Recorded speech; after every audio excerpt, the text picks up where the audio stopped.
everyone. My name is Katie, and welcome to the Greenland Quilter channel. I hope everybody's been having a terrific weekend despite weather events, depending on where you are in the world. I know right now that we feel like we're having a heat wave. We are at 42 degrees Fahrenheit, but we're in day number 2 of this wind from the south, which is getting on my nerves, to be frank. But I'm glad Nikolai is home because otherwise I would probably be feeling a little crazy right now. Actually, I already feel crazy, but you know what I mean. Sorry, just making light of my situation. That's all, because I can only tolerate the wind for so many days, and then I've had enough of it. And I have Chaunda here. What's with our internet, man? Hang on a minute. Let me make sure. Okay, it's just must be YouTube. Okay. Chaunda's here with me, sewing with me today. And do you want to talk to him now, or you want to wait a minute? I don't mind. Doesn't matter to me. Okay, let me spotlight you. Tell him, the usual spill, and also what you plan on working on tonight. My name is Chaunda. My channel is Under the Needle Quilting and Crafts, where I just share quilting and crochet related things that I am seeing or working on. And today, I'm actually going to be working on the same projects that I worked on the last time we were together. I'm still trying to finish my snowman bag. He's inside out right now, so you can't see everything, but I'm trying to finish him up. And then when I finish him, I have another project that I was working on, a sewing project that I was working on the last time we were together, but it's on my machine, so I can't get to it right now. But if you guys remember, it was like a Tula pink quilt that I was doing, and I want to work on that as well. So that's what I'm trying to get done today. If I can finish the snowman bag, the Santa bag, if I can finish the Santa bag, and then if I can finish the quilting on my quilt so that it only needs binding, then this will be a successful 3 hours for me. So I'm excited. That's awesome, Chaunda. I'm glad to hear that. uh, Robin, yep, I remember wind events in Florida too, but this is insane. I mean, it's shaking our house. We can hear the windows. We know the wind is coming from the southeast because my wind chimes are slamming right now because I have like 7 hanging out the front door, and they're all singing. So we're day number 2 with this, and I'm already. We just had a wind event not less than what, 2 weeks ago, Shonda, I think it was. Mhm. I think, and that one lasted a week, and here we are on day 2 again with another one. And I am just like so over it. So over it. It's crazy to me that it's colder in North Carolina than it is in Greenland. Yeah, we're at 42 degrees. We're in the garden spot right now. 40 degrees. So it's cold for us. It's 40 degrees. This is cold. I know. I walked out the door and I'm like, oh, it's so warm out here. Considering like 2 weeks ago, we had 23 degrees Fahrenheit. So, and there was a tiny bit of ice on the lake then, but now there's no ice. Zero, nada. All right, let me say hi to everyone in the chat. Linda of Irish Sail Lady was here first tonight in the chat. Rita was she came in second. And hello, Rita. Hello, Robin.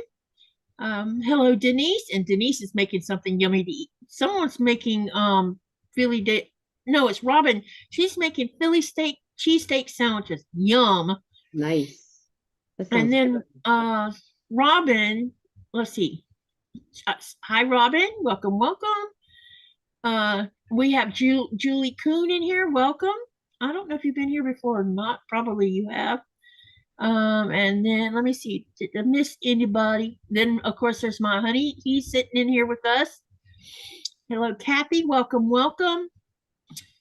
Okay, and hello, Carrie. Okay, so we got a couple things I want to.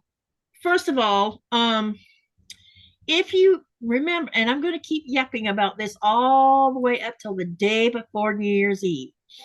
If you want to be part of the giveaway for the channel, you have to go and fill out the form for the giveaway. Because we're going to give away 8 gift cards that are going to be $25 a piece. You can only enter once, and if you win, then your name will be taken off the list so that you can't win a second time, because I want it to be fair for everyone. So I'm going to post the link for the form, and y'all, when you get a chance, go on over there and fill out the form, because this is how I'm going to be able to buy the gift card. Plus, I won't, once I pay the gift card, you have to make sure you check your email for it, because that way, you know, I'm done once I do my part. Okay. Hey Lee, welcome, welcome. The other thing is, I'm trying to gather up. This includes you, Chaunda. Y'all go, either you can share them on my Facebook group, or you can email me pictures of your projects, and it can be any form of craft. It doesn't have to be exclusively sewing. So any craft that you do, share pictures either on my Facebook group, or here's my Facebook group link. And also I'm going to share my Greenland Quilter email, or email it if you're not a Facebook user, because I know some people don't use Facebook. So this is another way of you being able to send what you want to share. And then what I'll do is I'll take your pictures that I get in the email and put them in a folder on my Facebook group. And my Facebook group is private. The only way anyone sees those pictures in the Greenland Quilter Facebook group is if they are a member. It's set to private, and you have to answer questions to become a member, and it just keeps everybody protected along with the content that they post in there, because I don't want anyone feeling not safe, because you know, trolls can definitely cause that kind of feeling. So down there is also the email where you can email me. It's living.greenland2011@gmail.com. Okay. Also, what was I going to say? Oh no, that just went out the window. Oh my gosh. I have too many things on my brain right now. So tonight I am going to continue to work on my dragon fruit. I made one. Look, Chaunda. Look at that purple. I Isn't love that cool? purple, so yeah. That purple is going on, especially this one right here. I love it. So I'm going to make, I have to make 3 more of these, and then we'll switch and do the other part of it, which will be green. So that's what I'm going to work on tonight, because I'm on a roll. I actually, when I finish this set, this is like month 5. When I finish this, I've already cracked open month 6 and pressed all the fabric. And I will have only 3 more months after that. You know, 3, basically it's 3 clues, you might as well say, that I'll have left, and then I can put this whole quilt top together for my granddaughter. Hi, Carrie. Welcome, welcome. Okay, and also someone yesterday, I don't remember who it was, asked me about when I was planning on quilting my Christmas quilt, since I didn't do it on Thanksgiving night. And the reason I didn't do it Thanksgiving night was I discovered that I made a big mistake. So on my back of my quilt, for the back of it, this is wider than it is long. So it's not long enough. Do I know why I done it like that? I don't know.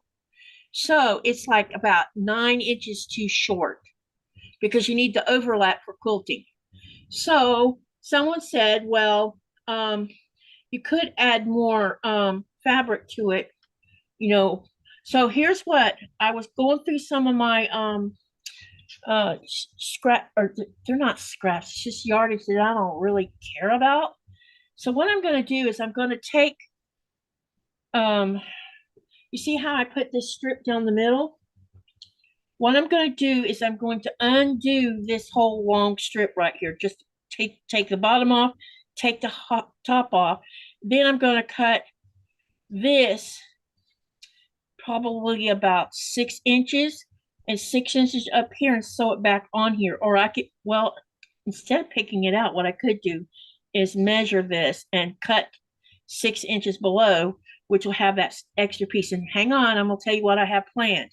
So when I do that, these are going to get sewn back on. But what I'm going to do is I'm going to take this fabric right here that I just happen to have. I have no idea where it came from. but it'll be okay for backing. And I'm going to cut probably I'll cut 2 5-inch strips of this, and then I'll sew it where I've cut this off at on the top and on the bottom, and then re-add this back on, and that should give me the length that I need to base my Christmas tree to. And I think that'll work, because I had to go in the sewing room. This was in the sewing room. I don't think I had any more of this, because I remember this was on a mini bolt, and so I think I used all of it. I wish I had more of it, but I don't, because I really like this fabric for the backing. So that is my plan of attack. It was either that or take the time and do a bunch of piecing, which I don't want to do. Because there's already enough piecing on the back. You know what I mean?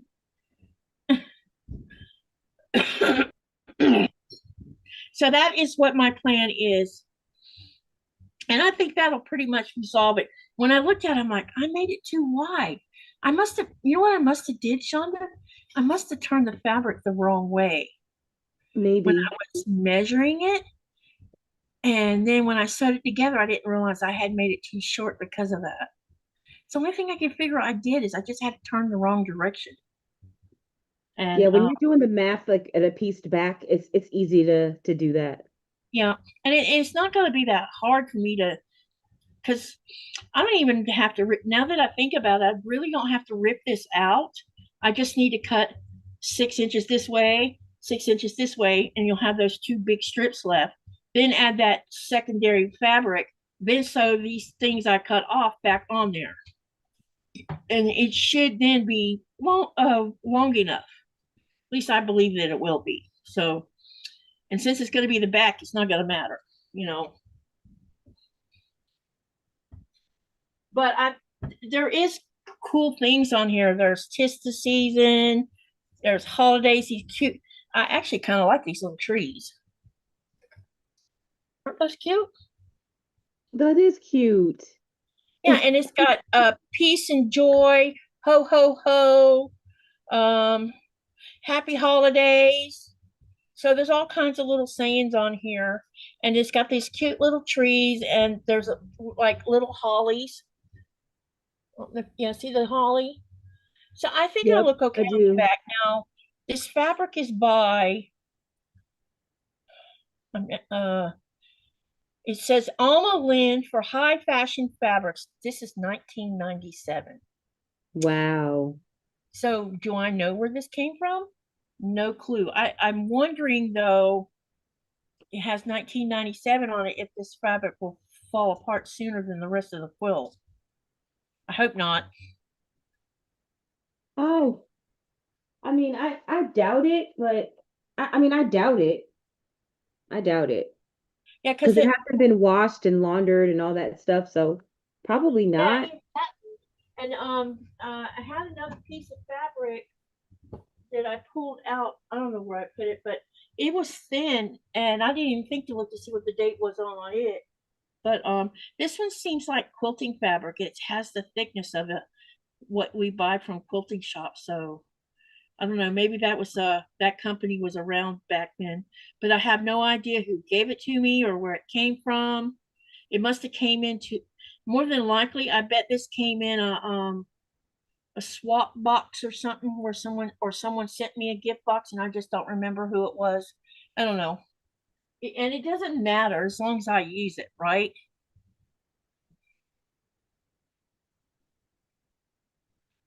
All right. So there's that. Let me see what everybody's saying in the chat. Who's gonna? I want. They showed a longer movie trailer of Fire and Ash yesterday, Chaunda. Oh my God, that movie looks like it's gonna be a badass movie. Fire and Ash. I haven't heard of that one. It's at the third installment of Avatar. Oh, okay. Okay, got you. Yep. And it looks like the young man who's the only human in the whole movie right now, because the first movie had humans and the um Navi people. The second movie, there was just the Navi, because the human that got killed in the first movie, he was transplanted into a Navi clone. And so it just leaves the young man who was a baby and couldn't be sent back to Earth because you couldn't put babies in cryo. Anyway, so, and his name's Spider. So he's been playing a really great character. It looks like he's going to end up being able to breathe like a Navi by the end of Fire and Ash, which is going to be interesting to see how that happened.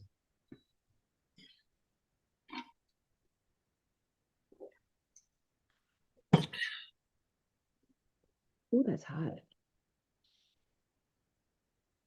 Denise says, just watched Whitney Houston's movie. Now I'm in a funk. I want to dance with somebody. Keep on pushing. I've been listening to music for the last 2 hours, all the way up to like 1 minute before I went live. I had it cranked up loud. And Nikolai has headphones on. No, he likes my music too. We listen to the same stuff. Let's see. Carrie says, let's see if company will leave me alone to play with you. I hope so. All right. And then Rita says, oh, food in a pot. No, just sit and wait. If you're a channel creator, please share your link by typing exclamation selfie, or in Chaunda's case, you can type exclamation Chaunda and share her channel if you want. Hey, Felicia, welcome, welcome. All right, so what am I working on? We are going to continue on dragon fruit. I am on a roll right now. Oh my God. You know, I opened the next clue set to press the fabric so that I can start cutting off of it once I finish this. So I got to make 3 more of these. And then I have to make 4 of these right here, which is similar to the smaller ones, and 4 of these. And then month 5 will be done, and we'll be moseying on over to, well, I got to sew them together because that's what they're going to look like when I sew them together. So I'll be moseying on. Doing partial construction for some of the blocks right now, like. Yeah. Here, let me show you the partials.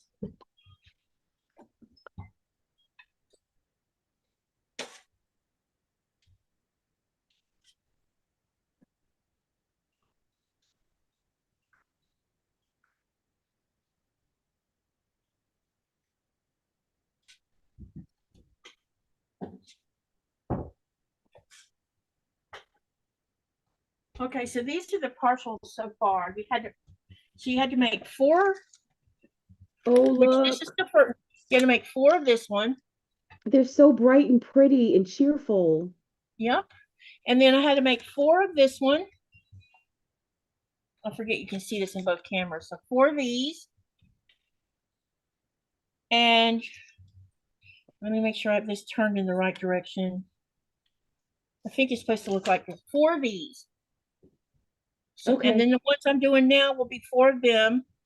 So, and then these quadrants will get, by the time I get to where I'm supposed to get to start sewing these sections together, you're going to be making 4 big sections by putting these all together. And this one here, I'll put it up to the smaller camera.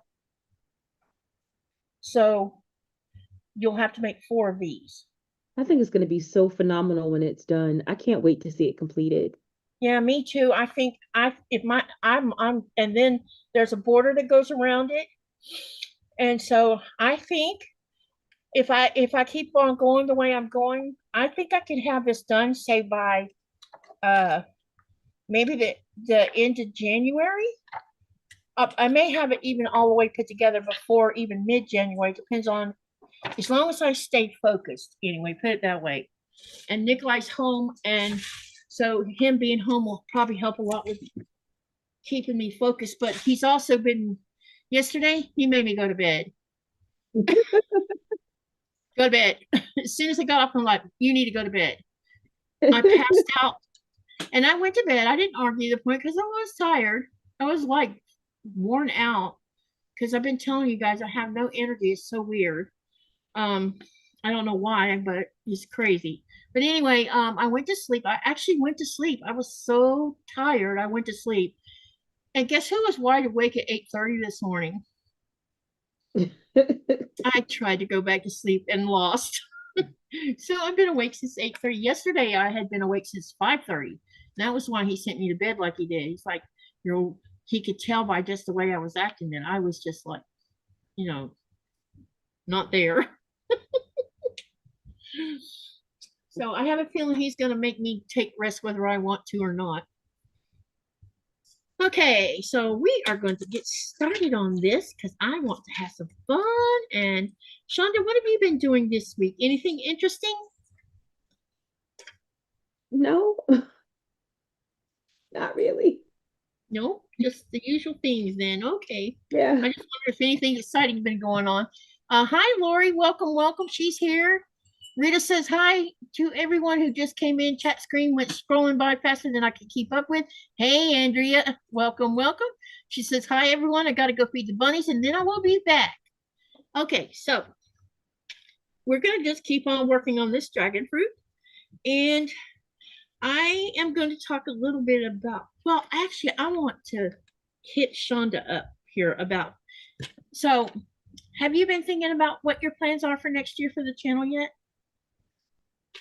I think I'm just gonna do one live a week on Wednesday. Then you have your thing with me once a month. Mm-hmm. So I've already told them that you and I have a plan, a collaboration that will start the first Friday in March, which will be on March the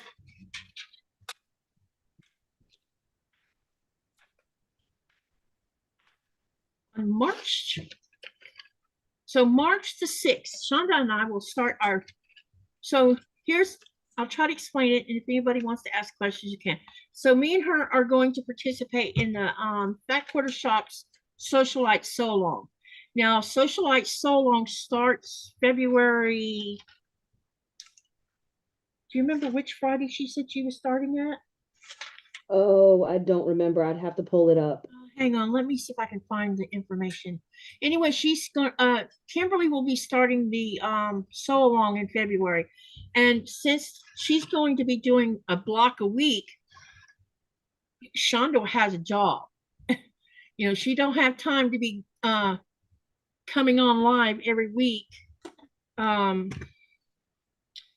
do a block a week. So what we decided was we would wait until at least 2 weeks had gone by, and we'll do one block off camera and one on the live together. And so when we start in March, we'll have probably already done the first two socialite blocks anyway ourselves. And then we'll do the next two because by the time March gets here, that's how we planned it, right, Chaunda? Yes, I believe so. Yeah.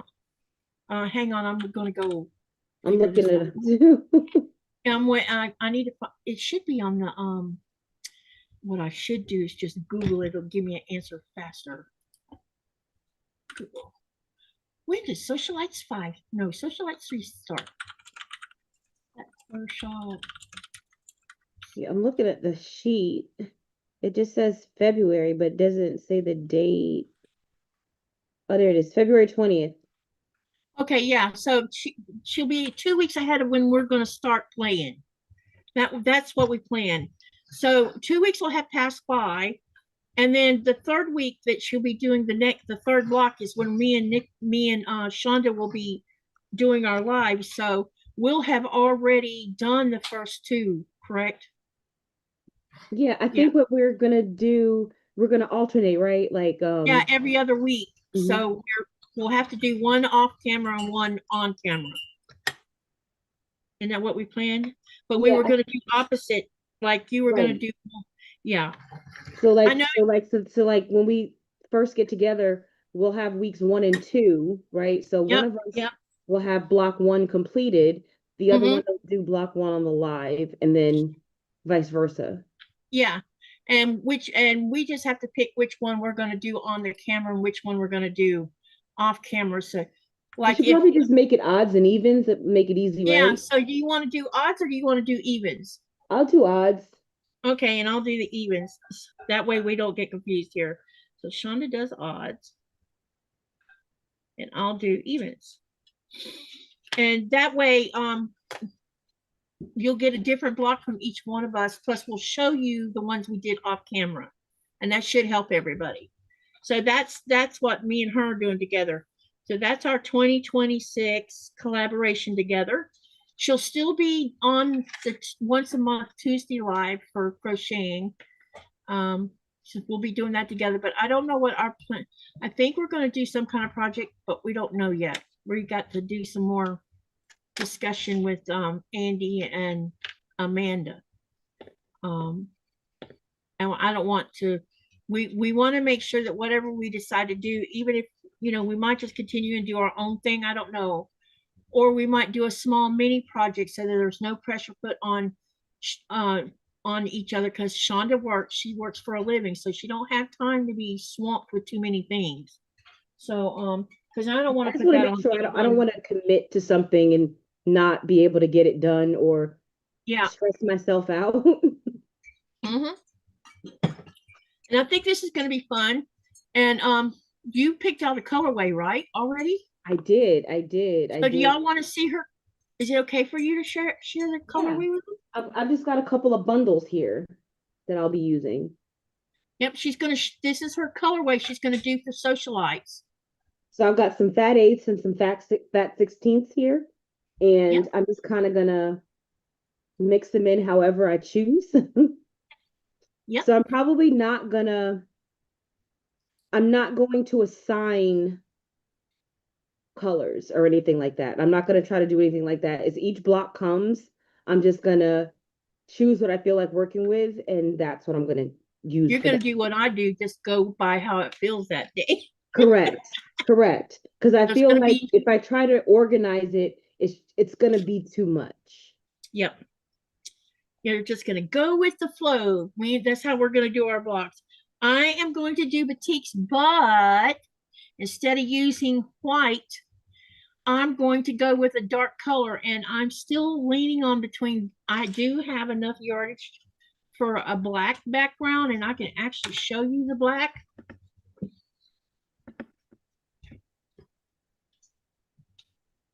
That tuna fish stinks, man. So I could do this one as the background.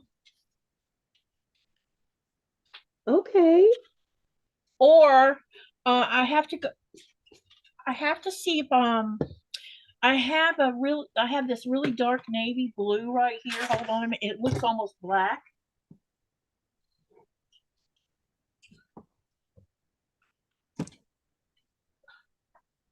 I don't make a train wreck over here. Or we can go this really dark navy blue. Okay. And this doesn't have any design in it other than that, what do you call it, stonewash style? So it's either this one or the black. I haven't decided which one. And then I just want the batiks I'll use, because this is batiks I'm showing you guys right now. I will use probably mostly all bright and warm, happy colors. Anything that I think might get sucked into this dark background, I will leave out, because I don't want to bleed anything out, if that makes sense. I haven't decided on a background yet. I'm going to have to think about it.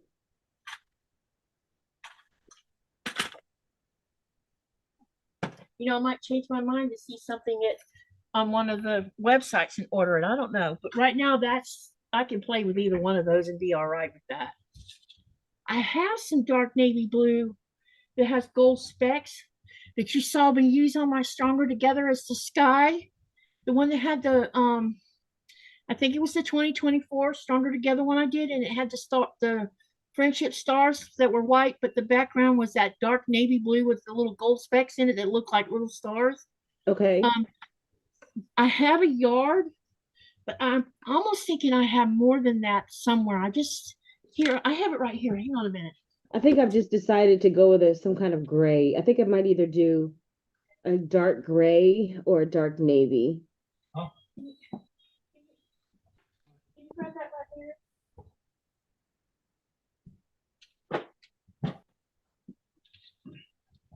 See, I'm not sure if I have enough of this. This is the blue that I was talking about, navy blue with the gold star specks on it. Okay. Um, I think, let me see how much we need What about, prints are you using? huh? What are you using for the main fabrics? I'll probably crack open a batik bundle. Okay. One of the really hot colors that I have. Let me Okay. see but I think we need 3 yards of background, I think is what she called for. And let me see.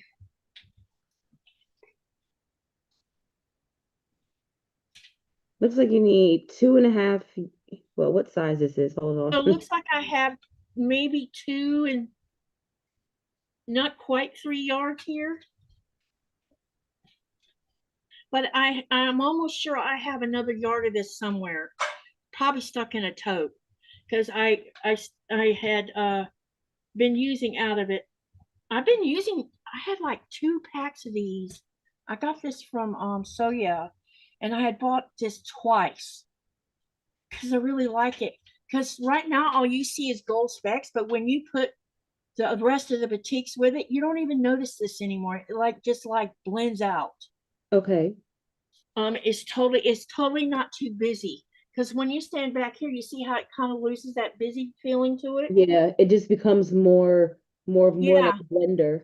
yeah. And I've used it on other things. Like I've used it, I think, in one of my Um, I used it on one of my 1,000 block one as a background, and it goes really well with the bright colors and the white even. So it's workable. Put it that way.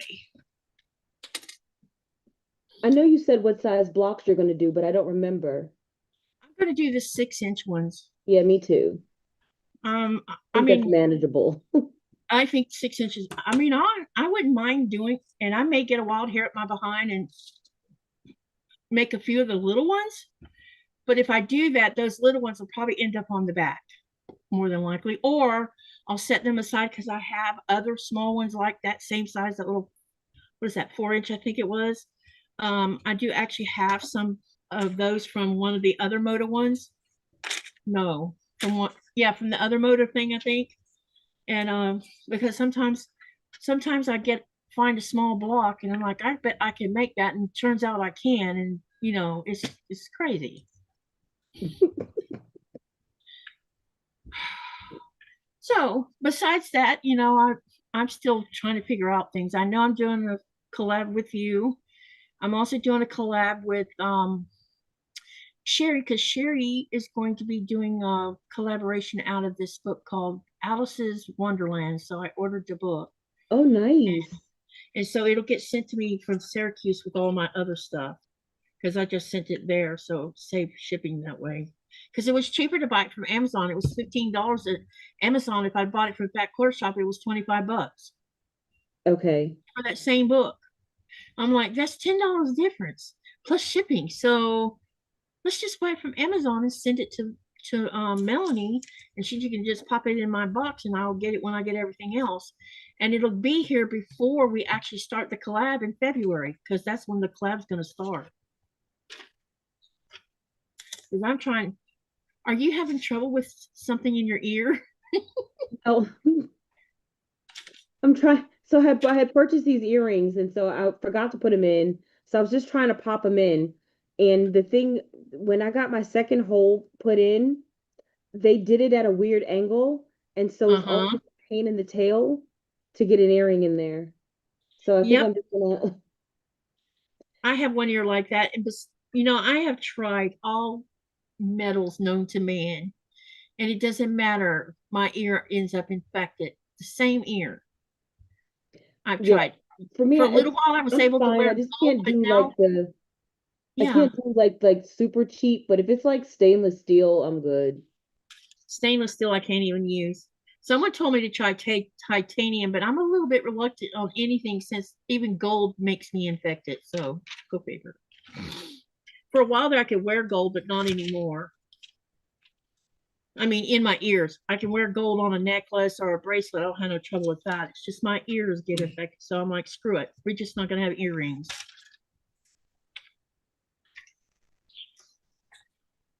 Susan says she loves the sounds of wind chimes. Can you actually hear my wind chimes?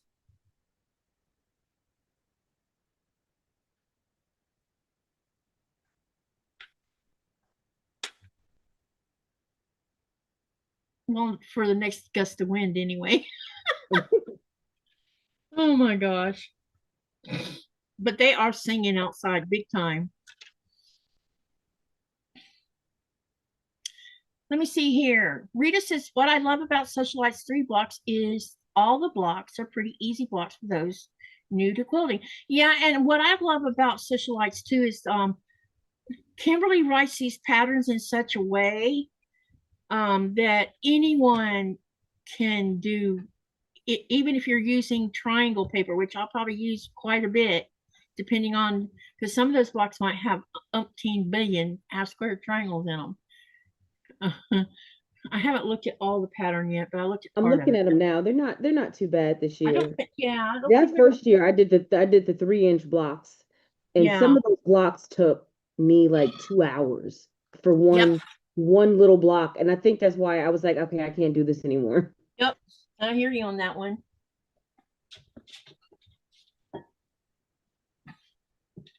Here, let me show you a couple of tiny blocks.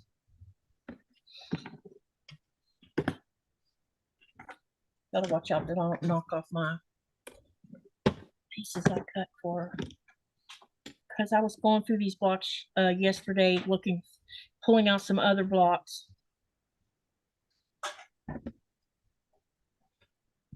Because I was looking for something.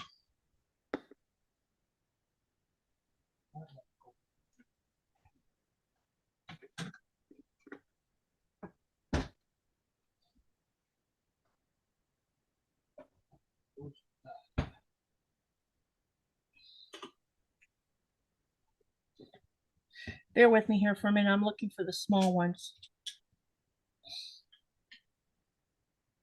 So there's also orphan blocks sitting in here.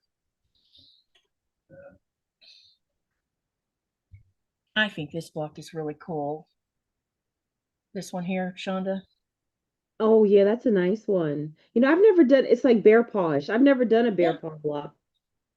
I it's don't know really why. hang on a second. Trying to find this. So this is one of those where I made 4 of the small ones and then sewed them together, Chaunda. Oh, I love the colors in that. Are those batiks? Yeah. And they're those little 4-inch blocks. And then this is what the back side of it looks like. Oh my God. Yeah, I mean, very tiny. And then I have another small one in here somewhere.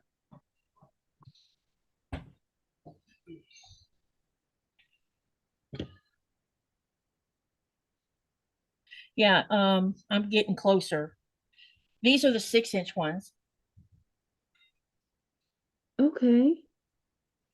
Oh, I So I like have that two. one. The pink and blue, the pink, red, and blue one. This one, Yeah, yeah. I like that one. Oh, I like that block a lot. And here's the itty bitty. See, size of my hand. Yeah, that's small. That's the tiny one. Yep. And then this is 6-inch too. I think I might have another small one, maybe.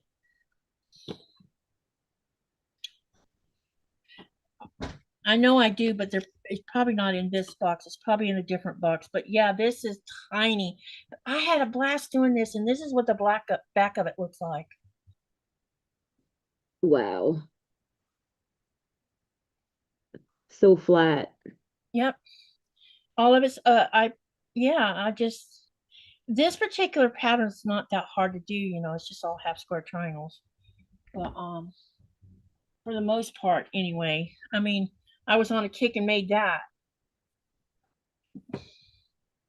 That's a lot of half square triangle. Did you use triangle paper for that? No, I think Oh I did this one Lord. by hand. Yeah. And I think I'm these are, I believe these are 1.5 inch about to half say they square look about triangles. 1.5 inch. Those are Yeah, small. they are. No, thank And I you. also, when I was learning how to do these, I love pinwheels too. So a lot of my earlier blocks when I first got started, I have a bunch of pinwheels because for some reason I'm fascinated with them.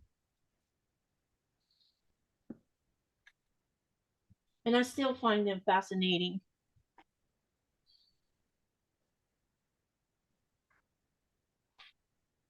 But all of these blocks that are in this container are all orphan blocks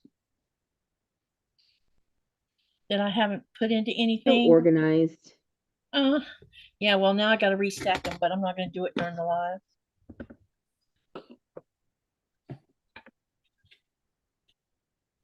Anything I think I'm not going to, put in a quilt right away, I put them in a project box. That way nothing happens to them.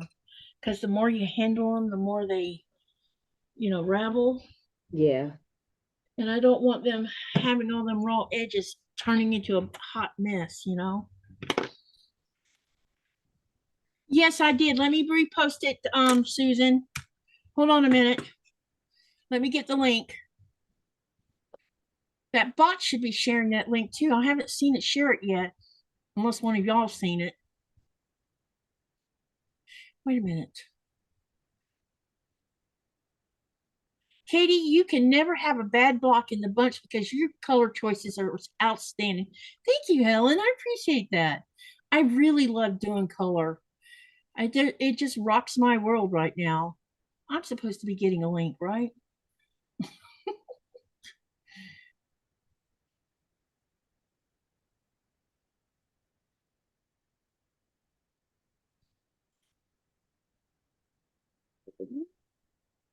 Okay, here we go. Here's the link for the form for the drawing. Dubravka says, beautiful block. Speaking of you, you said something earlier and I forgot to answer your comment.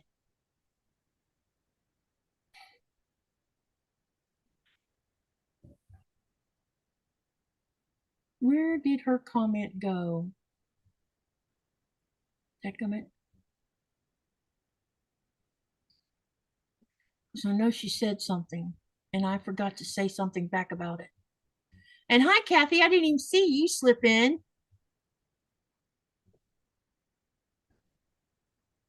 Has anybody used this Red Heart pom-pom maker? No, but I do have a pom-pom maker. I have to find mine to show you what I got because they might be by Red Heart too. I think I got this for like $2 like 4 years ago. Mm-hmm. And I've never used it, but I'm gonna have to make some pom-poms for this Santa, and I don't really know how to use it. So I'm gonna have to watch a video, I guess. Hi, Sandy. I didn't see you in here either. I hope you're still here. I didn't mean to miss everybody. Hi, Carrie. Hello, Mary G. Didn't see she slipped in too. Hello, Lee. I'm still trying to find Dubravka's comment. Hi, Carrie Quilts. I know it's here somewhere. And then Felicia came in. Andrea came in. Robin's here. Yep, Denise is here. Oh, there it is. She says, good afternoon, Katie and everyone. Yep, hi there, Dubravka. I'm sorry I wasn't ignoring you. I got sidetracked. Then Cynthia's here. Hello to you. She slipped in too. I didn't see her slip in also because I was distracted by all these pretty blocks I made. Trying to find one specific block. All right, I need to get sewing. Stop talking so much. So, and Dubravka says beautiful blocks. And hello, Katie again. Hello. All right, so while I get started on this next block, number 2 block, what have all y'all been doing this weekend so far? Where did I put my? Uh-oh.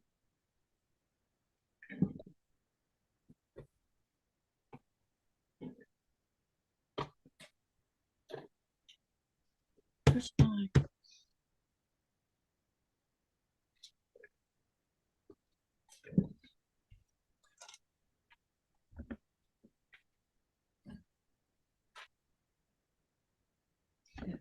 Okay, where did I lay my dragon fruit book? Because I need the book to do the blocks. Oh my goodness.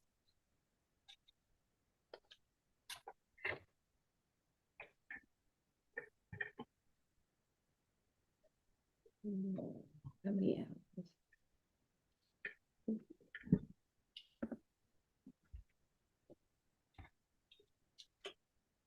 Misplaced my phone.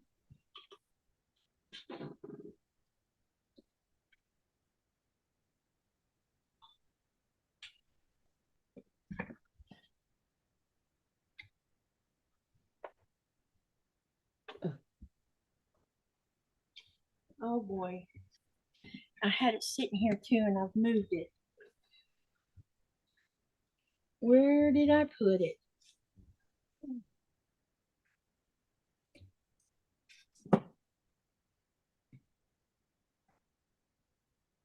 Well, that's not cool.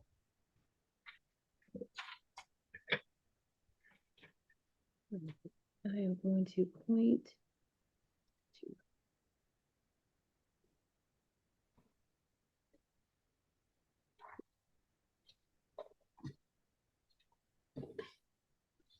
Unless I slipped it into a drawer. Didn't do that either.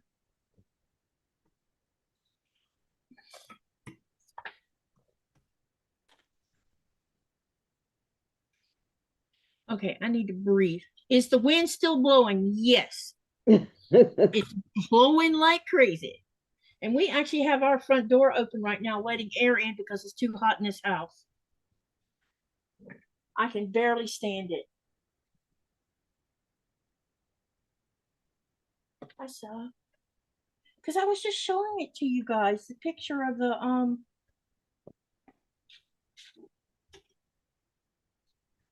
What? I misplaced my book. The dragon fruit book. Okay. Do you see it laying there anywhere?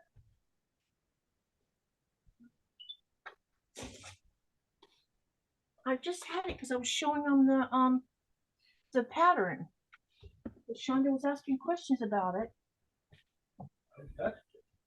Well, I didn't say you did. I just want to know where I laid it so I can, because I need it. Oh my gosh, I'm losing my mind. Yeah. Oops. Lord, now I want to make a crochet snowman. Huh? I said, now I want to make a crochet snowman. I just opened up my email and MJ's off the hook. Let's see. Oh, yeah? It's made a snowman family, a crochet snowman family. Oh, that's cool. Like, how much white thread is that going to take? I don't know.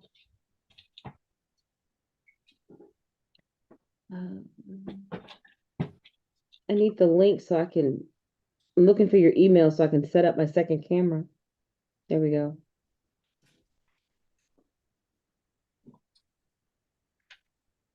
Yeah. Okay.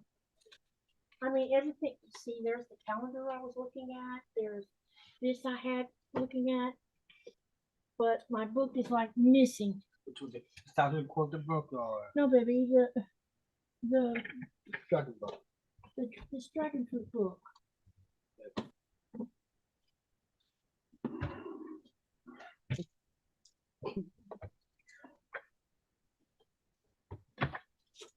It looks like this.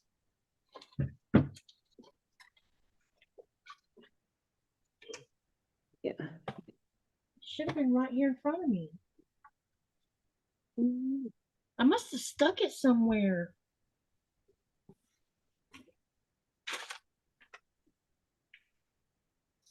Did you eat the mama's book? Hmm? Did you eat mama's The house book? must have ate the book. No, she ate the book. The dog ate the book? Yeah. We'll blame it on the dog? Yeah. That's what kids used to say. My dog ate my homework. It's been a joke for a long time about dogs eating homework. I cannot believe this. Huh? I said, I cannot believe this. What the heck?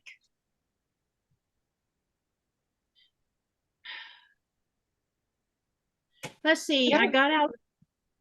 You didn't go anywhere, did you? No. Unless I stuck it in this. Hang on a minute. Let's see. Let's make sure I didn't stick it in this tote. That could have happened.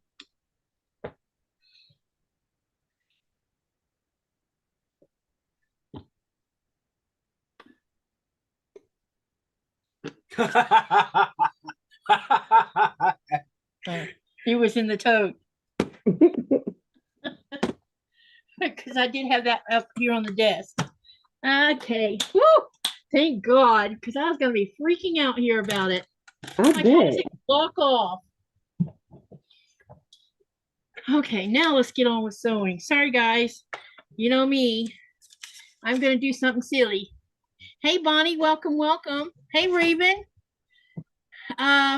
Cynthia says she's finishing up a couple of Christmas cards, and then we'll clear out the paper crafting. I wish someone would send me Christmas cards. We never get any. I used to send out Christmas cards all the time, and we would never get one. Not one.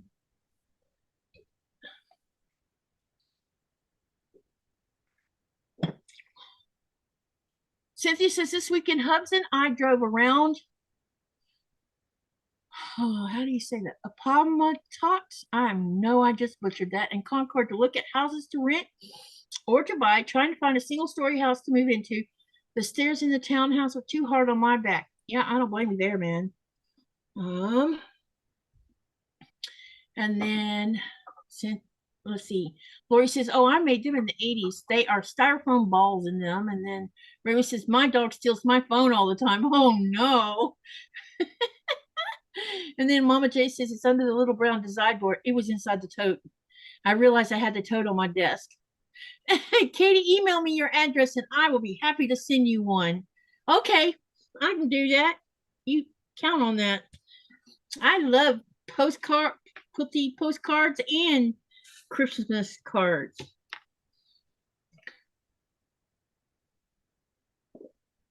All right, let's get sewing.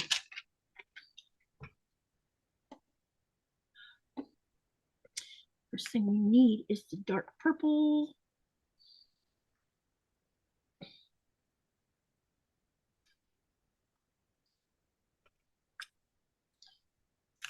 Quilting in the country. What's her name or his name? Lori. Lori. Mm-hmm. So Lori, you made the snowmen, there's a crochet snowmen, but they had styrofoam balls. I'm assuming that's what you were talking about. Cynthia says, "Me too. I need your Cynthia, I don't have your email. Wait, you wanting me to email you, Cynthia, or are you saying me too to something else? Let me know before I start volunteering you for something."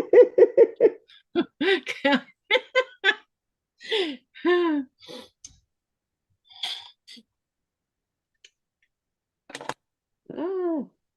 Don't want to volunteer if you were like not interested. Yeah. Okay, let me get this out of my way.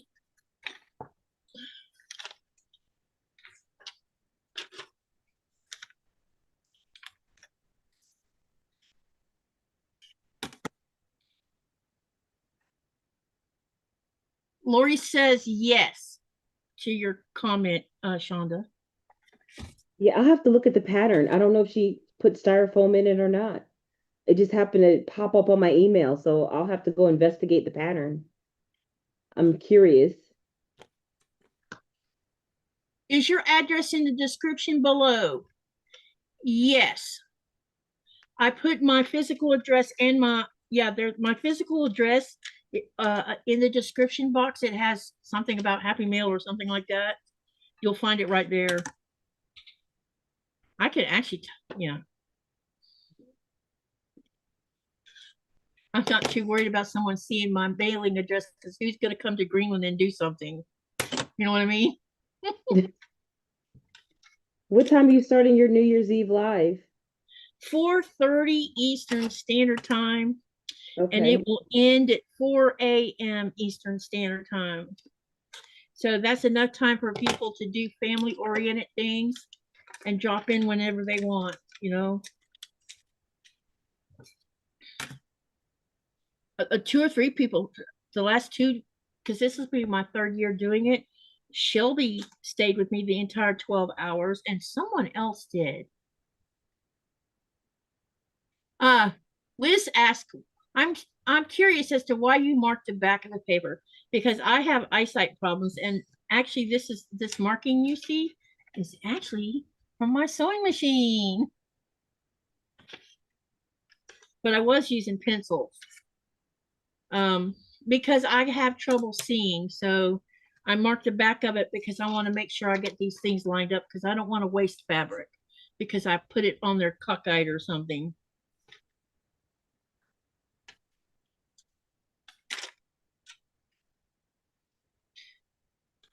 It just helps me see what I'm doing better. That's the main reason.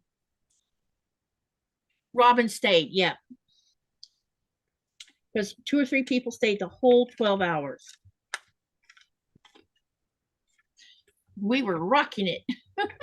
Andrew says, I took a bunch of pictures this morning for the trunk show, but I have a bunch more to take. I could do a trunk show all by myself. Send what you can, Andrea, because we're going to have fun on New Year's with that.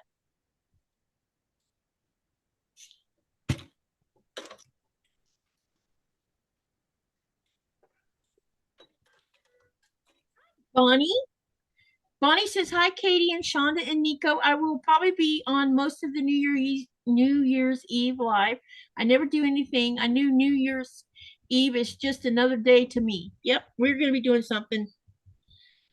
And Nikolai's here, so he'll be able to go outside and with his phone, and I can stay in front of the computer while y'all watch the fireworks. Because there'll be two different time frames of fireworks. One will be at 8 o'clock our time, and that's because Denmark. No, they're 3 hours ahead of us. So it's going to be midnight beat 11, 10, 9 o'clock. Sorry. So 9 o'clock our time will be the first volley, and then midnight our time will be the second, because it'll be us shooting off fireworks to celebrate the new year. And then Katie will be so over fireworks after that.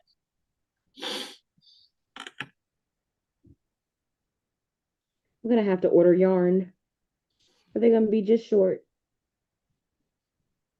Cynthia said she just emailed me. Okay, I'll email you back after the live and give you the information.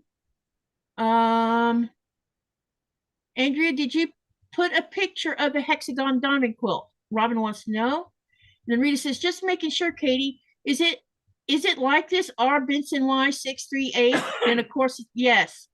Make sure you put a space between that Benson Y and the 638 though.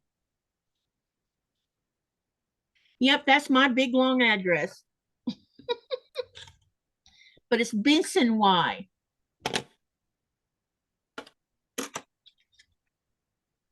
Do I know what it means? Nope. But the R is the R part of it at the beginning of that word is short for Paul, apparently.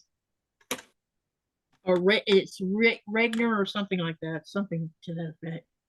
But they don't bring mail to our house, so we have to go pick up our mail from at the store because we no longer have a post office.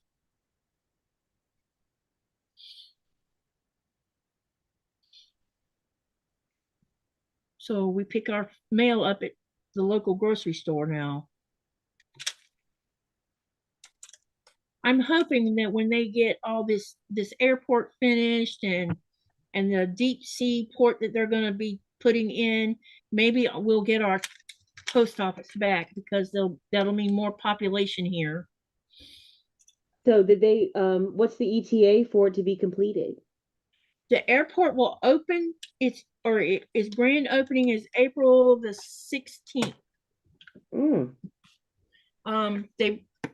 This past week, the part of the Canadian contracting group that built the airport handed over part of the airport to the local government here sometime last week, and now in a couple of weeks they're going to be handing over the hangar and the runway in another thing. And then the only reason it's not ready for opening right now is because they have to train staff. And the runway, oh my gosh, this is it. Someone took a picture of after the little bit of snow we got a couple weeks ago, and it had light. They took it where you could see the lights are on the runway. And one of the things they mentioned in the picture is just because the runway looks ready, there's barricades at both ends of the runway, so you cannot land on the runway. Because they put barricades up to keep any planes from thinking they can land there.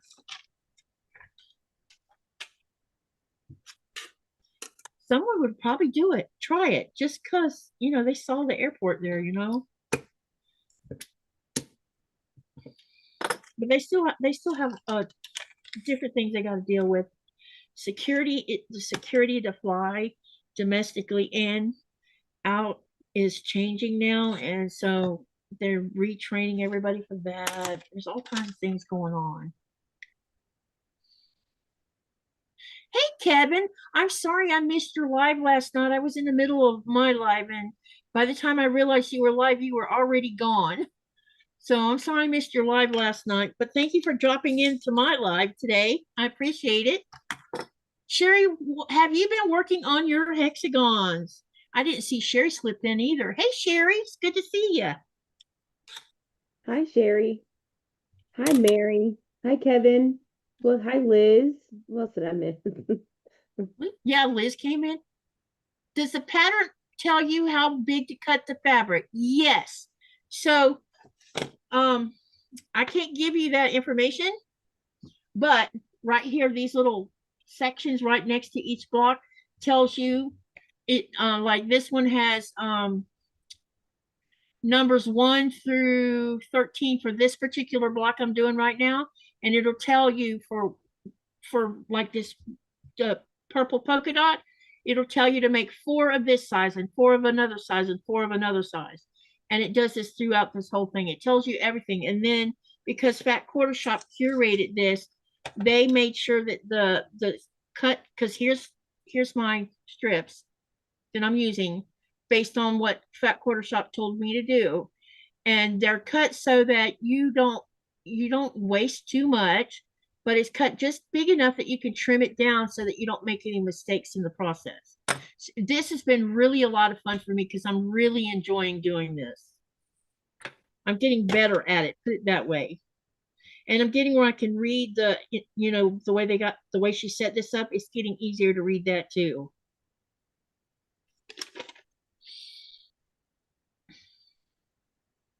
Did that help answer your question, Liz? Is that Joe? It says Liz Giovanna. Is that Giovanna?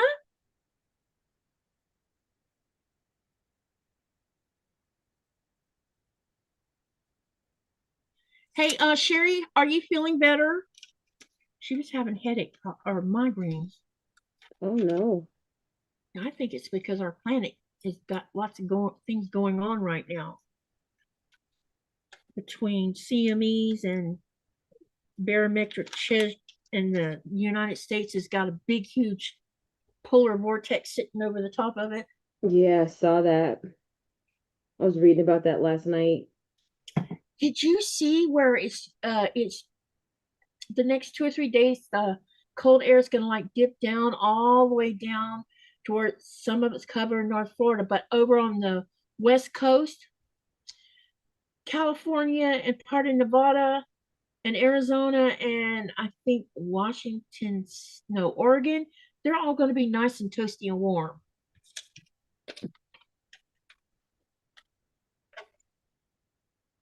Yeah, they said we're supposed to get 3 waves of it. Yep. 3 waves of cold. It's because there's this big, huge, warm air blob sitting right over the top in the stratosphere, right over the top of Greenland right now, and it split the polar vortex in half.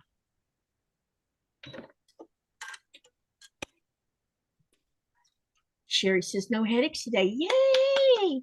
Oh, Hello, good. Sean. Look who's here. Hi, Sean. Hey, Sean. Me and Sean are going to be seeing each other in the morning. He has to. It'll be 11 my time, but 8 o'clock his time. I think he's sewing with Tammy tonight too, because she'll be on later this evening. Well, evening my time, but early evening y'all's time, I think.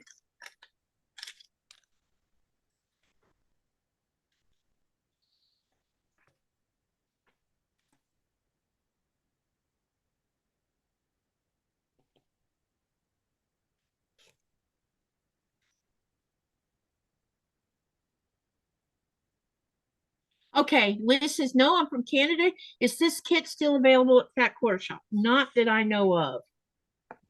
But there is, I noticed when I went to do some research online, you might be able to find it at one of the other quilting shops because I saw a couple of them that were doing this same sew along. So you might be able to locate it that way, but I don't think Fat Quarter Shop has any more left because they sold, I think I saw where they said they sold out.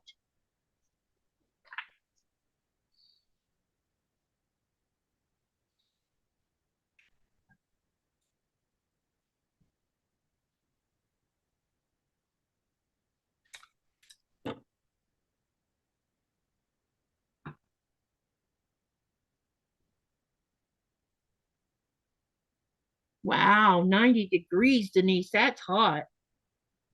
This is not normal for us. We were looking at Google Earth earlier, and we're probably going to, Nicola's going to help me set it up on my laptop where we can show you guys on a live. We're going to show you how much, I'll dig out my pictures from 2012, 2014, 2017, 2019, and then last year would be 2024. Yeah, we're going to dig out those pictures and we're going to show you Google Earth and show you how much the ice cap has receded in the 14 years I've lived here. It's crazy because you can now see it on Google Earth.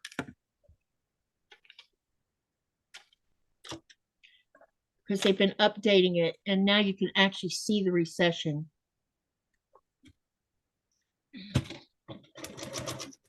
And we are December the, what's today's date? Today's the 6th. We have no snow on the ground. The lake has no ice on it. There's no ice in the fjords around our town at all because we're just too warm. My son turned 18 yesterday. Oh, congratulations. Happy birthday to him. Are you shocked he's now an adult? I mean, he's still your baby, but you know what I mean. He's the third one to go through it, so I guess it gets easier, I guess. Yeah. Can this pattern be purchased without the kit? I don't know. That's a good question. I have no idea, to be honest.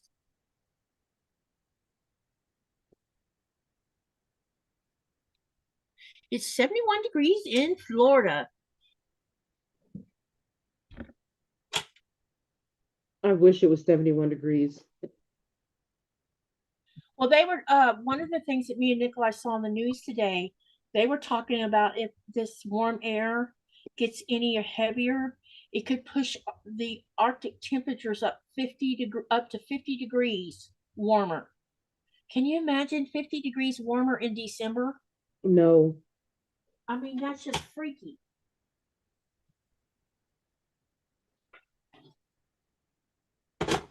And it didn't say which part of the Arctic, it just said where that warm air blob is sitting, that it could go up as high, because it's strange with Greenland. Um, we can be somewhat warm down here, but then north of us in Kangerlussuaq, they can be a good 10 to 15 degrees warmer than us, and they're north of the Arctic Circle. It makes no sense. And Siberia is the same way.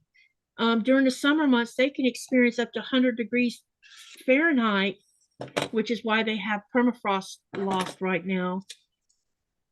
And it lasts for weeks with it above 100 degrees. And you're like, how does that even happen? No.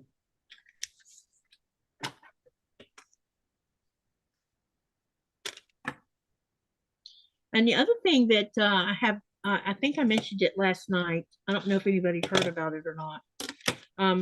Scientists has been studying Greenland's, because Greenland is moving, and it's moving to the northwest, and about 3 centimeters a year now. And but its movement, as it moves, South Greenland is going to dissipate when it starts being more evident of the movement. Mm-hmm. Parts of South Greenland will just disappear.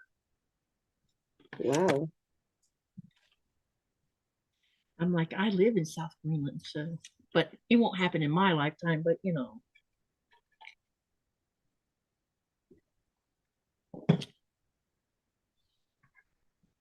But it's been interesting, all this scientific stuff that's going on right now, because they've had scientists here for a while now.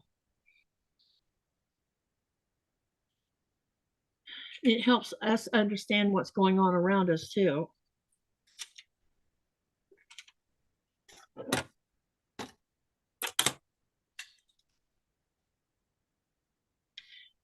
When I first moved here in 2011, the lake would be frozen by, say, the second week in October. Mm-hmm. There would be at least 3 foot of snow on the ground. And when March would roll around, oh my God, we would have so much snow, Chaunda. In March of 2012, we got a bit of rock that brought not only the wind with it, but it also brought a blizzard with it. It, like the first couple days, there was blizzard conditions, and then it stopped. But the snowplow had a bunch of snow piled up in front of our house, up at the road, and that wind moved that snow onto our house, and I couldn't get out of my house. So it went on for 6 days where the wind, and finally on the 7th day it stopped, and all I could see was this much out of the top of my windows, all the way around 3 sides of my house. And there's a big joke about the guy who crawled across the snow, and he's banging on my bedroom window, and when I look to see who's banging on my window, there's eyeballs looking at me.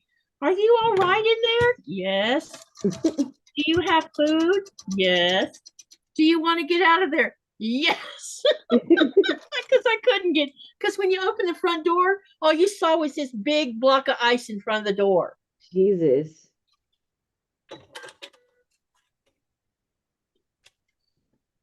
And the back door opens out, so there was no way to even open that door at all, because it was totally blocked by ice. How long were you in there? A week. Wow. The man came back and started digging a hole towards the front door, and when he got enough of a hole dug, I got out there. You know, he cleared off enough where I could get out to come out, and I got a shovel and I started helping, because Nikolai was at sea when that happened. And that was my first experience of that. I hadn't even been in Greenland a year yet.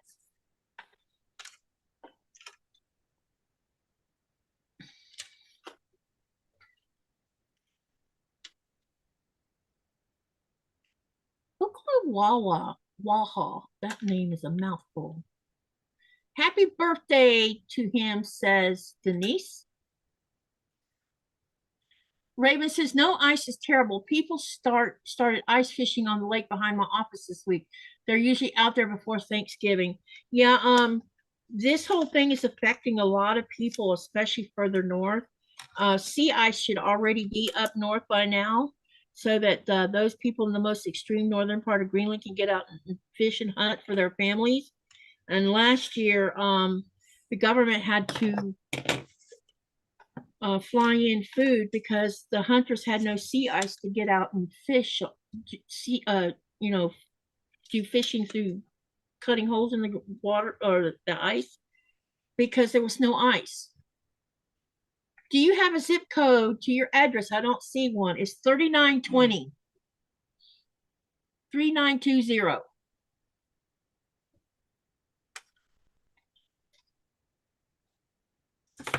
Here, I'll just write it.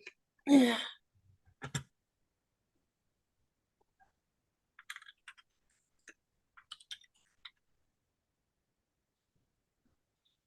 you think it's going to hurt to put my name in here? What you mean? Everybody knows my last name anyway, so what difference does it make?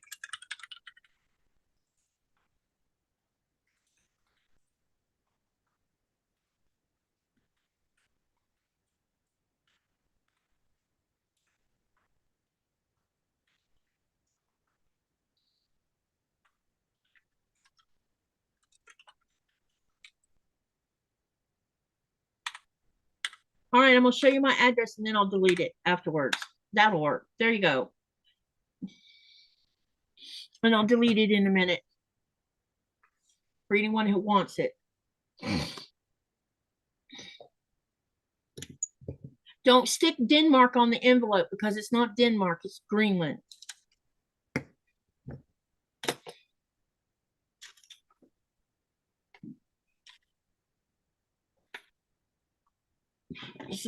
One of the businesses was putting Denmark on there, and it sat in Copenhagen, and they finally called and says, "Is this your address?"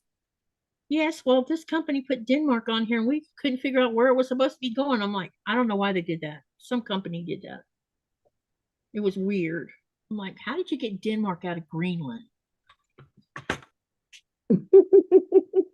I get that people know that, we're still up underneath the Danish realm on some things.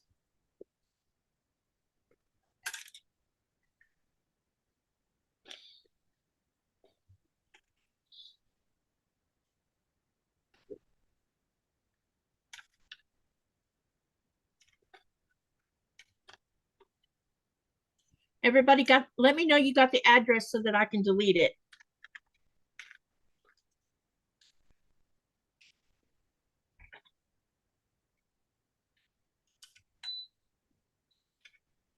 Hey, Shalom, how are you? It's good to see you. You've been missed. We don't see much of you these days. This paper, I must have got my needle too sharp on here because it cut some of the paper. Hi, Bonnie. Bonnie says, give me a few more seconds. Okay, just let me know when y'all are done and I'll take care of it. Just watch that spelling because that spelling is a pain.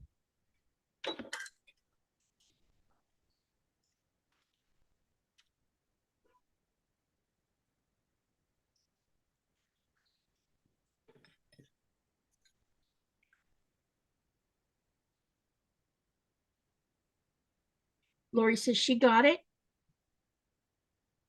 And Shalom says, I'm good. Thank you for asking. I hope you're good too. Yeah, I'm doing fine right now. I'm doing pretty good right now, other than being worn out all the time. Hello, all the lovely handiwork friends. I see today I didn't know it was All Fibers Day today. I guess I'm on a trend. I'm knitting right now. Cool. Okay, Cynthia says, got it. Did John just come? Is Alabama in? Hi, John. Where you been? You've been missed too. He says it's 46 degrees in Houston. I don't know if that's California or Canada. Or Texas. All right, so Lori says she got it. Cynthia says she got it. Helen says done. So everybody's got the address now before I go and delete it, right? That wants it. Katie, I just heard we're opening a Canadian consulate in Nuuk. Yes, you are. Yeah, I already saw that too. So now we're going to have, let me see, France put one in. Germany's going to put one in. Andrea says she got it.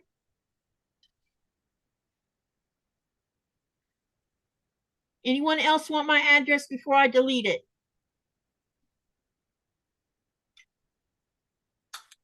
Bonnie says she's good.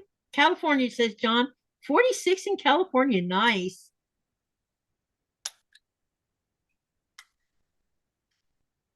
You're only 4 degrees warmer than me, John, because we're 42 right now. It's crazy that we're so warm right now. All right, I'm going to take out the address. And if you didn't get it, I'll put it back in again. There we go. That's took care of. All right, everybody said they got it, looks like. I can send you a card. Yes, yes, Dubrovka. You can send whatever you want to that address. That's why I gave you my given name, because they'll know it's for me. No weapons, though. Did you hear what Nikolai said?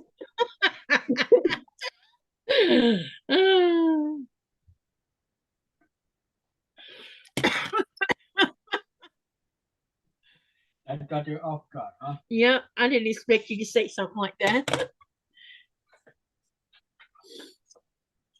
Shalom says, yeah, you folks are establishing some great trade routes. Nice step toward autonomy for Greenland. Yes. One day, going to be fully autonomous, and Greenlanders are going to be celebrating when that happens.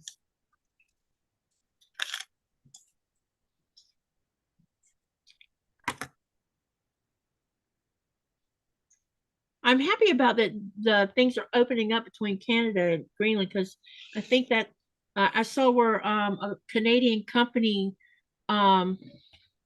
set up a contract with one of the mining companies. They're going to be doing some mining. Bonnie says, how about a pea shooter, laugh out loud? I think that's doable. And Dubrovka says, I would love to send you one. I will. Thank you, Dubrovka. Shalom wants to know, what about a rubber band gun?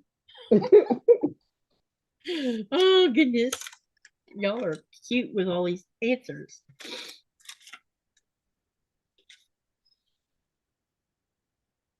We like not got mail in so long, it's just crazy.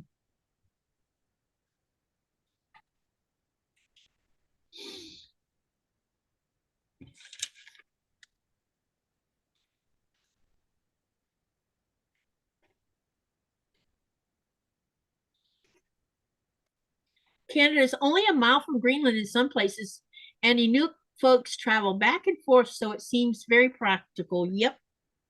Hey, Shalom, you heard about that little island that Greenland and Canada argue over all the time, right? The one where they leave each other liquor. Nikolai, I have to. Hey, babe, can you come tell them the story about the liquor thing? What? Tell the story about the little island and the liquor between Canada and yeah. It's like a game between Danish government and the Canadian government. It's like there's what we call a hands. I got to say this is a hands. It's like it's a very small, tiny island in between that sits right between the Canada and Greenland. It's like you can divide it in two. But every time the Canadian Army or Canadian Navy or Army goes there, they put some kind of liquor there, and put, of course, that whatever the Danish people have, Danish government, Danish Army and Navy had done that, put it there. They took it, of course, drinking it, put their own bottle there.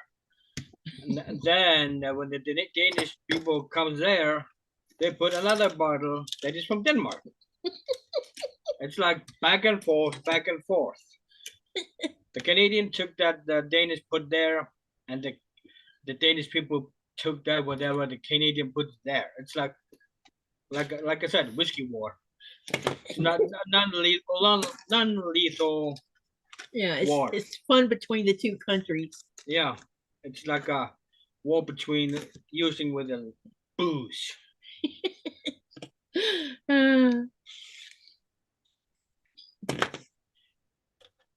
Best war ever, says Shalom. It's a rock that's considered an island. Yeah, haha, yeah, exactly. It's just this big rock right between the two lines. It's crazy. But it's fun that they're having fun doing that instead of arguing over something as trivial as a rock in the middle of the ocean, Gosh. Yeah. So yeah, it's a fun thing that goes on between the two countries. Shalom says, yep, Danish folks put their booze and flag up, and Canada puts their liquor and flag up on and on for decades. Yeah. Nikolai says sometimes when he's at sea and they're fishing close to that invisible line, he says that they can wave at each other across the line. Oh my gosh.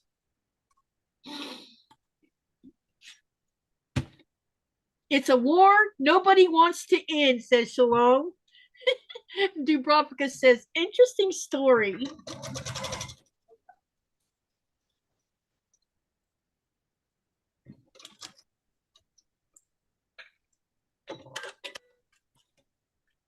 Yep, that close. That's right. So when you guys hear things like, oh, there's lots of Chinese and Russian ships all over the place circling Greenland, such horseshit. The only thing you're going to see is fishing boats and Danish Navy. Well, sometimes a German one because they've been helping too. But it's always a joke because when they get to fishing close to that invisible line, Nikolai says, we saw the Canadian military today and we were just waving at each other.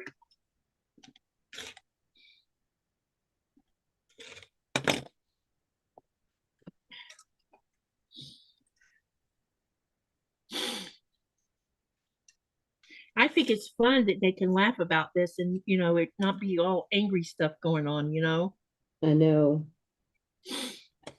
What a great way to have some fun and not get all hostile. Let's see, number 10. We're going back to white again.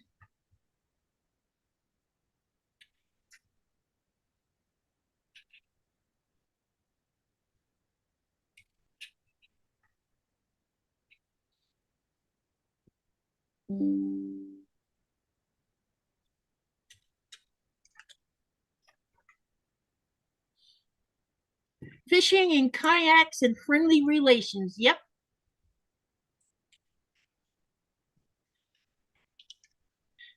I've been thinking about checking to see if I can do dual citizenship with Greenland.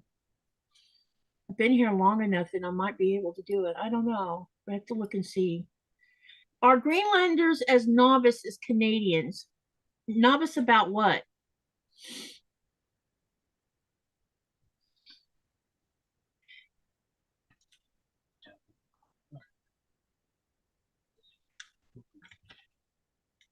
I've never met a person from above the Arctic Circle who wasn't. Oh, nice. Oh, are they as nice? Yes, they are very nice. The first 2 years, when I moved here, Nikolai would call and check on me, and I would say something like, people act like I am a movie star or something because they'll stop and talk to me. And that was one of the things I noticed was everybody was always smiling and they stop and they talk to you. And, and it's just truly the Greenlandic people are an amazing group of people. And, and even now, like if I go in the store and I run into someone and they'll say, where have you been? Have you been back home or something? The reason we ain't seen you? I'm like, no, been at the house. Well, we were wondering because we haven't seen you in a few hot minute, I'm like, I'm still here. I haven't left. And then last year, 2 of them called me Greenlanders. You are now a Greenlander. And that really made me feel good. I said, really? Y'all think I'm a Greenlander? Yes, you've earned that title. Because you haven't left. And you become part of the community. Yeah, it's a very communal culture. It is definitely, definitely. I didn't even know what culture was until I moved here. Because I know my family didn't have culture.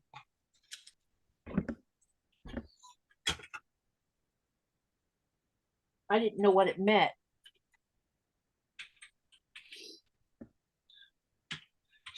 Wait. That's the bot talking.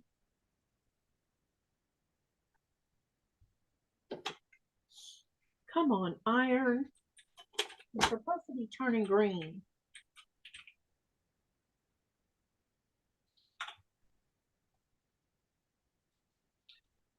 That's kind of them to say and make you know you're one of them now. Yeah. Because I haven't even considered, me and Nikolai's talked about it a couple times, and he's always says that you're a Greenlander, and I'm like, how can I be a Greenlander when I wasn't born here? He's like, you're a Greenlander because you've been here for a while. And then when they started calling me that last year, I told Nikolai about it, and then he's like, that's because you are. You're part of the community. You contribute to the community. I mean, during the summer months, I'm busting my butt out there sharing Greenland history with foreigners.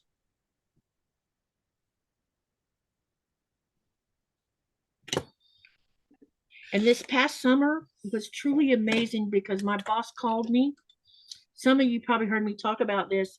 My boss called me, said that she got a phone call from one of the cruise ships, and I'm thinking, uh-oh, what did I say? She says, wait, before, because she knew I was going to say something. She knew I was going to say, what did I do? Because I rarely get in trouble about anything. And she said they called because the 3 groups that you did at the tannery, they were so amazed at the amount of history I gave them concerning Greenland and the tannery and why the tannery is such a big cultural thing for Greenland, and how they left. They were happy and they learned so much, and I was so nice to them and kind and accommodating. And she says, I had to call you and tell you what they said. It was nice. Yeah. And I'm like, they really said all that? She says, they really said all of that. I'm like, cool. Because tour guides don't always hear feedback, right? From, you usually you can tell by how their facial, like if they walk out the door with a smile on their face and they thank you, usually that means they had a good time. Some won't. Some looks like they have a good time, but they don't say anything, because they just don't talk. They just there to learn and walk out the door, which is okay too. But getting feedback, man, that just really boosted me. Why is this so short on one side? That is very strange. Raven says, I enjoy your post about Greenland. It's 50 on the west coast of Canada right now. Wow. See there? That's much too warm for this time of year. It is. If you don't have an airport, how do people travel?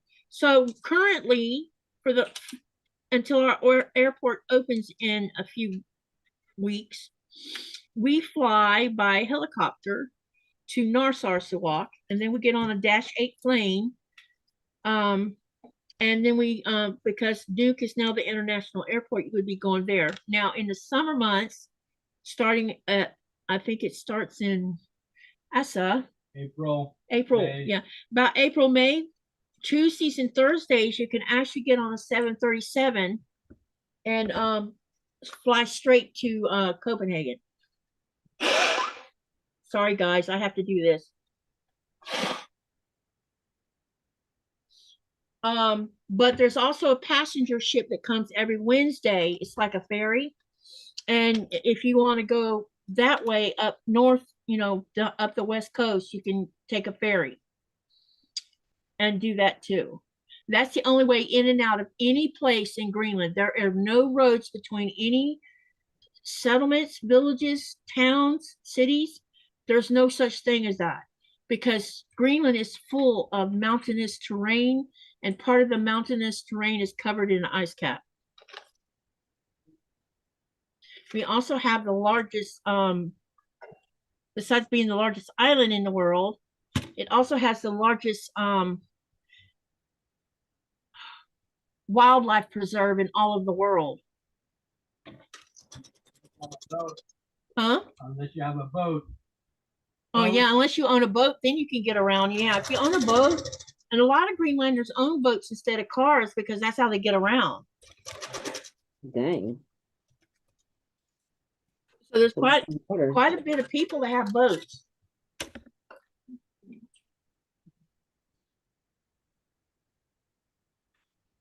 Shalom says that's pretty average for winter for me. Rarely drops below the low 40s. And then Raven says, I do not in any way enjoy shoveling snow, but we really need it. Northern Wisconsin and the Upper Peninsula were put into economic state of emergency due to no snowmobiling the past 2 years. Yeah, when there's no snow, it affects people more than you think it does.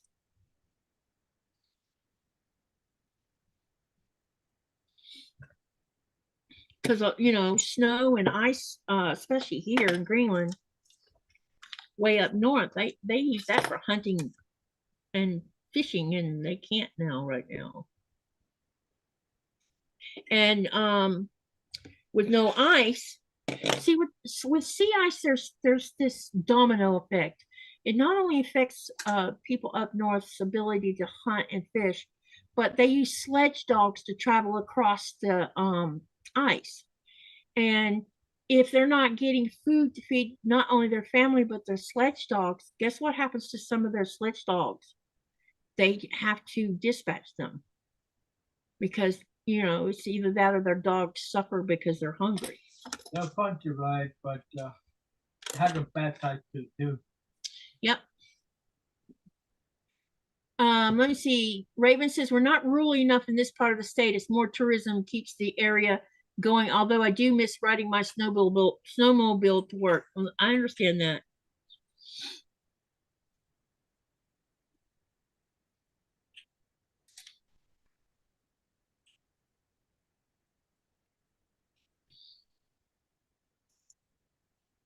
Sea ice is the travel route for a lot of wildlife too. Yes. That's why polar bears are having such problems. This year we didn't have any dispatches, did we, babe? Huh? We didn't have any dispatch bears this year, did we? Nope.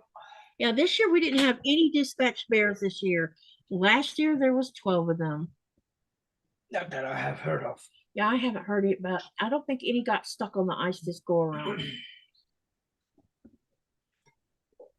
Last year, the reason we had so many is because we got locked in by ice that wasn't supposed to be down here. When it got down here, it landlocked everything the third week in February.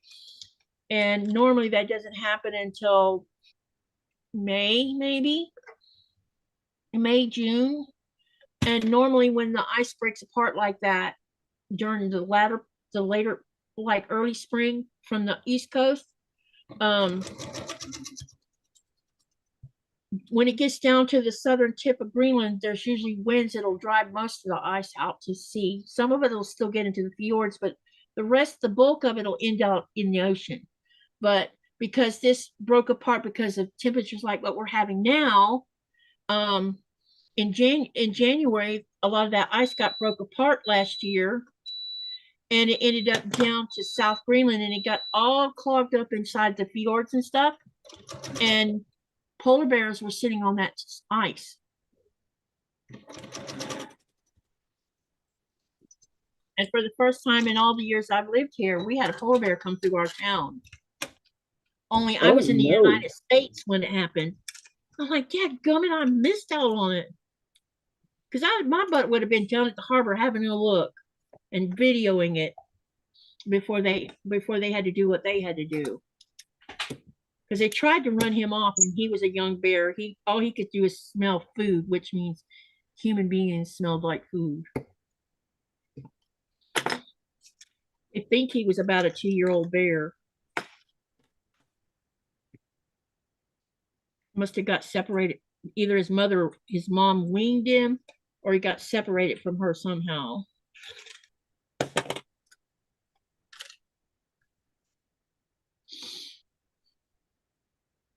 Rita says, emailed you the photo of the finished purple quilt. Okay, thank you, Rita. I'll get it up on Facebook. And then when we have the New Year's Live, we'll have lots of pictures to show. So any of you who just drifted in,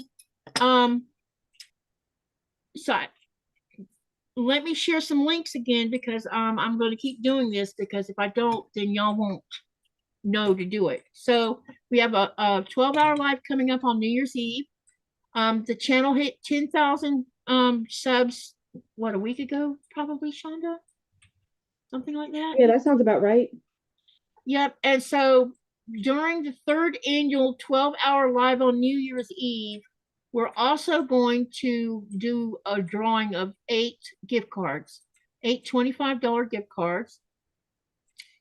In order for you to participate in the giveaway, you must fill out a Google form, because I'm not chasing anyone down. That's just too difficult. Because for obvious reasons, people don't answer emails or anything else. So I have a form here for you to fill out. You can only enter once. If your name is drawn during the giveaway, then your name will be took off the list after you've won that prize. You can only win 1 gift card, because I want to make this fair for everyone. The other thing is we're going to be doing a Greenland Quilters viewers trunk show. And for those that don't know what a trunk show is, it's where you share your pictures of your crafting, whatever it is. It does not have to be just sewing. It could be any craft that you engage in. And here's for, if you're not a Facebook member, a Greenland Quilter Facebook member, here's a link for that. If you do not use Facebook, then you can email me pictures, and I'll see that they get put in the appropriate place, so that when I do the trunk show on New Year's Eve, your work will get shown. When you share your work, please make a comment about what your work is, the name of it, why, if you want to talk about why you made it or why you used the color you did, you can do that. You can say whatever you want. There is no limit on how many pictures you send me.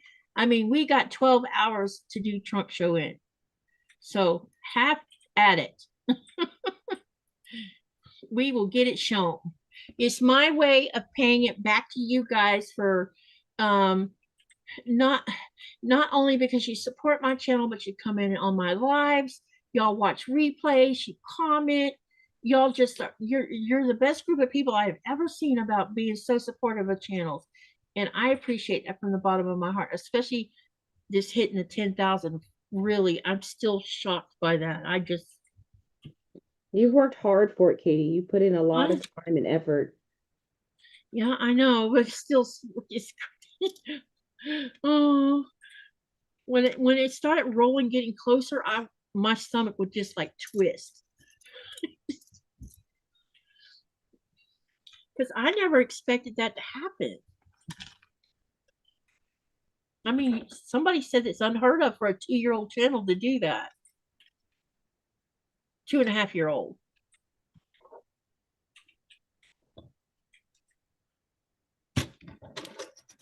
Someone the other day mentioned, well, now it'll be 100,000. I don't even want to think about that. Thinking about it makes me cringe,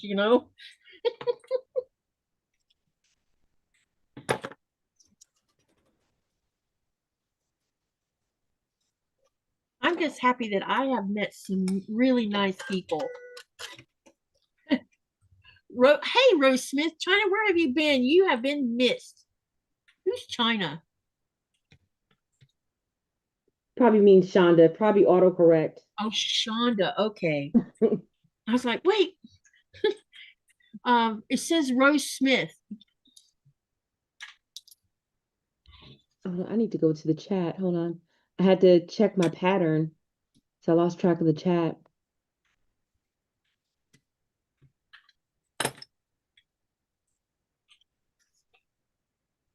Oh shoot, this. So make sure y'all go sign up for that giveaway, because I have 10,000 subscribers with only 26 people who signed up for the giveaway. That's like tiny. Hey Rose, yeah, I haven't been posting. My mental health is it's a struggle for me this time of year for some reason. So I haven't had the energy, the cheerfulness, to post. I haven't, it's been rough. I think we can blame some of that on what's going on around us. My mopiness will happen after New Year's, because it's weird. January for me is when I start feeling like this big, I don't know if you call it a letdown or what the heck you call it. It's like all the festivities that you had going on, and then suddenly it's like bam, nothing. That's about the only way I know to put it. Rita says, wow, I know I signed up. Yeah, I saw your name on there, but I can't believe it. There was, well, I don't know. Let me go look and see where we are on it. But the last time I looked, only 26 people had signed up for the giveaway. I'm like, don't anybody want a $25 gift card? I mean, that's money. And there's no catch to it other than you have to pick which uh-oh, I'm about to do boo-boo. Sorry. I clicked on the wrong thing.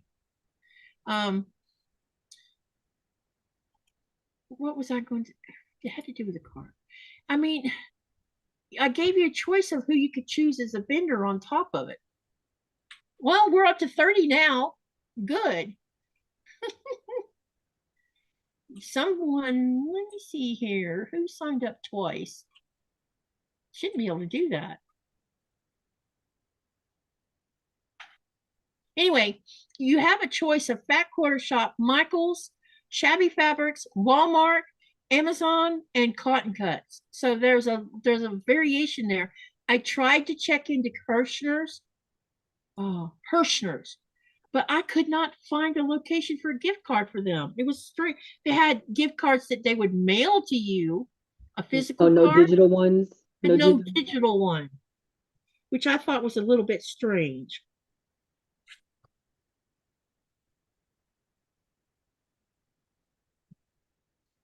Because I was going to put Hirschner's on that list too. And Annie's, I never could figure out which Annie's. There's Annie's, multiple Annie's web pages. So which one is actually the Annie's that everyone was talking about? They're probably mean Annie's catalog. Yeah. Because there's By Annie's. She's the one who does like the bag patterns. She does the soft and stable. Okay, so By Annie. Maybe so By Annie's is that lady. She does like I have a couple of her patterns and stuff like that. So she does the bags. And like I said, she invented soft and stable. Then there's Annie's catalog, who sells quilting and crochet stuff. They have like the block of the month program like that. Oh, okay, got you. Because I couldn't figure it out, so I just, yeah, I should have found somebody that knew more about it than me. Let me see here. Sherry says we'll be busy with a sew along. Yep, that's right, we will. I am the same way after the holidays, says Cynthia. I signed up. I'll take the gift cards if no one else wants them, says Cynthia. And then Mary G says, Katie, I don't need anything. Why I don't need anything. It's why I don't get in the giveaways. I'm at the stage of getting rid of things. Really nice of you paying back with giveaway. I love paying it forward, but I also pay it forward by watching everybody's videos to an excess. Okay, no, I take it back. It's called Annie's Attic. It used to be Annie's Catalog. Now it's Annie's Attic. Okay, because I got confused. I'm like, I don't know if they have gift cards or not. I'm about to check for you. Someone mentioned, about that too, and I'm like, I couldn't figure it out. Katie, do you put a tree up for the holidays? I have a tree to put up. I just haven't put it up yet because I'm like, where am I going to put a tree? I'm going to put my tree up. Yeah, I want to put a tree up. I thought about I don't know, maybe I can clear off all my quilting stuff on the sofa, put a plywood board on the top of the seat and put the tree on it. So y'all can see it in the background. I do have a smaller tree though I can also put up where you know, back behind me somehow. I just got to figure out how to do it. But normally we do. I just, when Nikolai's at sea, I don't even bother. But he's home this go around, so I'm sure we're going to try putting one up.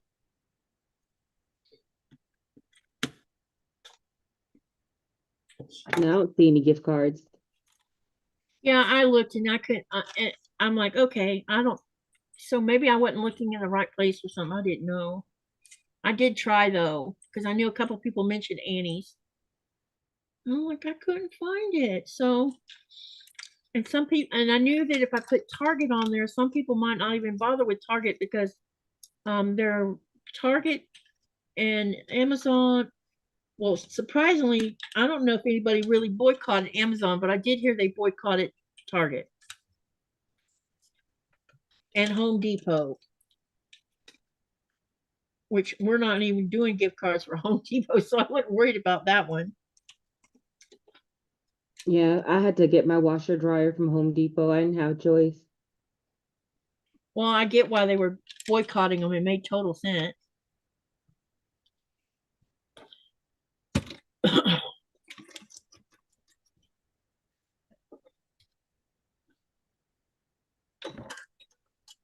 But Cynthia, I will try to put a tree up if I can figure out where to put it.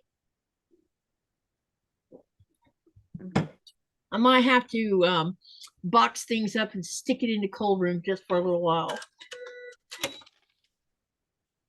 You better get busy with the tree. Christmas is a few weeks away. Yep.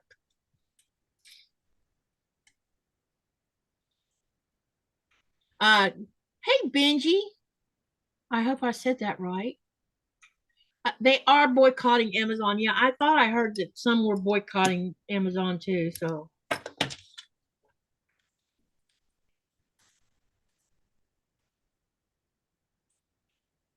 take the money away, maybe they'll stop doing what they're doing, you know? Maybe.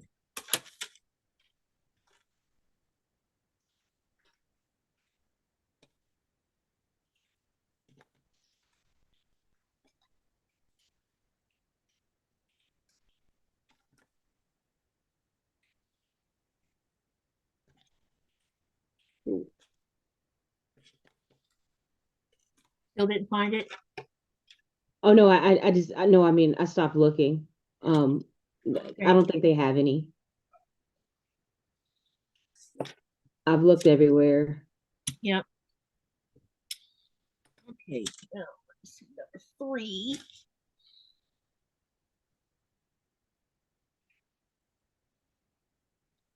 Denise says I didn't hear about Amazon boycott. What did they do?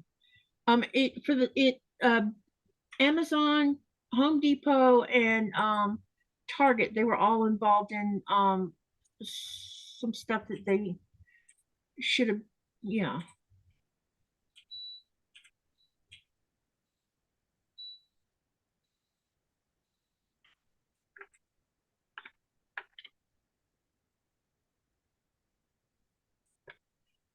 Hang on, let me go look up the exact so I don't say it wrong.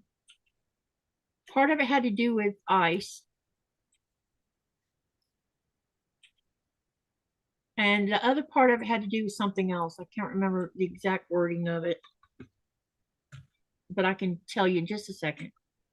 Because I watched a casting about it.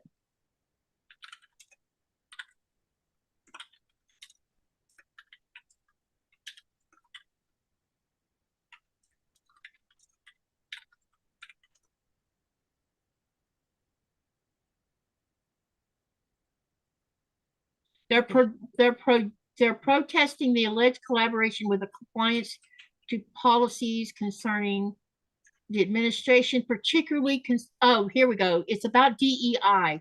It's because of that. All 3 companies rolled back their DEI policies, which makes total sense to me to boycott them for that reason.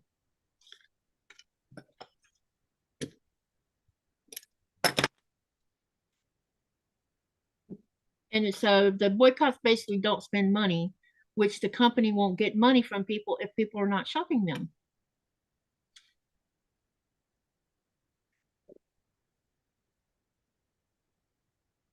I don't think Home Depot was helping them. They just weren't standing up, keeping them out of their store. They were letting them use their parking lot for staging. Exactly. They were allowing ICE to use their parking lot for their staging, which is why people got so upset. But I saw the other day where a neighborhood completely ran ICE out of their neighborhood. I'm trying to remember what state that was in. But the neighborhood that they were in, they completely ran them out because ICE couldn't deal with the crowd. People came out of their homes to stop ICE from doing what they were doing.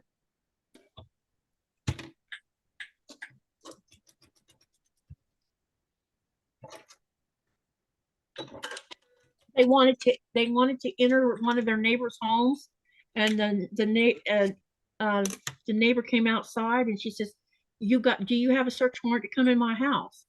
No. Then you're not coming in my house. Before you knew it, the whole neighborhood was involved in it.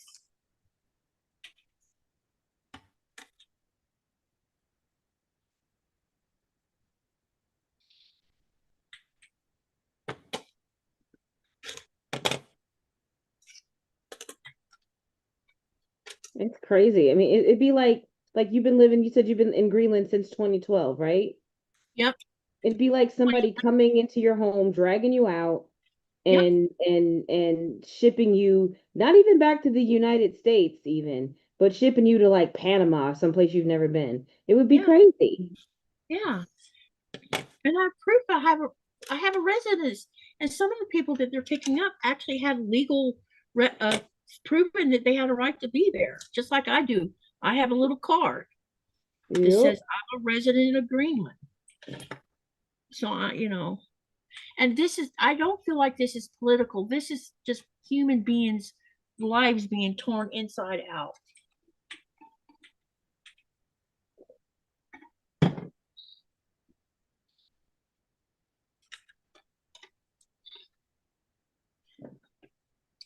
It's like I made a comment to Nikolai. I said, if you die, I wonder if Greenland will kick me out of Greenland. If he was to leave before me, you know what I'm saying? He's like, they wouldn't do that. I said, how do I know that? I mean, they've never given me the reason to think that they would, you know what I'm saying? But the thought has crossed my mind because I'm technically an immigrant.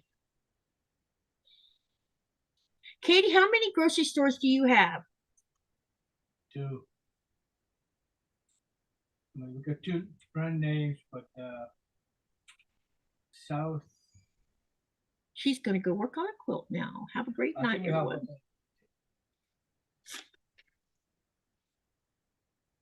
6 to 7 stores altogether. So we have 2 main grocery stores. We have Bruceton and we have Pacific. And then these 2 stores have smaller stores. So we technically have, how many of the small ones? 7 small ones. Yeah, they're kind of like small size convenience stores. So that, but their stuff comes from the main store. Like 1 block away, we have Bruceton. But then if you go the other direction, a half a block down the road, who does that one belong to? Pacific, honey? That's the one that's right by the lake?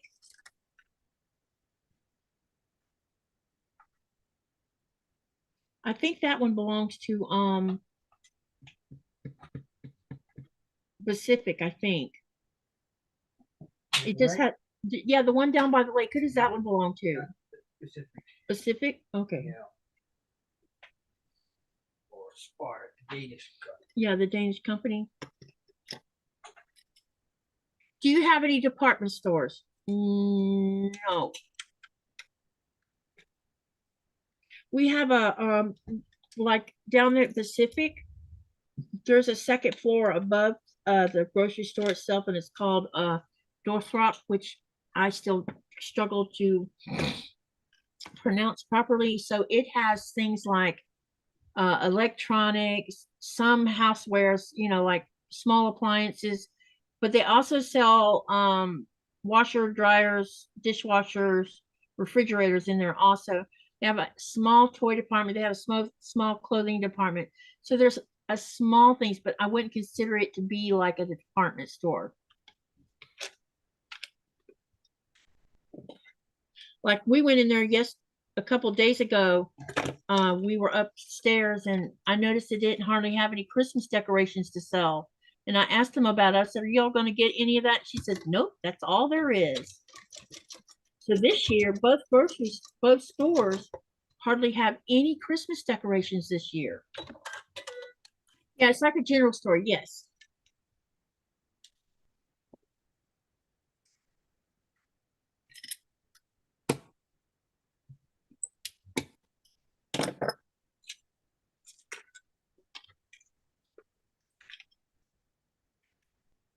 Sorry, guys, for anyone who got uncomfortable.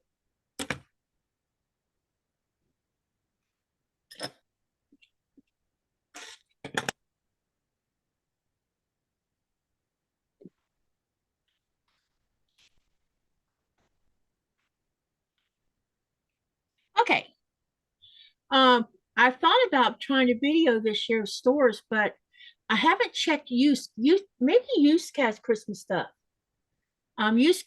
We have one other store called Use, and Use sells things like beds, towels, sheets, curtains, a little bit of curtains, shelves that you can put together.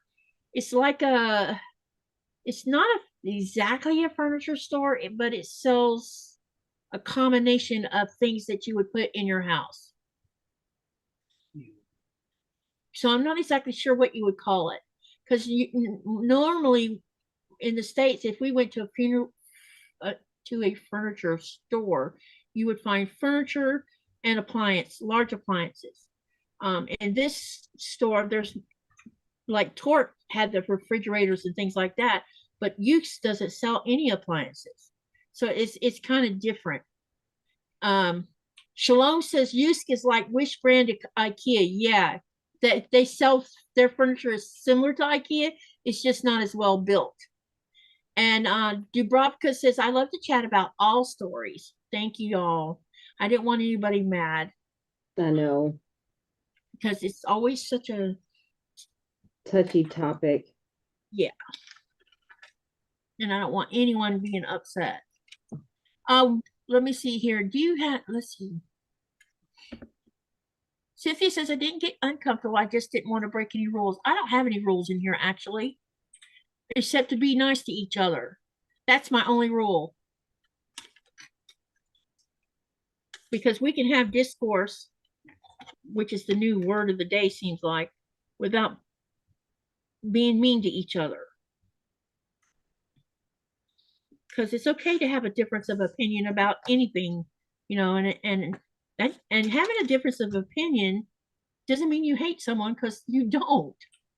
We used to understand that. Like, we used to understand that. Like, I don't know why we don't understand that anymore. I know, because I'm not going to shut anyone down the only way I would shut someone down is if they started calling each other names. Then I would say something. But y'all don't talk like that. I mean, nobody does that I've seen. Now, on my Facebook, you heard me talking about kicking my sister off my Facebook. That's because she called my friends nasty names because they didn't agree with what she had to say. And I'm like, it's okay to disagree, but don't be calling people names.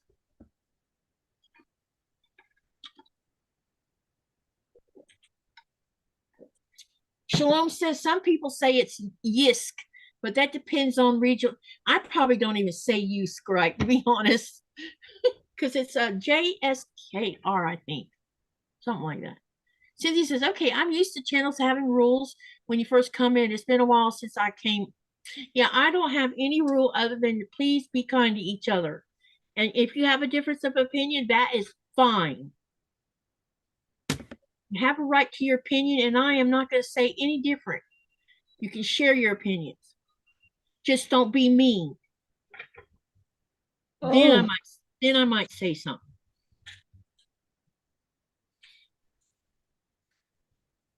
name calling is very uncool. You are so right, Shalom. I told my sister, I said, why do you do? Because that's what they are. And I said, then you need to get off my Facebook because I'm not going to put up with, well, I don't know why you're not standing up for me. I said, because I happen to don't agree with what you're talking about either. I said, And so whether you're I agree or don't agree, there's no reason to be disrespectful. exactly. There's no reason to be rude.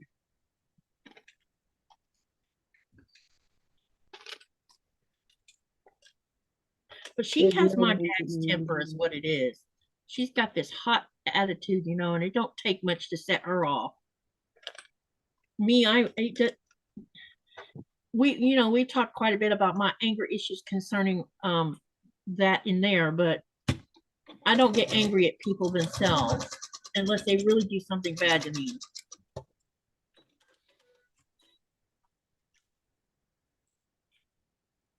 Yeah, Shalom says, one thing I get upset about is people being mean or impolite. Yes. And then Cynthia says, I don't mind discussing things that we may not agree on as long as each person stays kind and respectful. Yes. Yep. Be an adult, Uh-oh.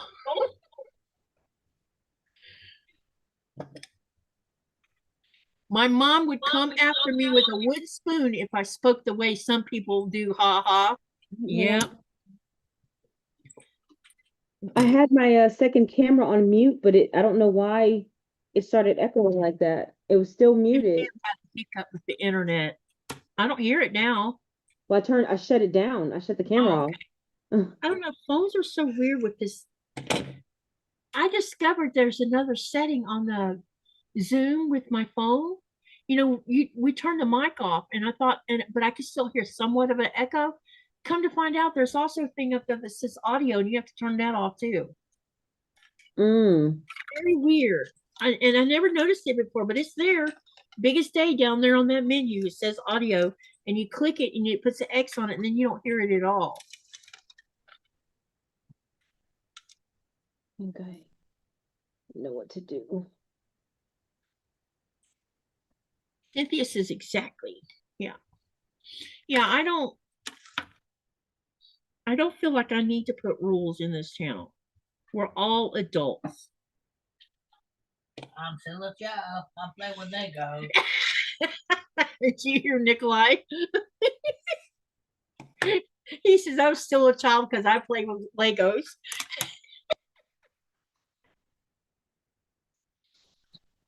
You can always tell, you have two kinds of trolls that will show up in our channels. You have the ones that just plain out do sexual harassment. The other ones is when they come in. The other day we had someone come in. Hi, lady. What are you wearing, lady? Why is your glasses so big? I'm like, that is a kid. Because I remember my son going through a period of time when he was 9 or 10. He came home one day, he says, hey, lady. And I looked at him, I'm like, excuse me? Well, my friends call their mama lady. I said, don't you call me that. I'm your mama. And I knew, when I see that on the internet, it's like it's a kid talking.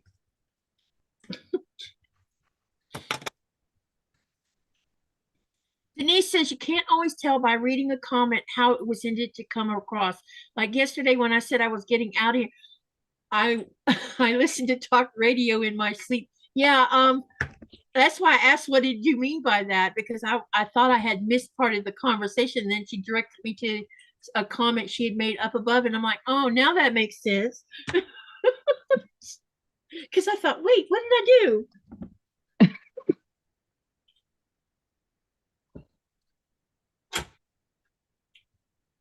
And you don't see body language with text either.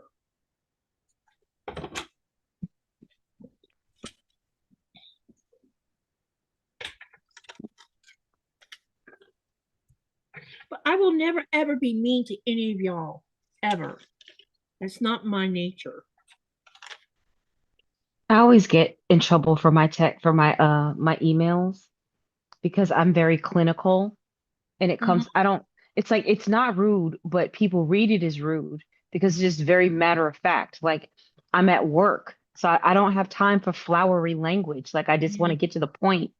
And it's like nowadays everybody wants like, hi, how are you? How's your day going? And then get into your email. And I'm not doing that. Like, it's like, hey, That's interesting because sometimes when I write emails, I'll say, "Hi, I hope you're doing well," because I was trained to do that. I mean, for work, for task related work items, I'm just not doing that, Yeah, you know? it never occurred to me that maybe all the little extra things I say really doesn't matter one way or the other. Let's see. Bonnie says, "Hey, if we all didn't have some kind of kid in us, this would be a pretty ugly world that it already is." Nico. Got that right. Yep. And then Cynthia says, Denise, you mentioned that on William's channel last night. I don't know if you heard me say I listen to talk radio too sometimes. And then Shalom says, Chaunda's productive, not your granny. Laugh out loud. That's a point. Right. Big point there.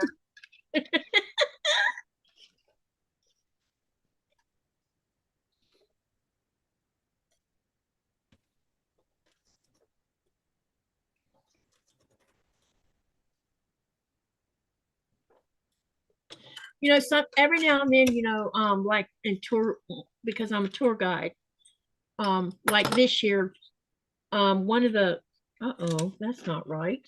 One of the guys, when I was walking them to the tannery, he says, I want to ask you a question. And I'm like, okay. He says, well, I want to make sure it's okay first. I'm like, what are you going to ask me? Well, I want to ask you about the leader of the United States, but he used his name. I'm not going to say it on. And I'm like, it depends on what you want to know. I said, because my opinion and I told him, I flat out said, I said, I'll answer your question, but I'm going to tell you right now, if you're looking for an argument or to get me fired from my job, you better tell me right now because I won't answer your question if that's what you're after. And then he says, no, I would really like to hear your opinion on what I'm going to ask you. And I'm said, so you're not going to get me fired if I give you because I'm not going to lie.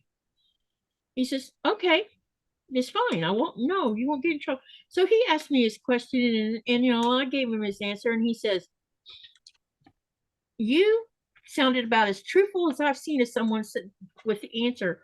I said, and so you're not angry because of what I said? No. And I wasn't even mean about what I said. But it had to do with Greenland and the United States is what it was about. And I told him flat out, I said, no country, I don't care what country it is, has no right in the 21st century to think it's okay to come and take another country away. And I said, the Greenlandic people are not going to stand for it. And if I had to choose, I will stand with the Greenlandic people. And he says, as an American, I said, you by God, I would because I live here. I don't see myself moving back to the States. Probably never. I mean, this is my life here now. I will never stop being an American. I have no intention of giving that up.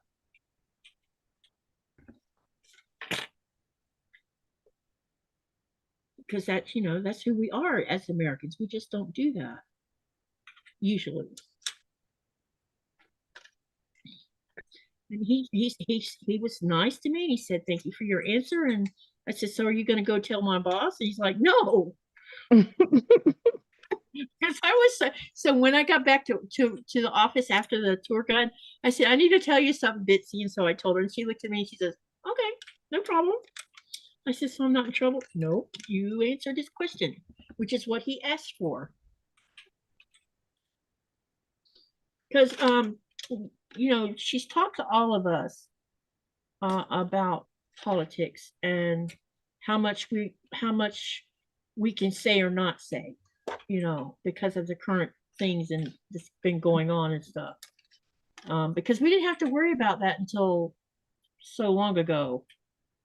And now, we do. We have to be careful of the things we say or we just say we can't answer the question.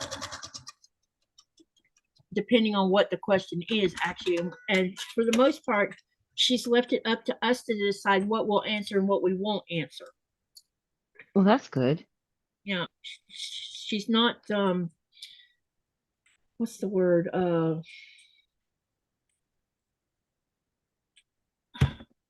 It's the same thing as meaning screening something you say. What's the word for it? It's like if I wrote a paper, or no, or I did an interview and someone wanted to take parts out of it. What is that called? Because they didn't want it on your video or whatever. Redacting. She doesn't Censoring. Censoring. She doesn't censor us. But she also has told us, when you're answering questions, don't be disrespectful, because that'll bite all of us in the butt. No, I'm like, well, I get that. I would never be disrespectful.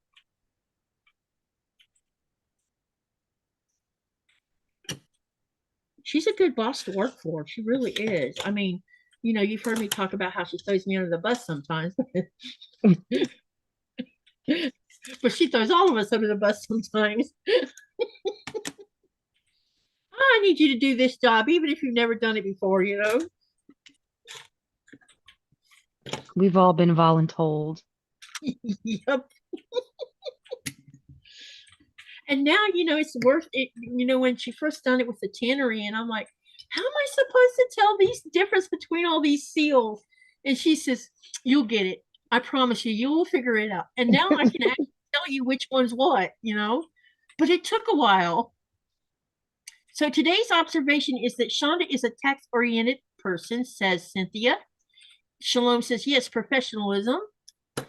And then Denise says, I want to know everything from all angles. I don't believe there is a thing I can do to stop anything. Yep, this is true. And then Shalom says she won't censor you. And then Lainey says, I hope everyone's day is going well. Yes, we are having a great day.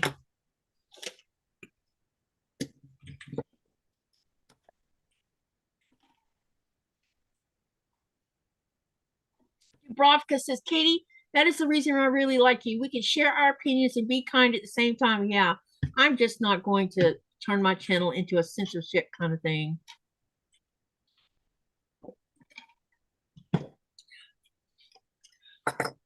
I want to tell you guys something. When I first had this discussion about me and Danny doing the mental health thing once a month, I really thought that it was going to blow up in our face, because so many people, the minute you mention mental health, it's like a curtain's got to go across somebody's eyeballs. We cannot talk about that. Period. And so many channels forbid you even bringing up that you're having a bad day, which is mental health. But from my perspective, if one of y'all came in my channel during a live and said, I'm having a bad day and I want to talk about it, I would tell you, we're here to listen to you spill your guts right here in the middle of the live, because we are friends and this place is a safe place. And I will always try to make it safe for all of you, regardless of what you believe in, what you're,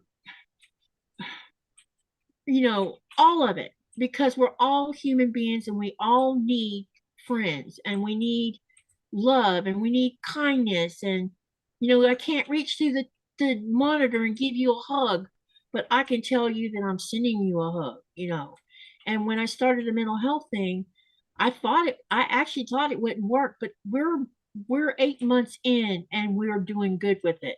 And people, when I first started it, I didn't know what was going to happen with it. And people are actually talking about it, and we're not hearing a bunch of how they became the way they are. I mean, y'all have heard me drop little things here and there about my life, because I am a product of my environment. I am who I am because of what's happened to me. And I feel like that I'm in the best place I've ever been in all of my life right now with Nikolai. And I've met all of you wonderful people, and none of you have tried to say, I need to act a certain way, or I need to handle my channel a certain way. Every one of you has said, keep doing me and just do what I've been doing. Don't change anything I'm doing. Do you know how much that means to me? Because I have heard my whole life that I should be one way until I came, into Nikolai's life. And not one of you have told me I'm worthless. None of you have. Because you're not. Why would anybody say it? Well, never mind. I forgot there's some pretty No, awful people. yeah, because there is awful people, but none of you have done that. Instead, it's we love your channel. Keep being you. Don't change what you do on your, and that's why I keep doing this, because y'all are not asking me to change how I do things, or telling me that you don't like something I'm doing in my channel. I need to do it this way. None of you have done that, and I thank you for that. And I hope that you'll always be around for that kind of thing. Raven says, it's easier to talk to strangers about what's bothering you. Yes. The subject of mental health is opening up more recently. People are much more open and unafraid of judgment. Yeah, there's not going to be a judgment here. None at all. Yeah, I agree with that. I mean, as evidenced by the 50 million BetterHelp ads you'll see if you watch YouTube for any time. Because we should be able to talk to each other, because to me, life is not rainbow and roses. Just saying, or rainbow and butterflies. Yeah. There are days when it's HELL. Just saying. Dubrovka says, hugs for you. Thank you. Hugs to you back. And Bonnie says, if someone doesn't like what you're doing, then they don't need to watch you. That is I know, right? That's right. There's the door. But y'all have made me feel like, I honestly, to be frank, I didn't think I would succeed at this. And I have, this has been such a big game changer for me, what's happening with the channel and meeting all you kind people. It just blows my mind.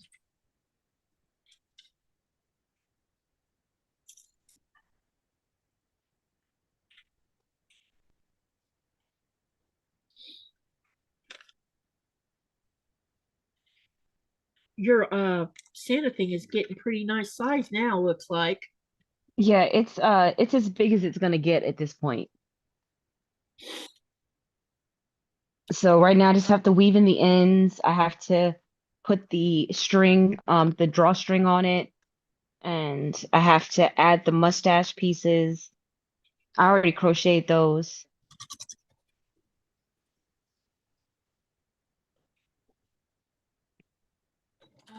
Bonnie says, Katie, wait. I missed something here.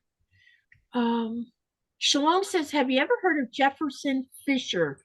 You might really like his videos. They are so good for building yourself up and dealing with negative people. And then Shalom says, I listen to him a lot while I work on my little project. No, I've never heard of him. I Katie, haven't that's either. because, and then Bonnie says, Katie, that's because you're kind and you're real. That's what makes you so great and why I love watching you. I'm usually in the background on my TV. I think a lot of, did you know? I bet y'all don't know this. We can in our analytics, we can actually see what percentage of people watch our videos from phones, TVs, and computers. We can actually see that. Mm-hmm. And a big majority of people who watch a lot of my lives, they're using their TV, which is amazing. Because I watch a lot of people's videos with my TV. I do not watch YouTube on my television. I do. Ever. Ever. I'm excessive about it. Because I'm normally like my television is in my living room and in my bedroom. So if I'm not in one of those two rooms, yep. And usually if I'm in bed, I'm going to bed and then me and Adrian together and then we'll watch something on the TV that we both like. So I like never use my television to watch YouTube, but it's like on my phone like 24/7. I'm a YouTube fiend. I'm an addict. Yeah. Someone made a comment. Bonnie says, can't wait to see that Santa when he's all done. And then Rita says, So how come no one told me not to put so much food on my plate? Ha ha. All of it? I want to know if you ate at least half of it. Rita, you are in a body that will allow you to take as much as you want. Yeah, she definitely. And then Cynthia says, I like the TV for bigger screens. Me too. But I have the same thing on my laptop or phone. The only thing I don't like about my phone is y'all probably see this on some people's lives. When you see me make a bunch of typos, it's because I'm on my phone. Oh my gosh. Some of the things that comes off my fingers. I use talk to text a lot. I've been testing it. The only thing is it doesn't bother to put punctuation. If you tell it, so I like to play rainbows and butterflies, period. It'll do that. But then you have to make a space manually and then restart the recorder again. Mine doesn't do that. It makes a space and capitalizes the next word. Yeah, mine's not doing that yet. Or either I'm just not doing it right one. Let me see. Raven says I swap my devices. I link my phone to my TV so I can comment. Oh, that's actually a cool idea. I thought about putting a keyboard on my TV so I could type from that way. And then Rita says, I have a TV in all the rooms, but rarely watch them. And then she says, if I eat a quarter, I am doing good. Yeah, exactly. That's why I was wondering how much you ate of it. And then Raven says, if I'm sewing, I use my tablet or computer. Like right now, I'm talking to you guys on my laptop. Nikolai's on the desktop right now. Gaming. Because he is game. What are you still playing Star Trek? No, Skyrim. Oh, you're playing Skyrim? He's on. That's why you turn the light out. Because so you can see what you're doing.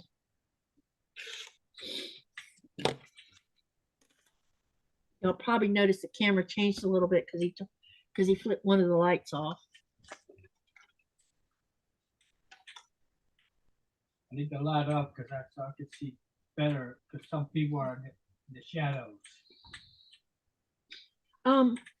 Chaunda, I need to go do a quick bio. I'll be right back. Alrighty. Let me make sure I can see the chat.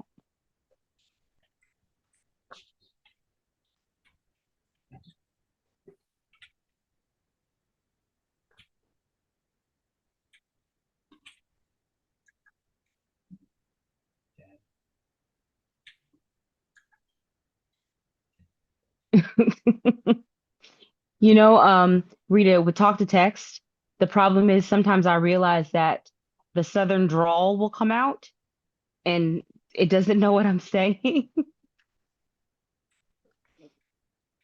So it helps me keep myself speaking properly. Because either the New York accent will come out or the southern drawl will come out, and then my phone is like, girl, what are you trying to say here? I think it's chilly in here now. What do you think? Yeah. Because I'm not hot anymore. I notice I'm kind of a little bit chilly.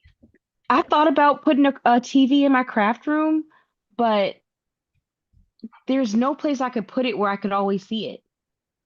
Right? Like no matter where. So if I'm cutting over here, I can't see a TV that's over there. And if I'm sewing over here, I can't see a TV. So it's like there would be no place that I could put it where I could always see it.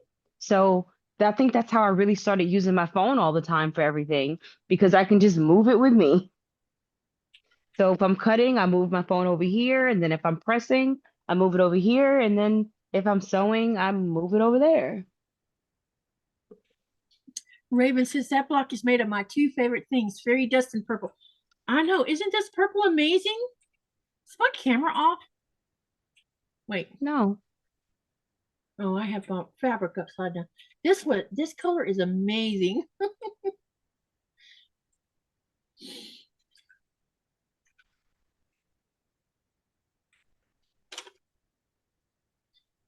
Dubrovka says I always watch on TV and chat on the phone. And then I should Cynthia have says brought. that will be my challenge if I ever get a TV in here. So when and if we get moved into the other room again, I have a TV that I had in there, and I'm thinking when I kind of have an idea of how I want to reset things up in there, and I'm thinking we got to figure out where we're going to put the TV because I like to turn that on sometimes. Of course, it's been sitting in there unplugged the whole time I've been in this room.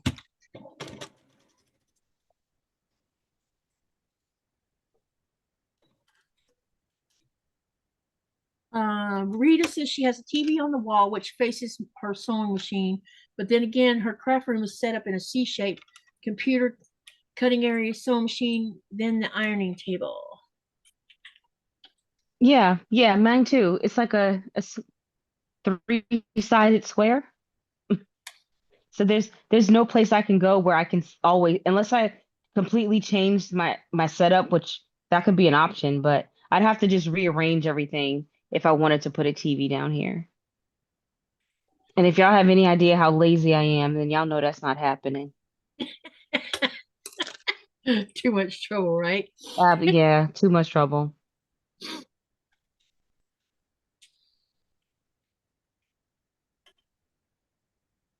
If I did put one in here, I put it over there it would be to the right of me on the wall. Because then at least I could see it when I'm doing everything but pressing. Yeah. I mean cutting. Like, so if I'm sewing, if I'm pressing, I'd be able to see it, just not when I'm cutting. So if I was to put one, it would be over there somewhere. That makes good sense to me. Hello, Pam. How are you? She won the gift card from the 5K drawing. I have to see your setup, Rita. I'd love to see how your Yeah, me space is too. set up. I would like to see it too. You need to make a video of your sewing area, Rita.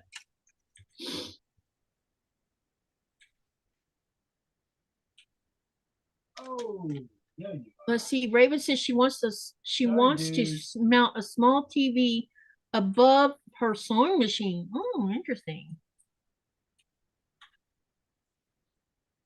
Where I really want a TV is in my kitchen because I can't see the one in the living room when Mm-hmm. I'm in the kitchen cooking. And when I'm like watching football and stuff, sometimes I'd like a TV. But it's not a big enough deal for me to really care about it. It's just a nice to have, but it's nothing I need. Pam, what it does is it says in the statistics, it says a certain percentage is watching using their TV, a certain percentage is using phones, and a certain percentage is using computers. How it sees it, I don't know, but apparently it can see it, which I find interesting. Shalom says, I have a radio by my sewing station. Music keeps me happy and focused. Then let's see. Denise says, I might cease to exist if I didn't have a TV. Makes no difference the size. I just need the option to watch something. I have been bored enough to watch golf, having clue what's happening. Yeah, I'm an avid TV person too. I Like actually like golf, like legit like to watch golf. I find it fascinating. But I will not watch baseball. Boring as heck to me. But I will watch golf, which is weird. So Pam, I think that it does because I have a little secret to tell you guys. Well, it's not really a secret. Sometimes when I go watch someone else's live, there's more than one of me sitting in their live. You might be on my laptop and on my phone and on my TV at the same time. And we get credit for whoever's sitting there watching.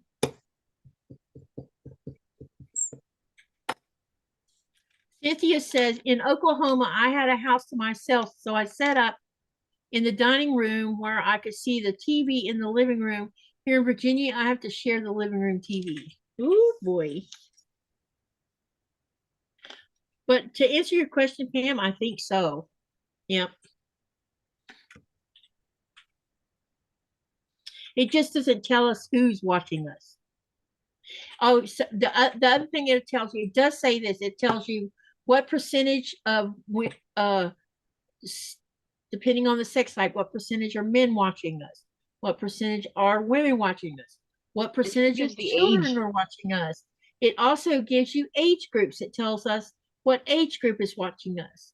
So the youngest age group that watches me currently is 25 to 34, I guess. But the biggest majority of them are ages 60 and up.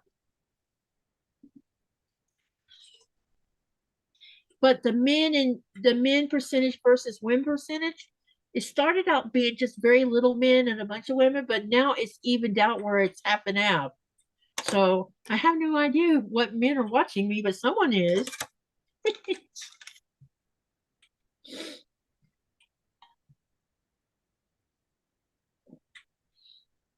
Uh-oh. Cynthia says, oh my gosh, Chaunda, are we twins separated at birth? So much alike.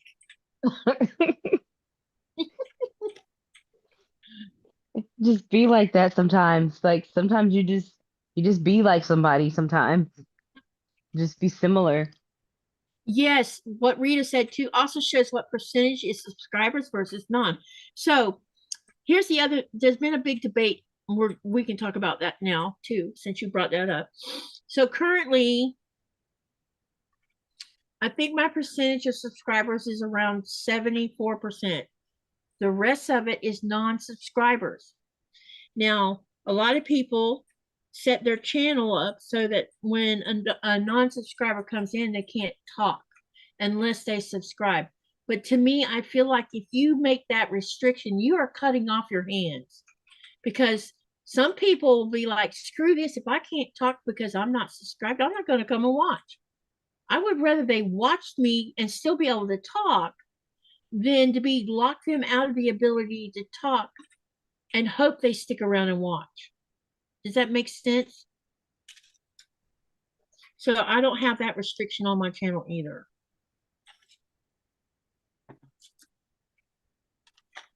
I mean, I don't because either. I have enough moderators in here that when we do get a troll, they're all over it. And you know, if it's just me by myself and there's no moderator, Sean's such a good teacher. Sean says, when they come in and do what they're doing, don't act like it's a big deal. Just deal with them and don't say a thing. And ask your viewers, don't say nothing. Just keep on with your conversation, which I asked a long time ago. So we don't even acknowledge when we get a dodo head in the channel trying to start something, you know. Most of it's like, what's underneath your shirt? And I don't know if these people realize that what they're doing is sexual harassment. So I started reporting them, and I hardly get very many. About time I say that, someone will show up. To me, it is not nice to not allow anyone to comment. I agree with you. That's why I don't turn that setting on. Do you get those pervy guys coming on here? Once in a blue moon, Jean. I have a lot of names blocked right now sitting in my thing, and it's the same person. Because the first thing he or she says, because I don't know which sex it is, what's underneath that blouse? And the fact that they say blouse lets me know it's an older person. Because young people I don't even know if young people call button-up shirts blouses. And this shirt I have on right now is not a blouse. Let me see. Number 10. Did I decide that number 10 was white? Yes.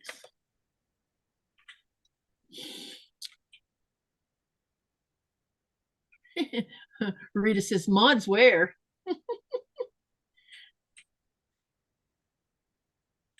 Pam says, I watch more than I chat because I'm trying to cut, sew, and even sometimes long arming. Hey, whatever works. The fact that you're watching, it always blows my mind when I go look at watch hours on a live. and notice that some people stay the whole time and others, it's like it goes in, you'll see where they watch maybe 30 minutes, they'll leave and then come back again. Because we can see those kind of stats too.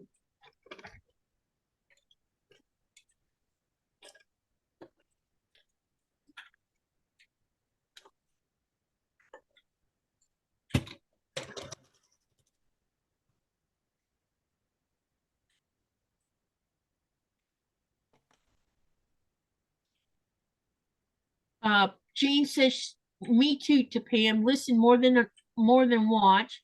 Rita says, mods are those things that jump out of the corner, haha. Yep. You least expect it. I kind of been desensitized quite a bit because of, you know, my IRC days. My goodness. People would come in there, we call them trolls even then. They'd come in and flood all of us off the channel because they'd run a bot. And I'm like, oh my gosh. Nothing more annoying being in the middle of a conversation and the entire channel gets knocked out. Totally, all of us. And they always like to hit the newbies channel because that's where everybody goes when they need help, you know? So they come in and we might have 150 people in that chat and suddenly all of us are gone because they dropped a bot in there. I'm like, really? So then the channel, they didn't call them mods back then. They called them something else. I don't remember what they were called. But they would scramble to get this person blocked so they could get everybody back in the chat, you know?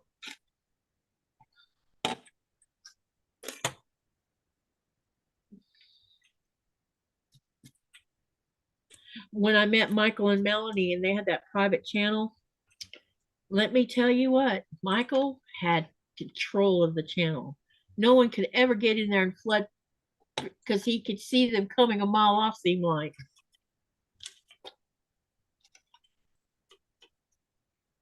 Earlier, I heard you chat about the mental health show, and I love that I feel safe in the few groups I'm most active on. 2025 has been a horrible year for her.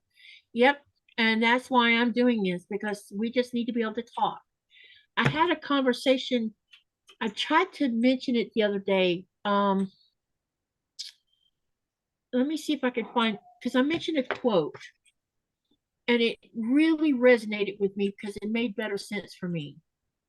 Because it was talking about forgiveness and stuff. And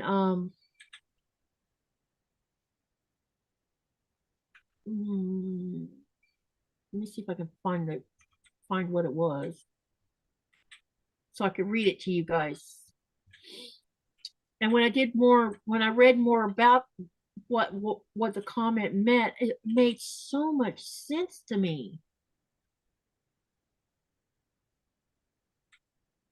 Hang on a second.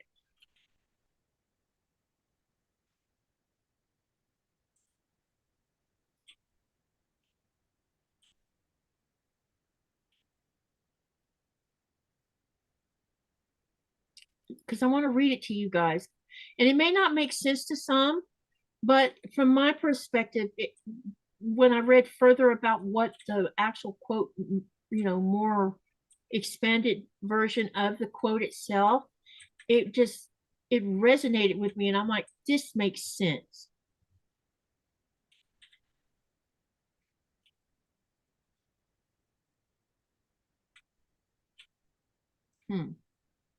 If I can find it.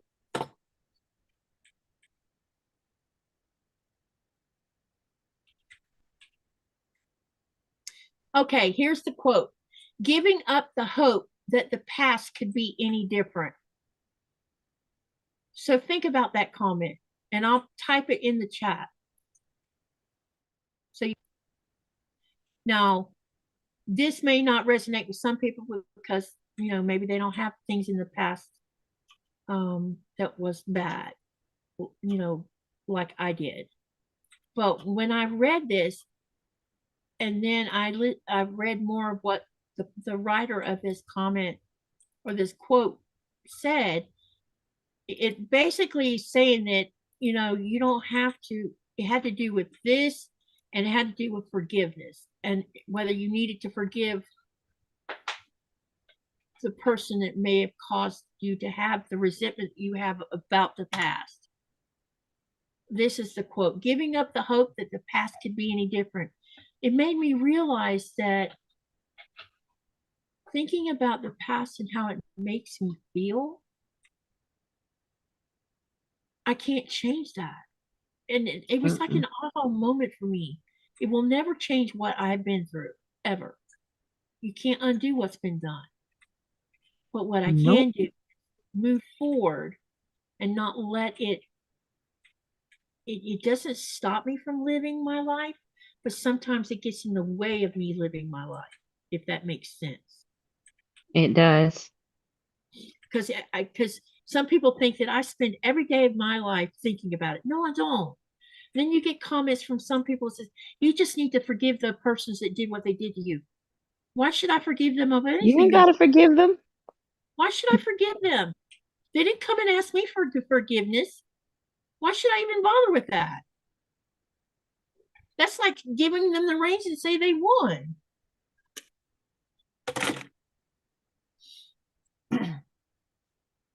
Shalom says, the one I love the most right now is don't set yourself on fire to keep others warm. Oh my God, that's a really great quote too.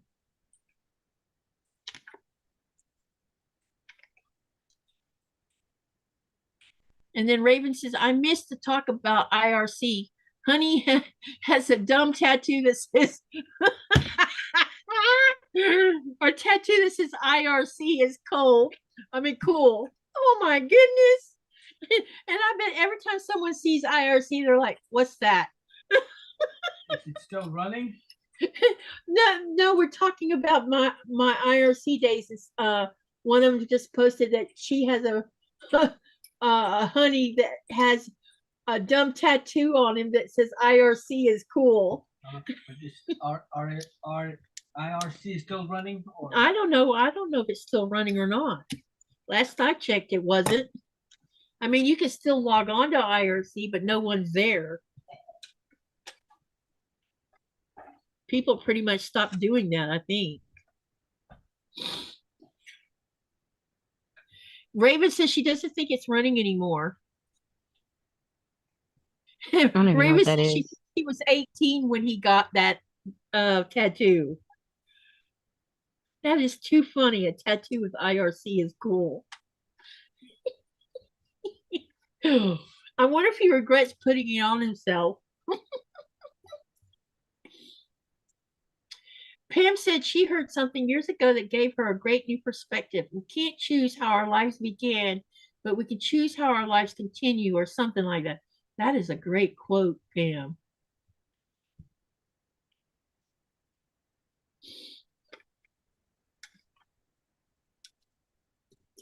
That is a great quote.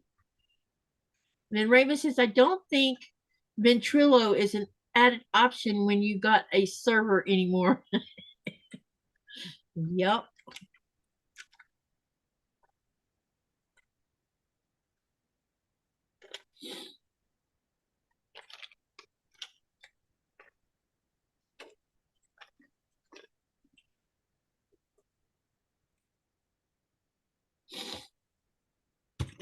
That's not his biggest regret in tattoos.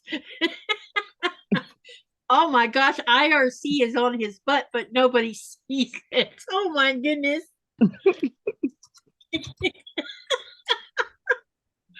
Oh. I don't know. What is IRC? I don't even know what that is. It's internet relay chat. So when back in the day. Yeah, back in the 80s, or no, back in the 1990s when internet became a thing. I never used that. Where common everyday people could have internet. I started out IRC because my internet provider, I said, I don't know how to navigate on a computer and navigate the internet. He says, this is what you're going to do. And he wrote everything down and told me how to do it. He says, you're going to download an IRC program called Merc, because I'm using Windows. And then you're going to join this server. Any server will do. And then you type in there, join number newbies. And in the newbies channel, people are there that know how to navigate the internet, and they'll teach you, because that's what they're there for, on how to get around the internet. And Never know. The first 2 years I was in newbies, and then I started exploring other channels. That's how I came about Michael and Melanie. And that's how I met Nikolai. I was already in Michael and Melanie's channel from like 1996, I think, on. And then Nikolai joined the channel in 2001, I think is what he said. And that's how we came about, becoming friends. But that channel was private. If you had to answer certain kinds of questions, and Michael would decide whether you stayed or you were gone. Because Michael wasn't going to tolerate bad attitude people. Because, the internet's full of them. Absolutely. And Michael, I was a little bit terrified of Michael, because he would not, when he spoke to you sometimes, it's like, oh my gosh, I'm glad I'm not that person. Because he would just tell you all about yourself, and he didn't care if it hurt your feelings or not. And it was the people that he was telling about their stuff were the people causing trouble.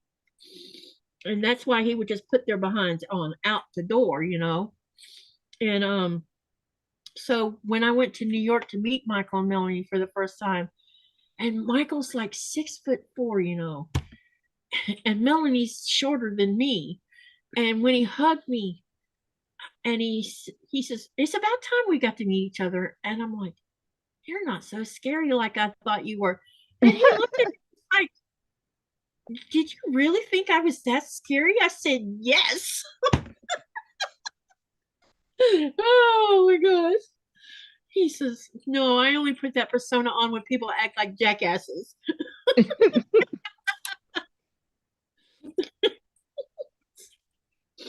And we have maintained this long friendship relationship between us all of these years. Uh-oh, I think I made a boo-boo. Wait, 10, 11. No, I didn't. 12. Thought I made a boo-boo.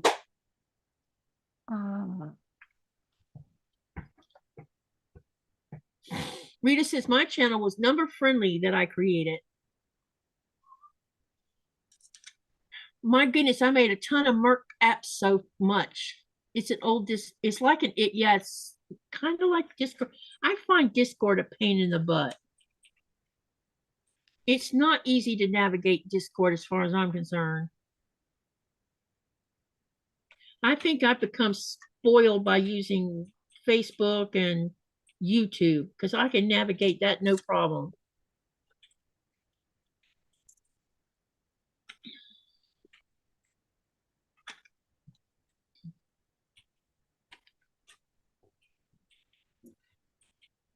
But there was lots of, I went to my, so I started the internet in 1994 because I was going to college, and I bought my first computer then. And that's how I came about getting the internet, because it was a good way for me to do research for classes and stuff, because I spent an extraordinary, it was hard for me to go to the library because I had 3 young children. And trying to keep 3 young children while doing a research paper in a library is painful. Because, my kids were good, but still, you can only make them sit so long and be quiet, And when I got my computer, it really opened up another way of doing research. And so when I started out newbies, about 2 or 3 years later, they decided to have what they call a IRC party, and they had it in Fort Wayne, Indiana. It was the first time I ever got on an airplane and left Florida to go to a party with a bunch of people that I only talked to with my keyboard. I mean, I had pictures of some of them, but not all of them. And so there was about 30 of us at that party. There was a couple things that happened that shouldn't have happened, and that had to be dealt with. But outside of that, it was a fun party. Because sometimes creepies come to the parties too. And they drink too much. I didn't drink at all. But you're a lightweight. Yes, that's right. I am a lightweight. I admit it. But I didn't drink because I didn't want to be in that position with someone I, just met for the first time. Because being abbreviate, being out of control is not my thing, I think. And then after that, and then when I became part of the Michael and Melanie's entourage, I went to New York twice, stayed there like 3 or 4 days both times. Went to New Jersey on one of those New York trips. Spent 2 days there, and then I took my kids in 2001 to San Diego to the couple. When I went to New Jersey, see, they were friends with Michael and Melanie, and we all met in New York. And at some point, the next trip I made to New York, they took me home with them in New Jersey, and I spent a couple of nights with them there. And so then because he was in the Navy at the time, so it was a Navy base they were living on. And then when they moved to San Diego, because he was getting ready to retire from the Navy, they invited me to bring the kids with me, and I could spend a week at their place. So I got on an airplane with all 3 of my kids, and we went to San Diego and spent the whole week with them. Nice. Oh, Raven's nighty night, Raven. Thank you for coming to the live. Good night, Raven. And it was so much fun because when I got off the airplane, well, we had to deal with Kristen because Kristen was so sick. She had air sickness. It was crazy. But outside of that, when we started going through San Diego, I felt like I had been there before. And I know that my parents, when my dad got out of the Navy, moved from San Diego to Florida. So I knew that we had lived in San Diego. I just didn't know where. And when he took me and the kids to Balboa Park, I was like, holy crap, I feel like I've been here. But what was the most eye-opening was going to the zoo. And I called my mom that night. And I said, Mom, did you take us girls to the San Diego Zoo? Yes, why? I said, because we were at the zoo yesterday, and I swear to God, I felt like I'd been there more than one time. She said, I used to take you guys every week. And I was, when we moved to Florida, I was 5. Wait, let me think. Yeah, I was 5. So I had some memory of San Diego Zoo, some memory of Balboa Park, Coronado. I had memory of, I just couldn't put my finger on why I knew I'd been there. It was because my mom took us there all the time.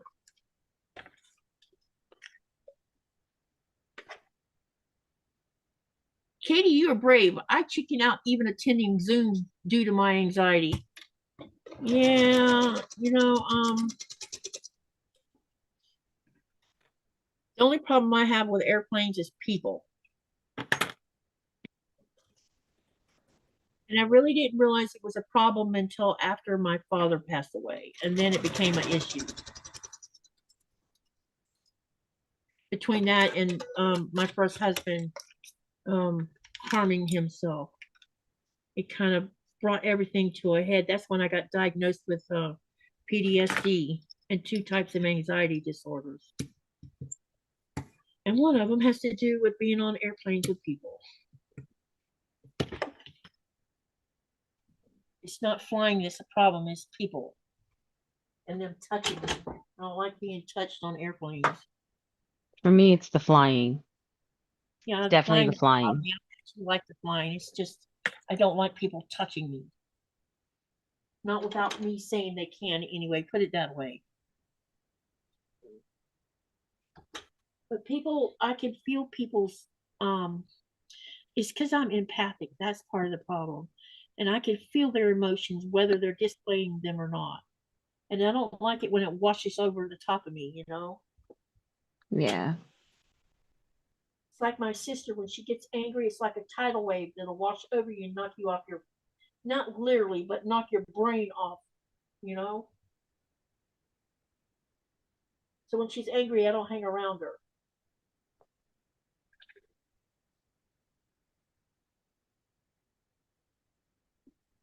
I don't even think she realizes how much her anger affects people around her. Because she sure has plenty of it.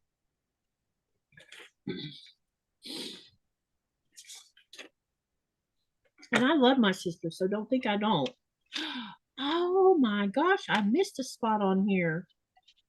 It is perfectly fine to love people from a distance. Yep. I try to talk to her on the phone, and always we end up in an argument. She is so set in certain things. I'm like, why are you talking to me like that?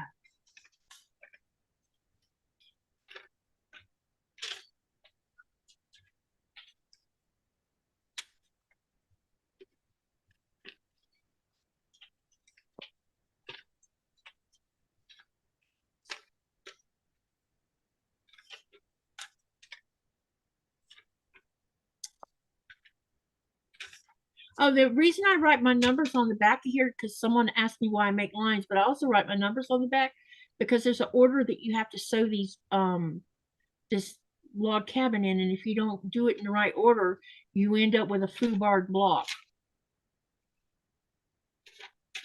So I write it on the back so I can see it to make sure I put everything in the right order.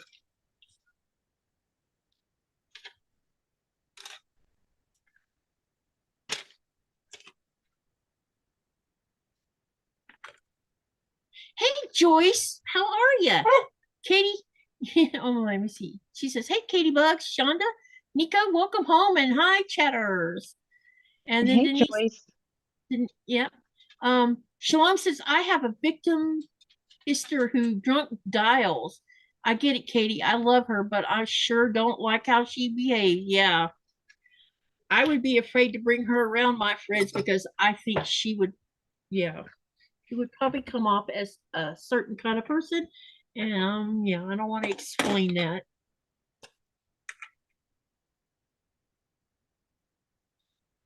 Because she's just high maintenance.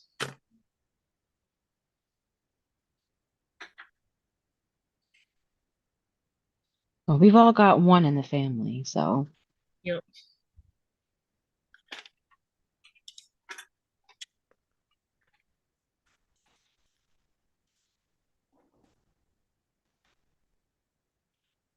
I don't know why she hangs on to her anger the way she does, because it just. I don't have the energy for it, to be honest, to be angry like that. I have difficulty holding on to anger. I Like always sometimes I should be angry and I'm not, but I should be. used to be, I would what you would call slow to anger person, and then when it comes out, you need to be nowhere around. But then this stuff would happen with my house, and it was like a trigger for me, and it set because to me, people should not see you angry.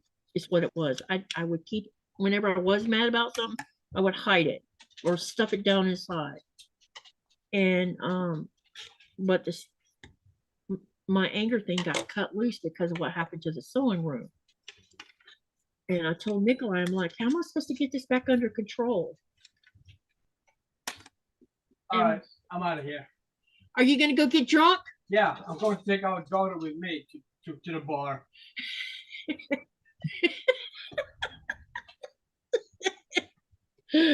Right. I can see you try to get in the bar with the dog.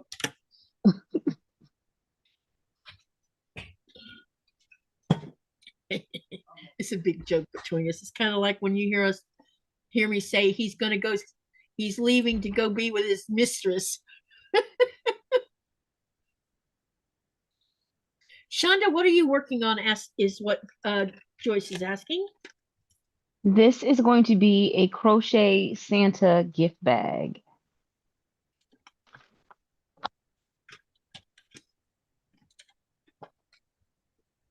This is what I'm making. So looking great. I've got the bag done. So now I'm putting on his little mustache. And then I have to put on his little belt.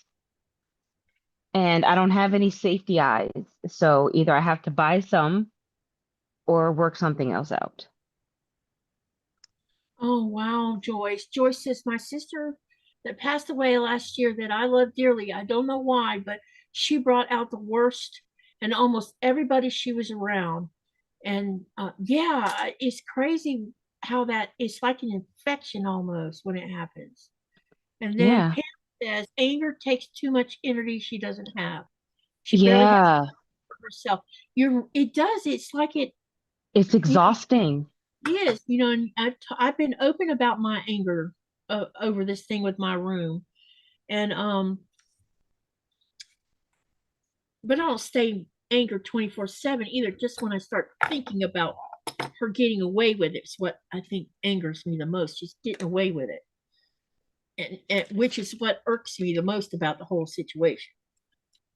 And so, but Melanie was talking to me the other day. She's of the opinion like you guys are. Once we get my butt back in that room permanently sewing again, my anger will probably dissipate with it. Because I'll be back where I want to be, Yeah. Joyce says, cute. I can crochet, not that good, wish I could. And then Dubrovka says, very nice, Chaunda. This was literally all single crochet. This whole thing is single crochet. So it is very beginner friendly. Denise wants to know if you can stitch in some eyes with your yarn. I thought about it. But I have to make them. This bag is a lot bigger than I anticipated it being. Um, and it clearly gives you the dimensions here, but I wasn't paying attention. So I don't know how good it's gonna look. So I'm gonna probably look and see if I've got some buttons. Okay, I need to ask a question. Chaunda, where are you on how long you want to stay? I probably need to log off soon. Okay. Yeah, I need to wind it down. We're 3 hours in, so I'm gonna ask the chat. I figured I would probably lose you at some point because you gotta go eat. Unless you already eaten. I'm starving, so I've been snacking the entire time I've been eating Yeah, I'm sweets the surprised entire you hadn't time. said I'm gonna go get something to eat. Because you're welcome to do that and turn the camera off and eat. Like when you see me go like this, You're it's eating. because I'm eating some. Yeah. Okay, so we're 3 hours in. I'm still sewing. Sean is going to probably sooner or later. Do you guys want to stay a bit longer, or do you want me to cut off so you can go watch other people's lives? Because normally at 10 o'clock, my time would have been Zaza, but Zaza canceled her live tonight, so there's really the next person that'll be coming on live. I don't know the exact time for, hang on, I need to see what time Tammy's supposed to be live. Maybe she's live now, but I don't think so. But I better look. Hold on a minute. Let me see. Because I want to see if y'all want to stay or if you want to go to someone else's live. Man, hold on a minute. I need to see when Tammy's supposed to go live. Because I know William will go live at 1:50 a.m. my time. That's my area. I totally lied. I do have safety eyes. Let's see if they're big enough.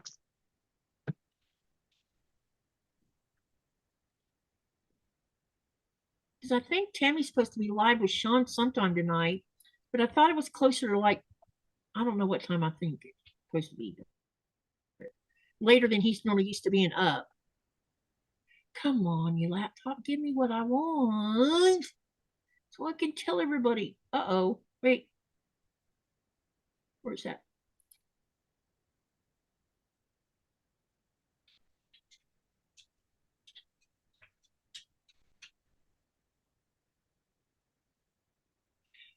Oh, she's not going to be live anytime soon because it says today's the 6th. This says 1 a.m. my time, which would be 12, 11, 10 p.m. y'all's Eastern Standard Time. So she's still not, it's not time for her to go live. So I can go a bit longer if y'all want to stay and hang with me. And I'm not gonna, I know Shauna's got to go eat. So you can leave if you want to, sweetie. You don't have to stay if you don't want to. I just want to finish getting my mustache on. Okay, because I'm gonna keep sewing. So I'll stay. Joyce says she has trouble changing colors. Hi, Becky. Becky's another one that won a gift card from the 5,000 drawing. Congratulations.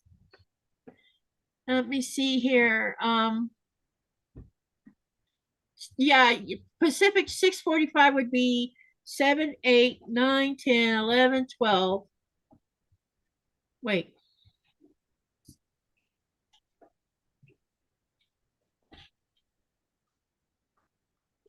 So he's going to go live before Tammy? Usually it's after Tammy. Yeah, I need to stand. Yeah, I agree. I need to stand up. Yeah, I need to, I need to trim 2 blocks. So let's trim the blocks. That'll get me off the chair for a minute.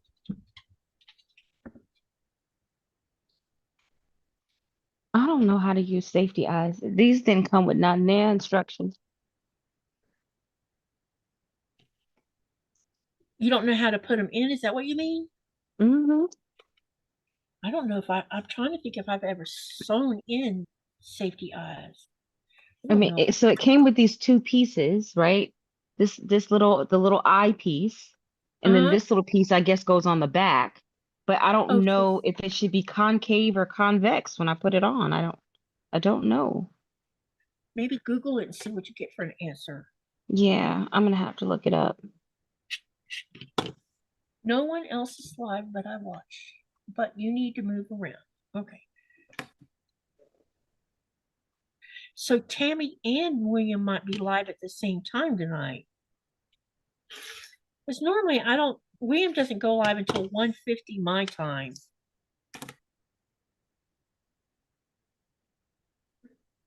And usually Tammy's like an hour before him or something like that. An hour and a half, something like that. So I know that Sean's sewing with her tonight. And then Sean's going to sew with me tomorrow morning. Okay, we got that one trimmed.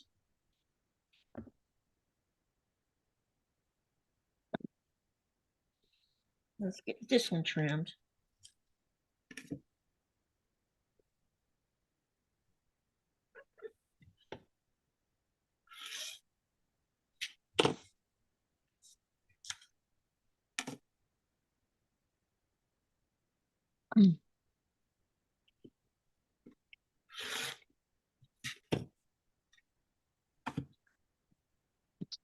Right, I just have one more mustache piece and then the belt, and my snowman is gonna be done. I mean, I keep calling it a snowman and it's Santa. I don't know what's wrong with me. No, it's okay. We know. All right.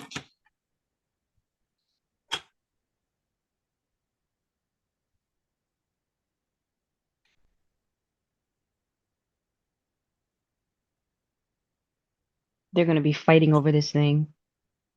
Probably. They're gonna be like, you should have made more than one. Yeah, it's gonna be for the dirty Santa. Mm-hmm. So I know whoever gets it, I know I know it's gonna get taken from them. Who will take it? One of the kids?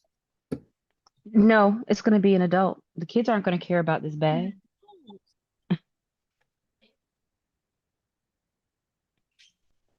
I know my mom is gonna want it desperately. So that's 1 o'clock, like I said. For Tammy, says 7 p.m. Pacific time, which would be 1 o'clock my time. And notification for so William's going live before Tammy by 15 minutes. Both are on at the same time. Interesting.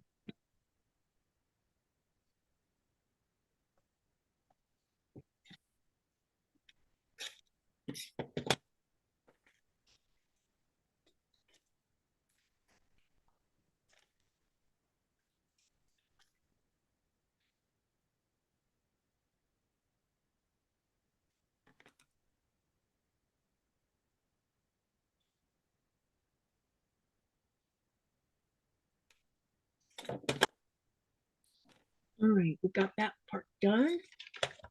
Now let's add number 3, which is this one. One thing I've noticed about doing this is because when you cut these strips, you know, you're cutting them in sets of 2 because of Mm-hmm. the fact that the fabric is laid out the way it is.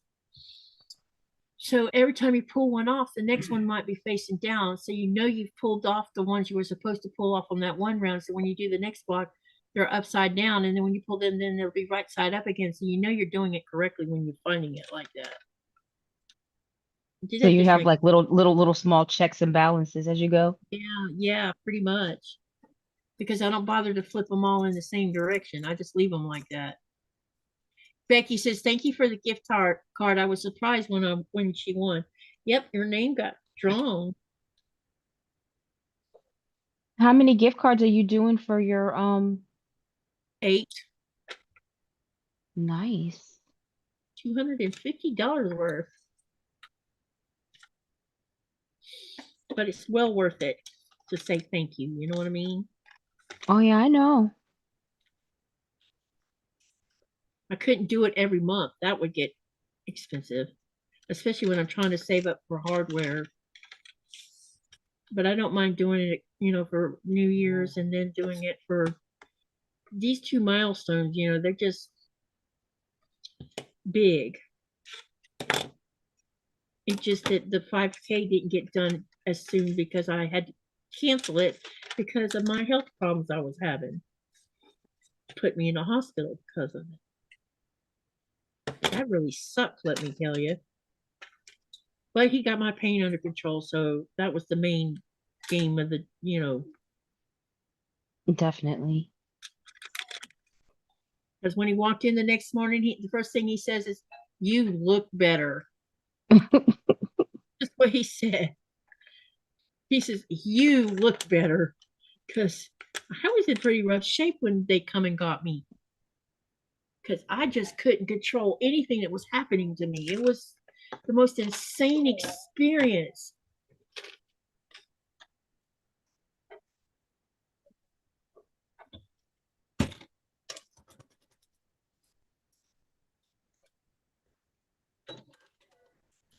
Hello, pescatarian gardener, which is, oh my gosh, I know her name. Quintella. Hi, Quintella. And no one's ever late.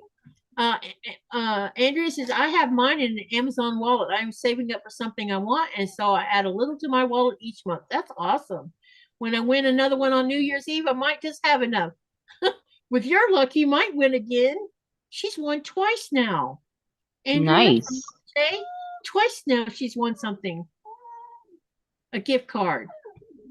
I told Nikolai, I'm like, she has really good luck. Because I rarely win anything. Babe.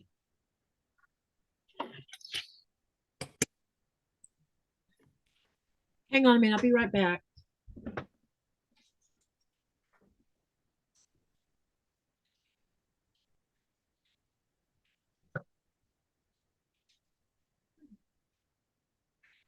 I kicked her out. Come on.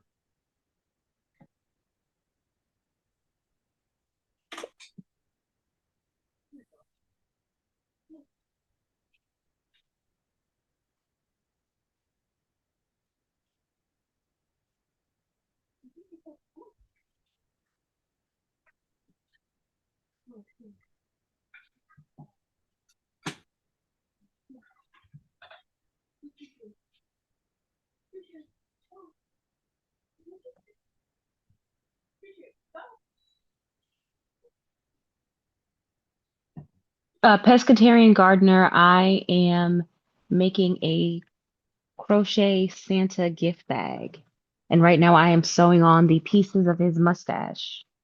Let's see if I can show the Santa. Here's my Santa.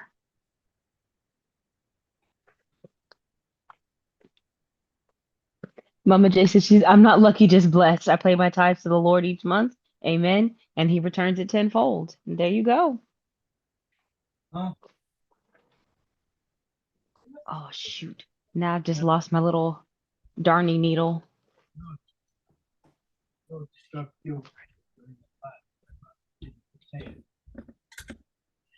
There must be something wrong with the eggs because Nora has had an upset stomach the last couple of days and she's not eating the shell.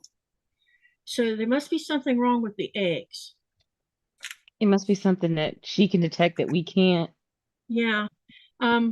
We ate eggs today and Nikolai's had a little bit of an upset stomach today too. So Okay. I'm wondering if there's not something wrong. The eggs looked fine when I cooked them. They didn't, I mean, I didn't get an upset stomach like he had, but the eggs looked fine. They didn't look like they were off or anything. So I'm wondering if she's detecting some kind of chemical on them or something. I don't know. It's weird because sometimes with her, you can just buy the regular eggs that's not organic or free range, and she'll opt out of eating the shell, but you go and get an organic chicken egg and she'll eat that, all of it, with no problem. So I don't really, she must know something we don't know. Denise says there has been many times when they were on the same time. I have them both on my laptop. I didn't realize they had been both because sometimes I don't catch that because I don't know. I just didn't catch it. What was wrong that you ended up in the hospital? Dubrovka asked. So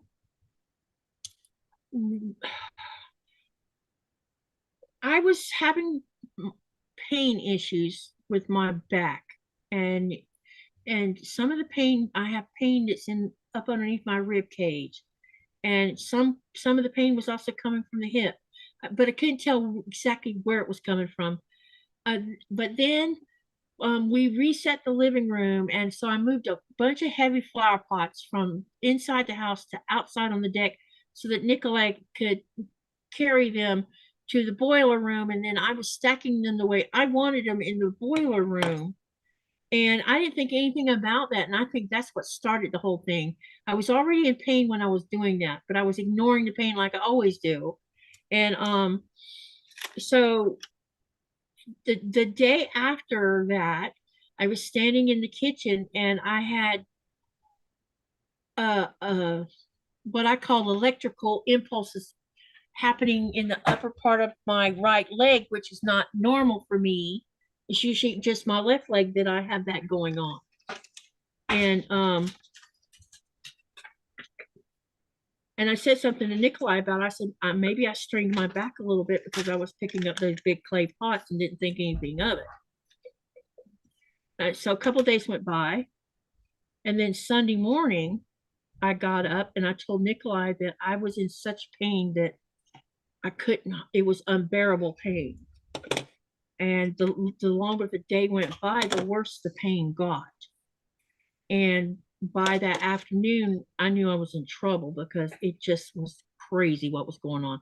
And the pain was all on this side of the right side of me, which was weird for me because the injury to my spine mostly affects the left side of me. So this stuff that was going on the right side of me didn't make sense. I honestly don't even know what actually triggered it unless it was because of what we were doing. And he went up to the hospital to try to get help. And I had Sherry and Myra talking to me on Zoom to try to help me work through it while Nikolai was trying to get some help. And it ended up that the doctor called me and the doctor asked me to tell him what was going on. And he could tell by the way I was sounding on the phone, something was not right. So they sent an ambulance to pick me up. They came and got me. And I couldn't stand up. I mean, I was in that much pain that just standing up was worse. And when they put me in a chair to carry me out the house and into the into the ambulance, every little movement was making things 10 times worse. And when they got me up to the hospital, the doctor came in and examined me. He's like, you're staying here. We have to get your pain under control. And he was going to have to medicate me to do it. And so I spent the night in the hospital so they could get my pain under control.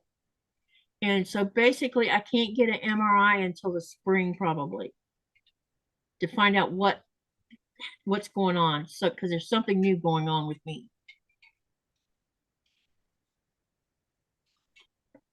And it's probably I'm thinking that maybe I have two prolapse disc in L4 and L5 of my lower lumbar. And I think maybe that shifted and is sitting on something it shouldn't be sitting on. And so that triggered the whole episode.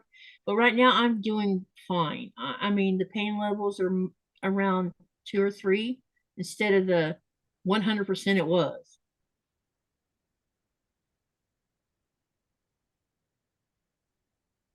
So anyway, I won't know exactly until they do a new exam with a MRI. Because that's the only way they're going to see what's going on. Chaunda, how long did it take you to make the Santa? Joyce is asking. I'm not sure. I mean, I can tell you what day I started it, but I haven't done it every day. I just kind of do it in chunks. So I've been working on it, I guess I think I started it around the time we did our last live. So I guess I've been working on it for 2 or 3 weeks, I guess. Something like that. It's not been too terribly long, but you've been doing other things too, so. Yeah, I haven't been just working on this. So, but I would say if I had to quantify how long it took, 5 hours maybe.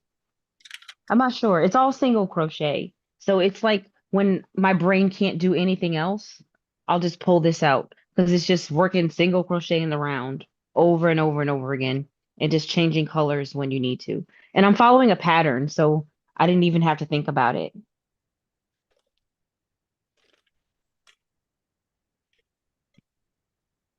But I got the kit from Mary Maxim, but the pattern is free. So you can just go on the Premiere website and get the pattern and just buy your own yarn if you want to make it. Andrea says, you were describing exactly what I went through when I herniated my disc. I was totally paralyzed for 3 months until the swelling went down. And I was told I would be in a wheelchair within 5 months, but you're not in a wheelchair. Yeah, I'm pretty sure something shifted in my back. I just didn't know it had. She said she's learned to listen to her body. And when it tells me to take it easy and slow down, she does. Well, I definitely was ignoring the pain. And I knew that, the pain was, if I had to rank the pain before it escalated, I mean, got to the point where I couldn't even stand up or anything, it was ranking around an 8 or a 9. So I knew I was having issues controlling it. But I was ignoring it during the daytime because I wasn't trying to lay down and go to sleep. Because it was a habit I have. I ignore the pain a lot of times. And I couldn't differentiate between where the pain was actually coming from. And then when they got my pain under control and it started lessening where I wasn't having to take so much Tradolin. And now I've been Tradoling. I haven't taken Tradolin in, I don't know, a couple weeks now. I've not had any Tradolin in my system, which that's progress big time, but I can tell you that there's actually 3 spots over here where there's actually pain at, and 2 of them make no sense where they're at. So they're gonna have to put me in an MRI and look to determine what it is. I'm wondering if something's not going on with my hip at the pelvic area with it, or if there's a nerve being affected that's making it seem like it's something to do with my hip. And because I have my back injury is kind of complicated because my left leg, I have a mass about this long and about this wide, just above the knee, and it's a big spot. And on the inside of it is totally numb. On the outside of it, I call it the ring of fire. Sometimes it feels like my leg is on fire. And then I've noticed over the last year, I have some new numb spots in my left leg that I didn't have before. And sometimes I feel like I have tape. This is the weirdest sensation is my big toe and the toe that's next to it. Sometimes I think I have tape in between my toes. It's a very strange sensation. And so I think something has shifted. Or the prolapse disc is failing.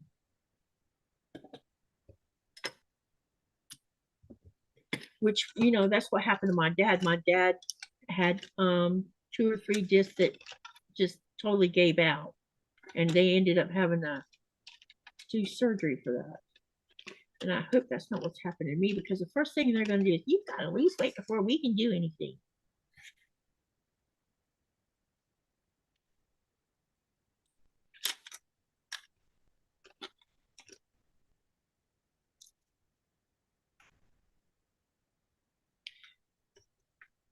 Joyce says, I might give it a try. I have a ton of yarn that was my sister's in every color you can imagine. That sounds like fun, Joyce.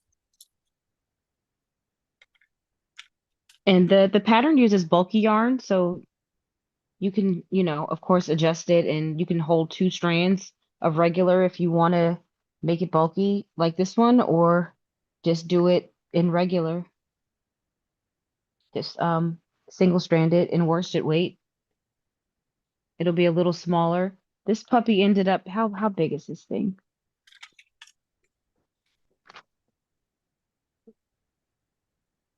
Let's see how big you are.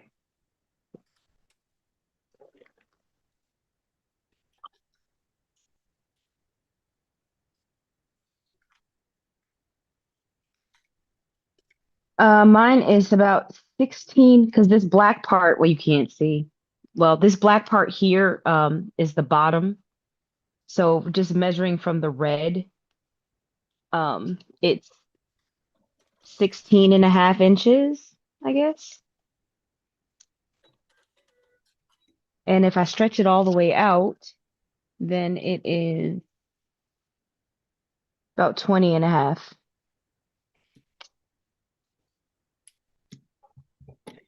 And it is, how wide is my Santa? 15.5. So I did not follow gauge. Mine is wider because it should be a height of 19 inches and a circumference of 28 inches, but you know, close enough.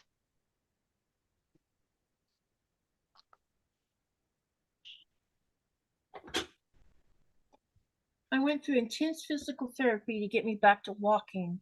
And now when I start feeling it, I start PT exercises to relieve the pain.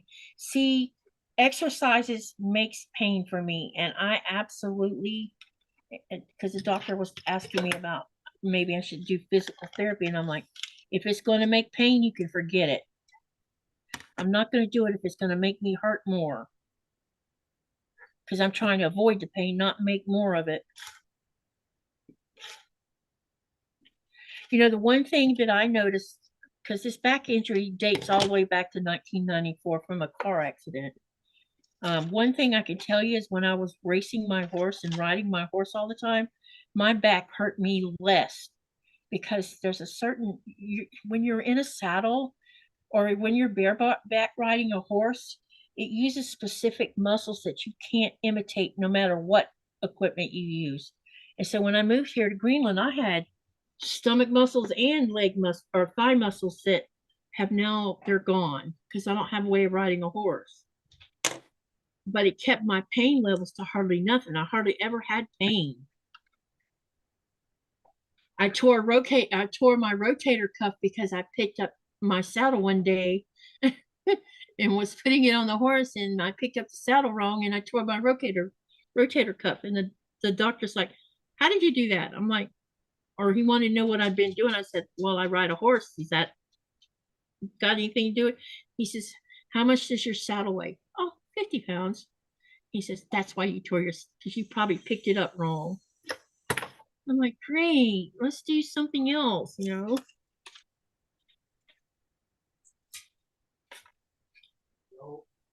So I had to stop picking up my saddle the way I was picking it up.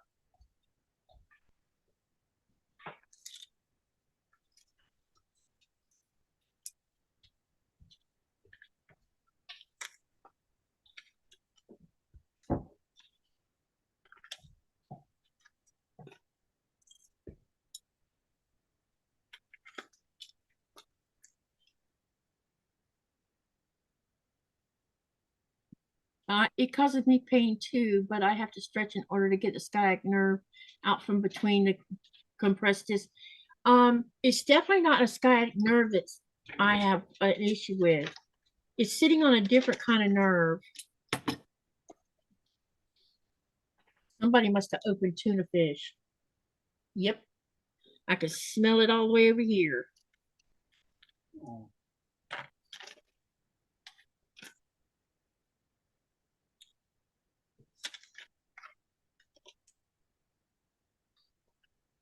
My big thing is trying to figure out how I really need to figure out how I can get myself off the floor. I have a hard time doing that because of this weakness in my left side. Because I've, with the numbness in the spots it is, I've noticed that the muscle in the leg up underneath that area has atrophy in it because it's not working properly. So most of my right side has been used to compensate for it. And now, with this newest thing that happened, yeah, I need to shut up.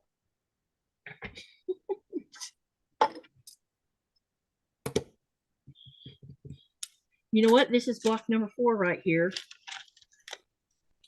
that I'm working on right now.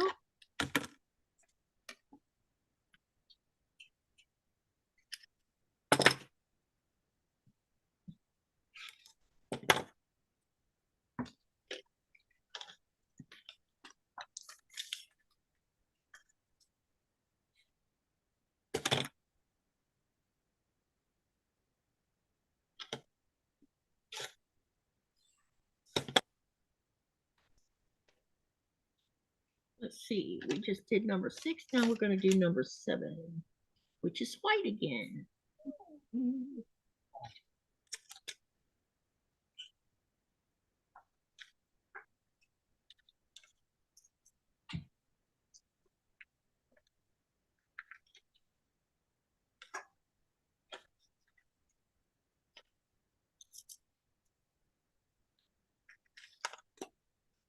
Y'all are quiet in the chat.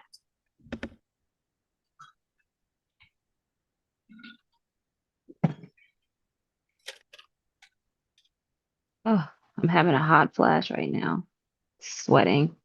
Uh-oh, that's not good. Menopause.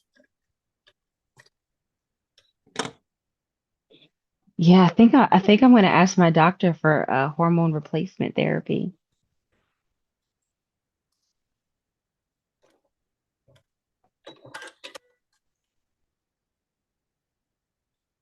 What's the newest thing they have for that?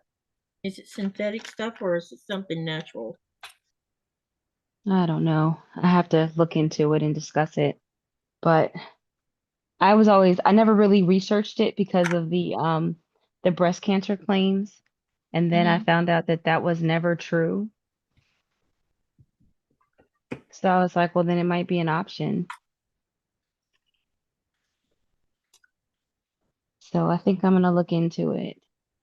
Because I think whatever's going on with me is definitely hormonal. Probably. Andrea says, on a lighter note, I have a terrible problem. I have lost so much weight that I do not have a thing that fits me, and I cannot keep my britches up. Laughed out loud. And then Pam says, You "Hard to poor chat." baby. And then Quintella says, it sucks. I've been having night sweats. Pillow is drenched. Yep, menopause really does suck.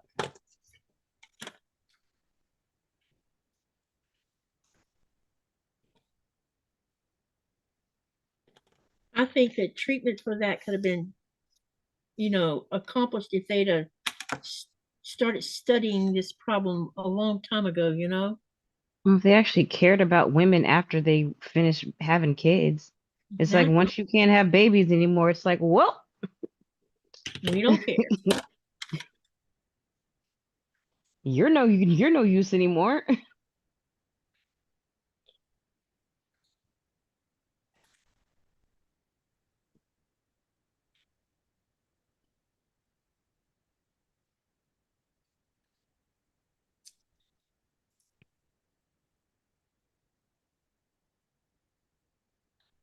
Pam says it's hard to chat and do a rotary cutter.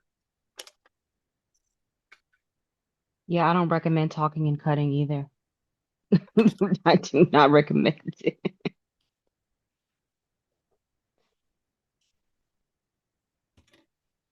Dubrovka says, supper time here. Thank you for a very nice chat. We'll catch you another time. Thank you, Kate. Thank you for coming, Dubrovka. Bye, Dubrovka. Enjoy your dinner. Pam says, doctors listen even less when you hit 60. Yeah, tell me about it. It's like they don't care. Or they don't listen to what you say and they just give you an opinion without listening to what you actually said.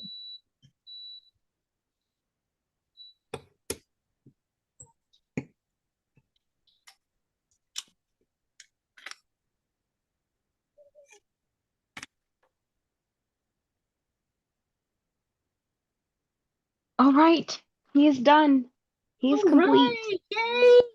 I'm happy for you on that. He is complete. I'm soon, and I'm gonna say, I didn't get to the other project, but at least I finished this one. yeah. Hey, This is my completed little Santa sack. looks great. Let me spotlight you so they can get a closer look. Hold on a minute. All right, there we go. Now you can put it up there where they can see it. Oh, that looks great. Wow. Here's my little Santa. It's awesome. Santa is very cute, says Mary H. Just working on, and then Becky says she's working on Dearly Loved Quilt by Coriander Quilts. She also says it's adorable. Yeah, I wish I had a little bit more red because I would have I would want more area above the drawstring. So I might grab another skein of yarn and work a few more rows to make that a little bit bigger, maybe. Gotta think about it. Sounds like a plan. All right, well, that is it for me, guys. I need to eat some food other than pastry. Yep, I hear you. I hear you on that one. Thank you for coming and hanging with me today. No problem. I enjoyed myself. I accomplished something. What more can you ask for? Yep. Hey, you saw that second email from me, right? Yes, for tomorrow. Yeah. Yes. Yes. Okay. I know I won't be able to do the whole time, but I will be joining. Just come when you want, because it'll be our last one for this year. I don't know how many will be there, but I think maybe at least 4 that I know of. He's gonna have pom-poms also, but I have to figure out how to use the pom-pom maker, which I don't know how to use. So once I figure that out, watch a couple videos, then I'll add his pom-poms. Denise says there is an age number when you are no longer viable. If you read the recommended ages and how often certain procedures should be given, such as pap smears, mammograms. Yeah. She's whining. Yeah. Yeah, she's whining. Inside, if you don't mind, babe, inside the door is a bag with some apples in it. Can you give her half of an apple?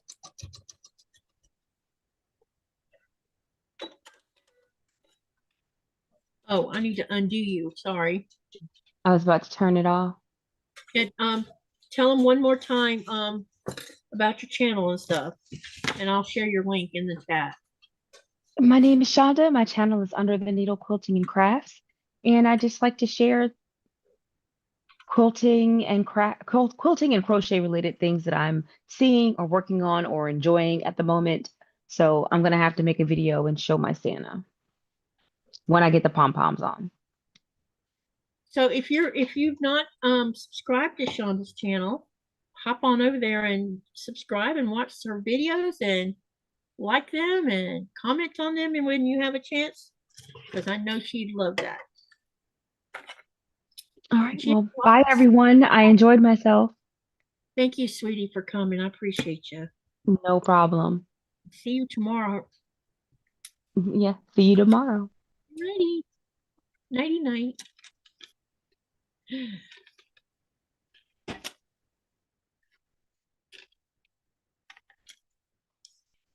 Okay. When I get this block done, I'll show you all 4 of them.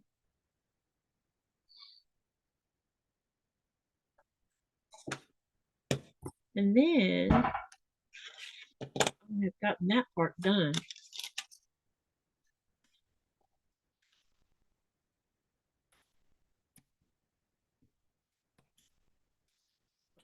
Now we're going to switch back to white, I think.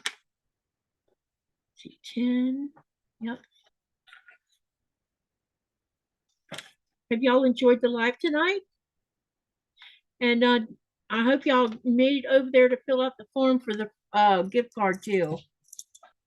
And don't forget to send me pictures either on the Facebook group or in my email so that I can share them for the 12-hour live that I'm going to do.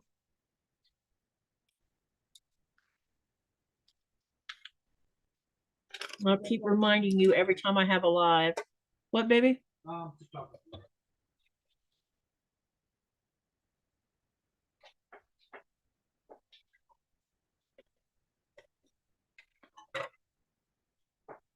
Yes, so relaxing, says Quintella. And Andrea says, my canner is calling, but I will be listening while I'm in the kitchen. Okay. And Bonnie says she always enjoys my life. Thank you. Okay, thank you, babe. That will you opened fish, and she's like, wait, I smell fish. Can of tuna? I could smell it all the way over here. Can of tuna? Yeah. I'm like, you opened fish because I smell it. That fish, that tuna smells different than the other. Yeah. Does it taste different? Nope. It's the same. You think it tastes the same? No. It tastes the same. I was about to say, wait a minute, I thought you just said it did.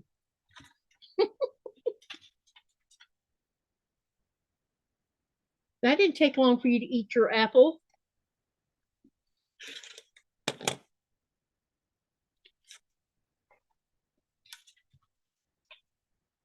Nora, she's like this insatiable beast that all she thinks about is eating.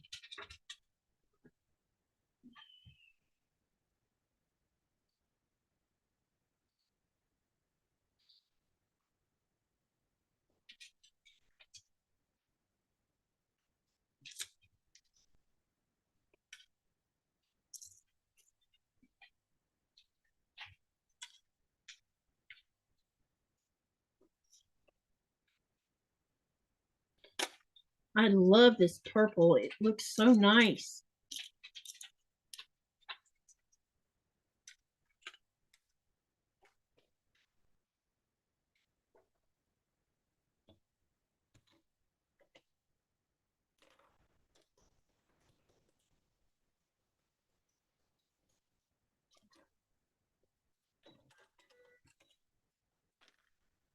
You're right. Got one more here. And I'm going to take this over to the iron real quick because I want it a little bit flatter before I add this next part.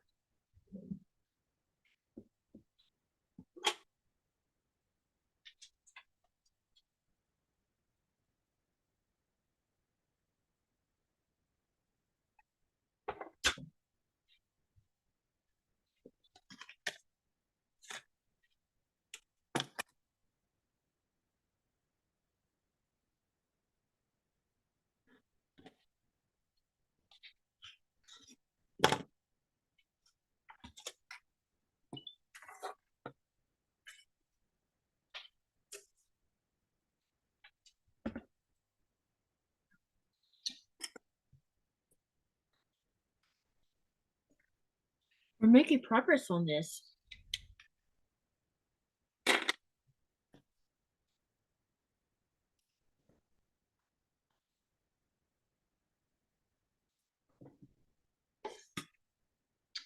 Okay, now we're going to add this purple on next.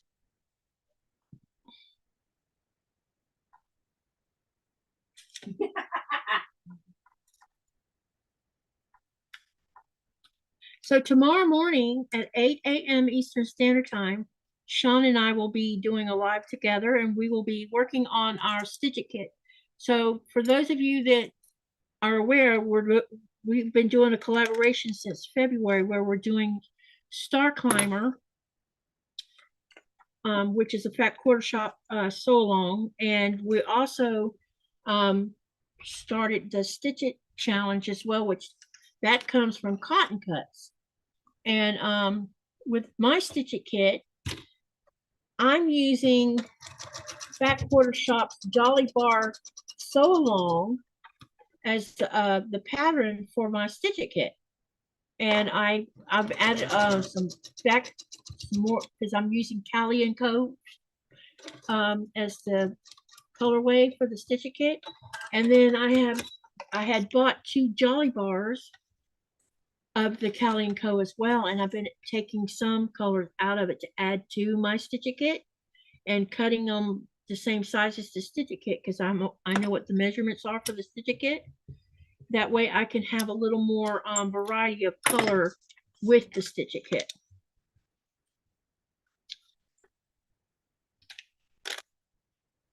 I needed a background, and so but I showed some of the blocks the other day. Maybe it was yesterday or the day before, I don't remember. I think it was Thursday. Or it could have been last night. Because, yeah, I think it was last night because I couldn't do my 1,000 block because I ran into a problem. And so I'm trying to resolve that problem. Hopefully it will resolve itself in the next day or two.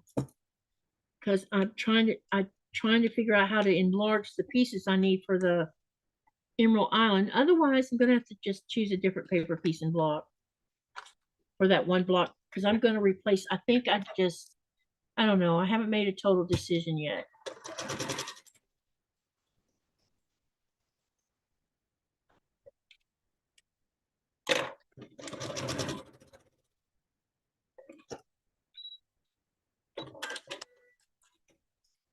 All right, we got this last piece on this block. Uh-oh. Something is wrong.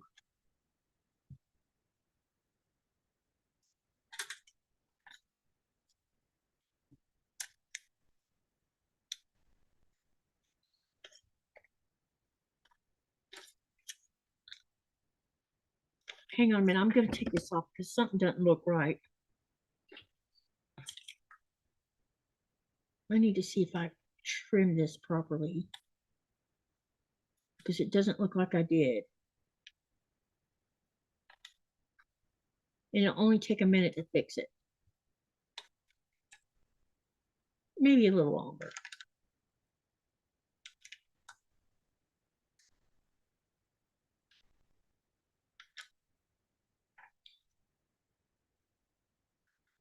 Because it looks like my seam allowance is too big, which means I probably didn't trim this side properly.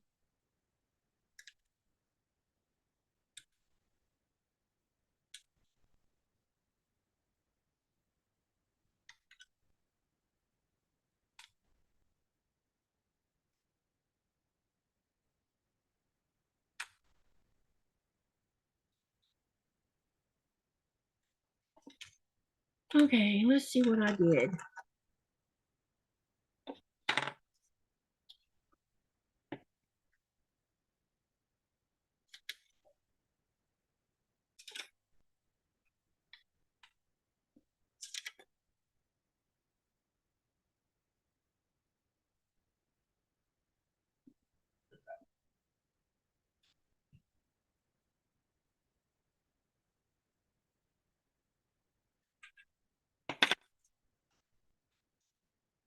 That's interesting.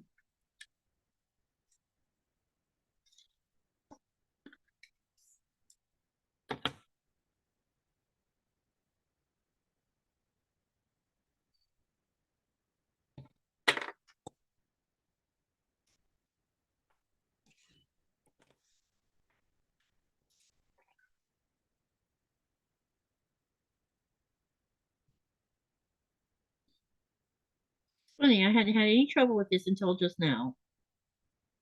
That is too funny.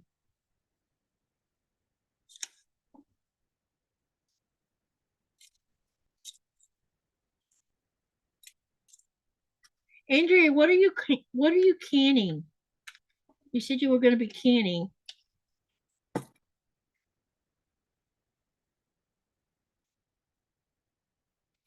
Unless I misunderstood what you meant.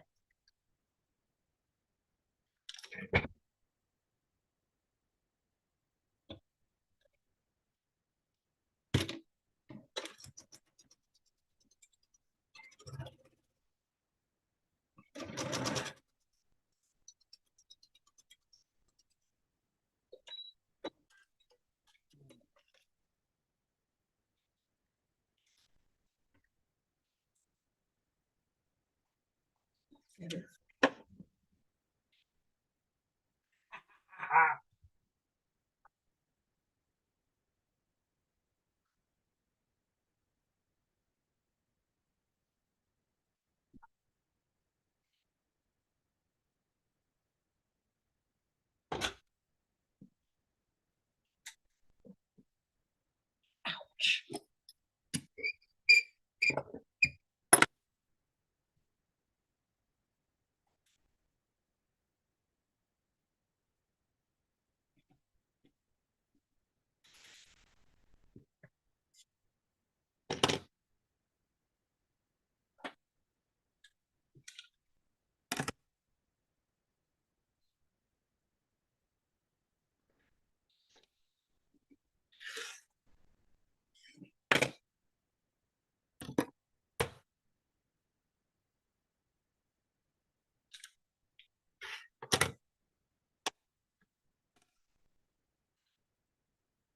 Okay, we're almost there.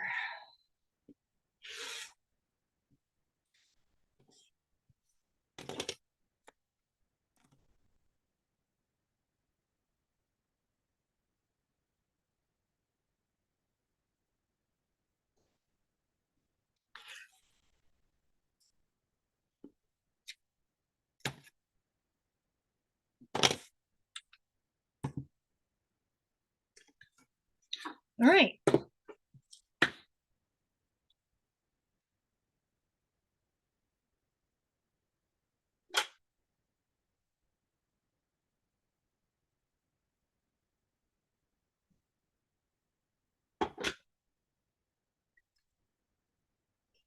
So we have, ouch, these are hot, man.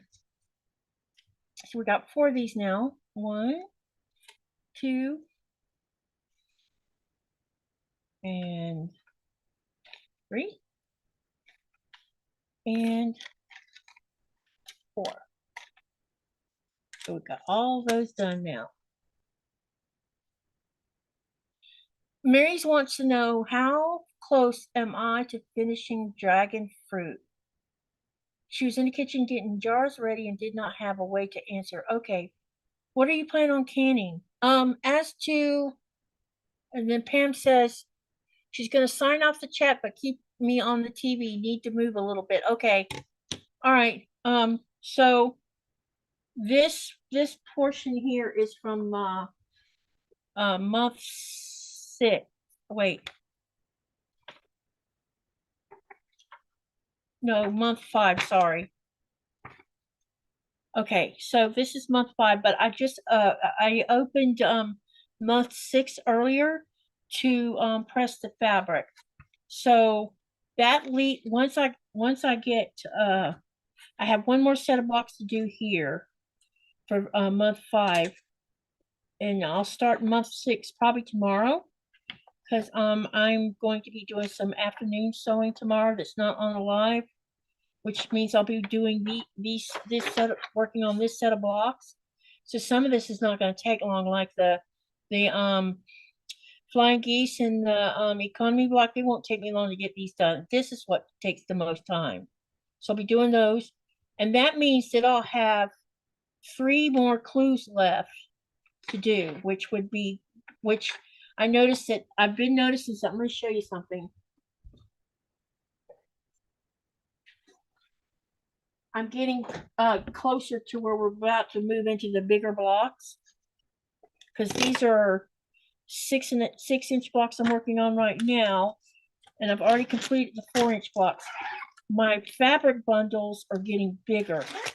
Like this one is first month 7, because this is, yeah.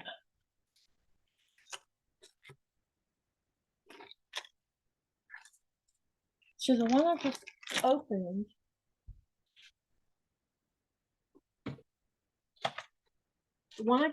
to press today was for month 6. So where's month 7 at?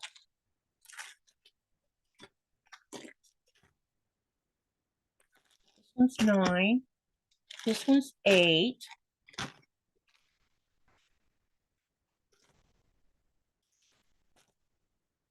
Oh, wow. You see all this fabric? Look here. That is month 7. And then this one's 8. And then this one's 9. See all that fabric? This is all for what's left to make.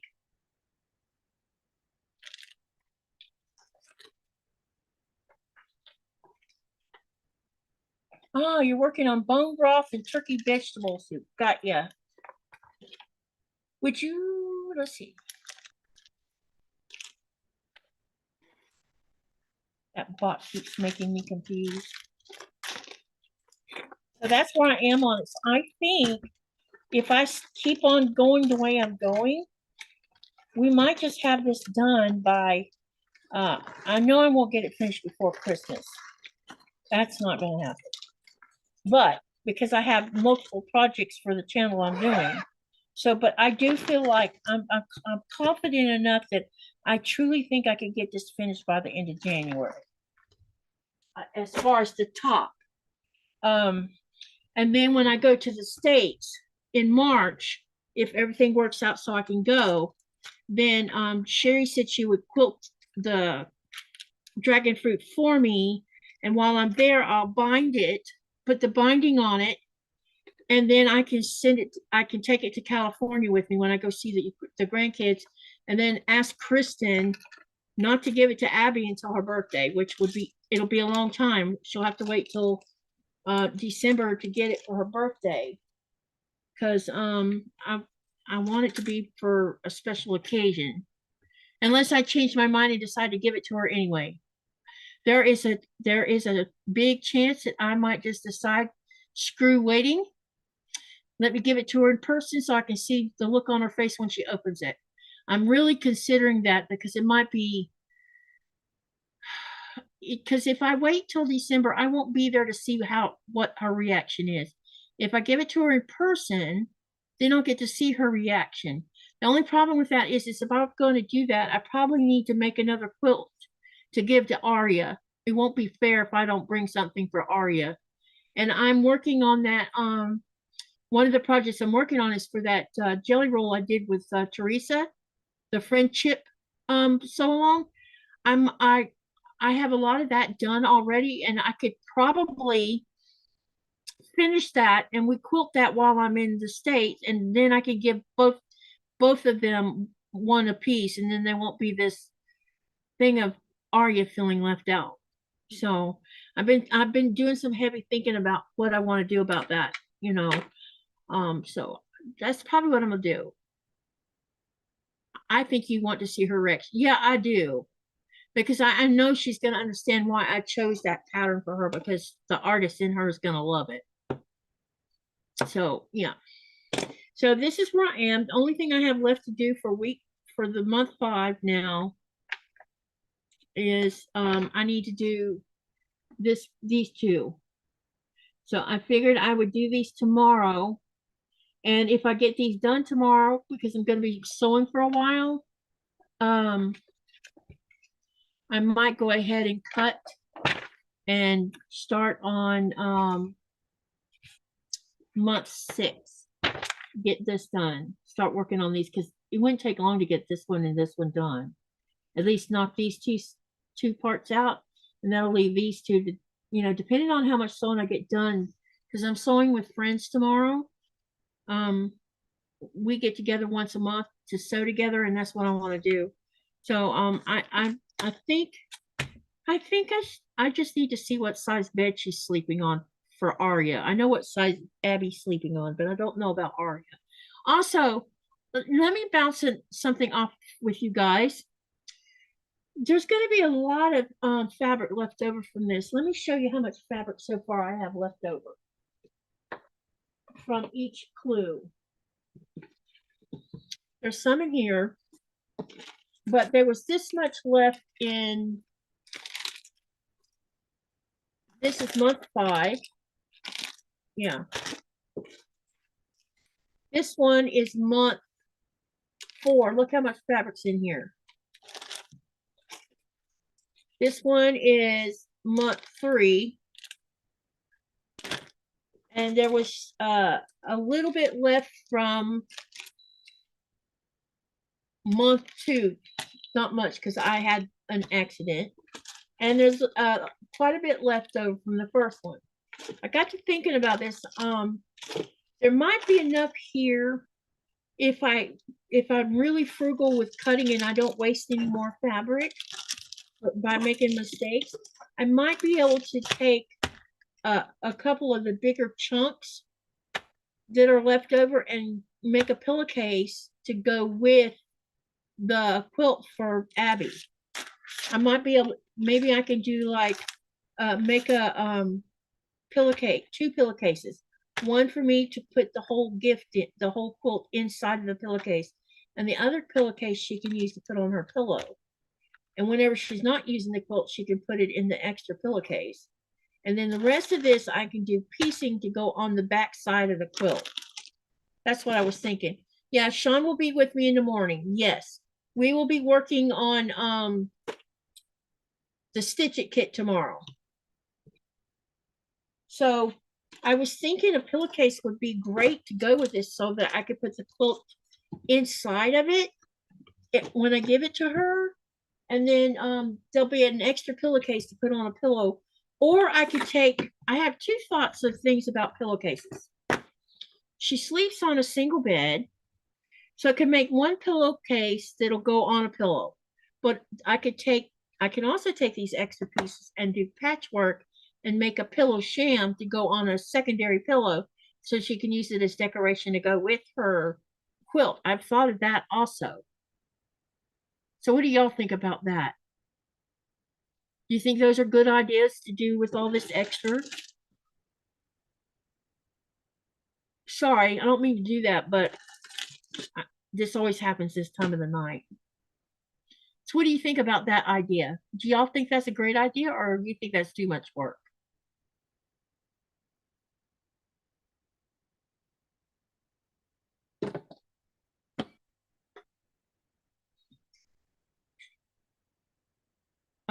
Quintella says that would be really nice. And she says it's great ideas. Because I think I also happen to have, which is funny, on this white, it's called cotton candy, the white. I actually have probably a yard, 2 yards of it that I had bought a long time ago. So I have enough there to actually make a pillowcase and then take all these pieces to do a patchwork pillow sham. So she would have 2. Yeah, a PJ bag would be a good idea too. What's a PJ bag? No, I don't mind doing the piecing. I just got to decide how simple I want to keep the piecing. Since we're using paper piecing, I could always do a paper piecing with one of the do a log cabin or something if I wanted to, or I could just do uh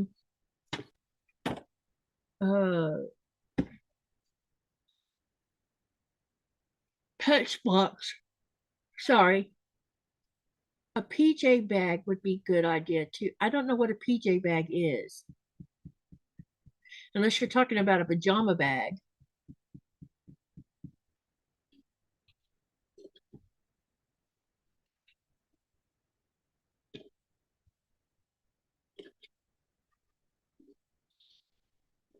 But yeah, there's going to be lots of fabric left over.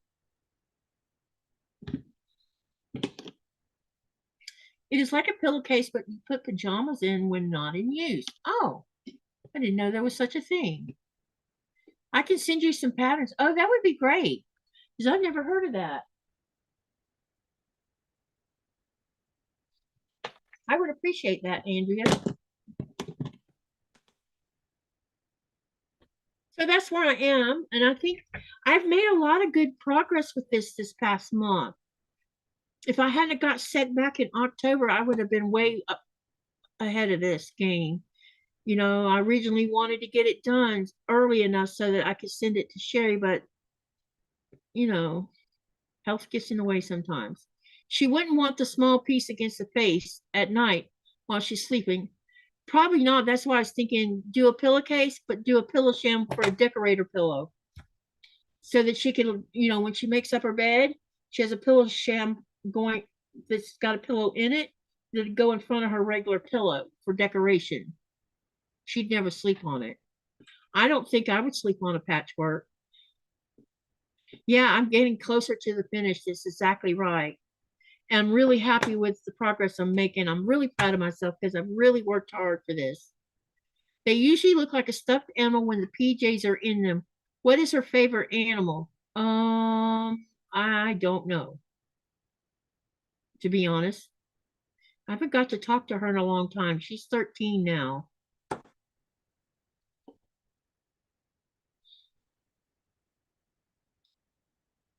I've talked more to the youngest granddaughter and grandson than I have the two that live in California. Yes, that sounds good. Shams are nice. Yeah, for decoration. That way she'd make her bed up and, display the quilt by having it on top and then put the sham on top of that.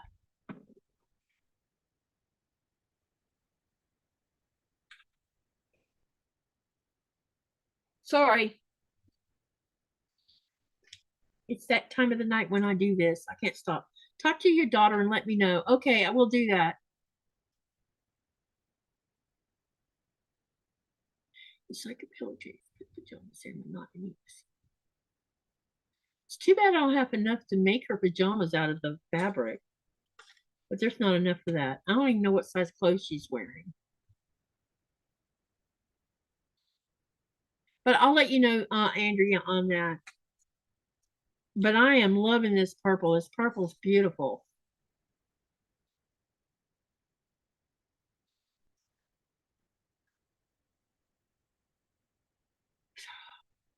Okay, I have tomorrow morning, 8 a.m. Eastern Standard Time with Sean. So I hope I'll see some of y'all there tomorrow. Don't forget to hit that like button if you haven't already on your way out. I'm going to stop now because it is getting later and I need to like chill because I got to get up early tomorrow. It's almost midnight my time. So anyway, thank you for coming to my live tonight. I appreciate all of y'all and the support you give me every time you come. Have a great night. See you tomorrow morning, hopefully. Remember to live, laugh, love, and dream. And what do you do with all that? You make something beautiful. And thank you again for coming tonight and supporting me the way you do. Love you guys and see you tomorrow on the next live. Try to get some sleep, especially since you did not sleep well last night. Yep. I'm getting it. Going to do exactly that. So nighty night to all of y'all. Cindy Shorette. And let me stop the live.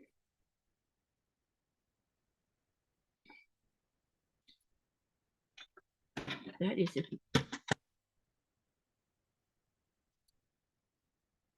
Something's wrong. Oh, there we go. Okay. Nighty night all.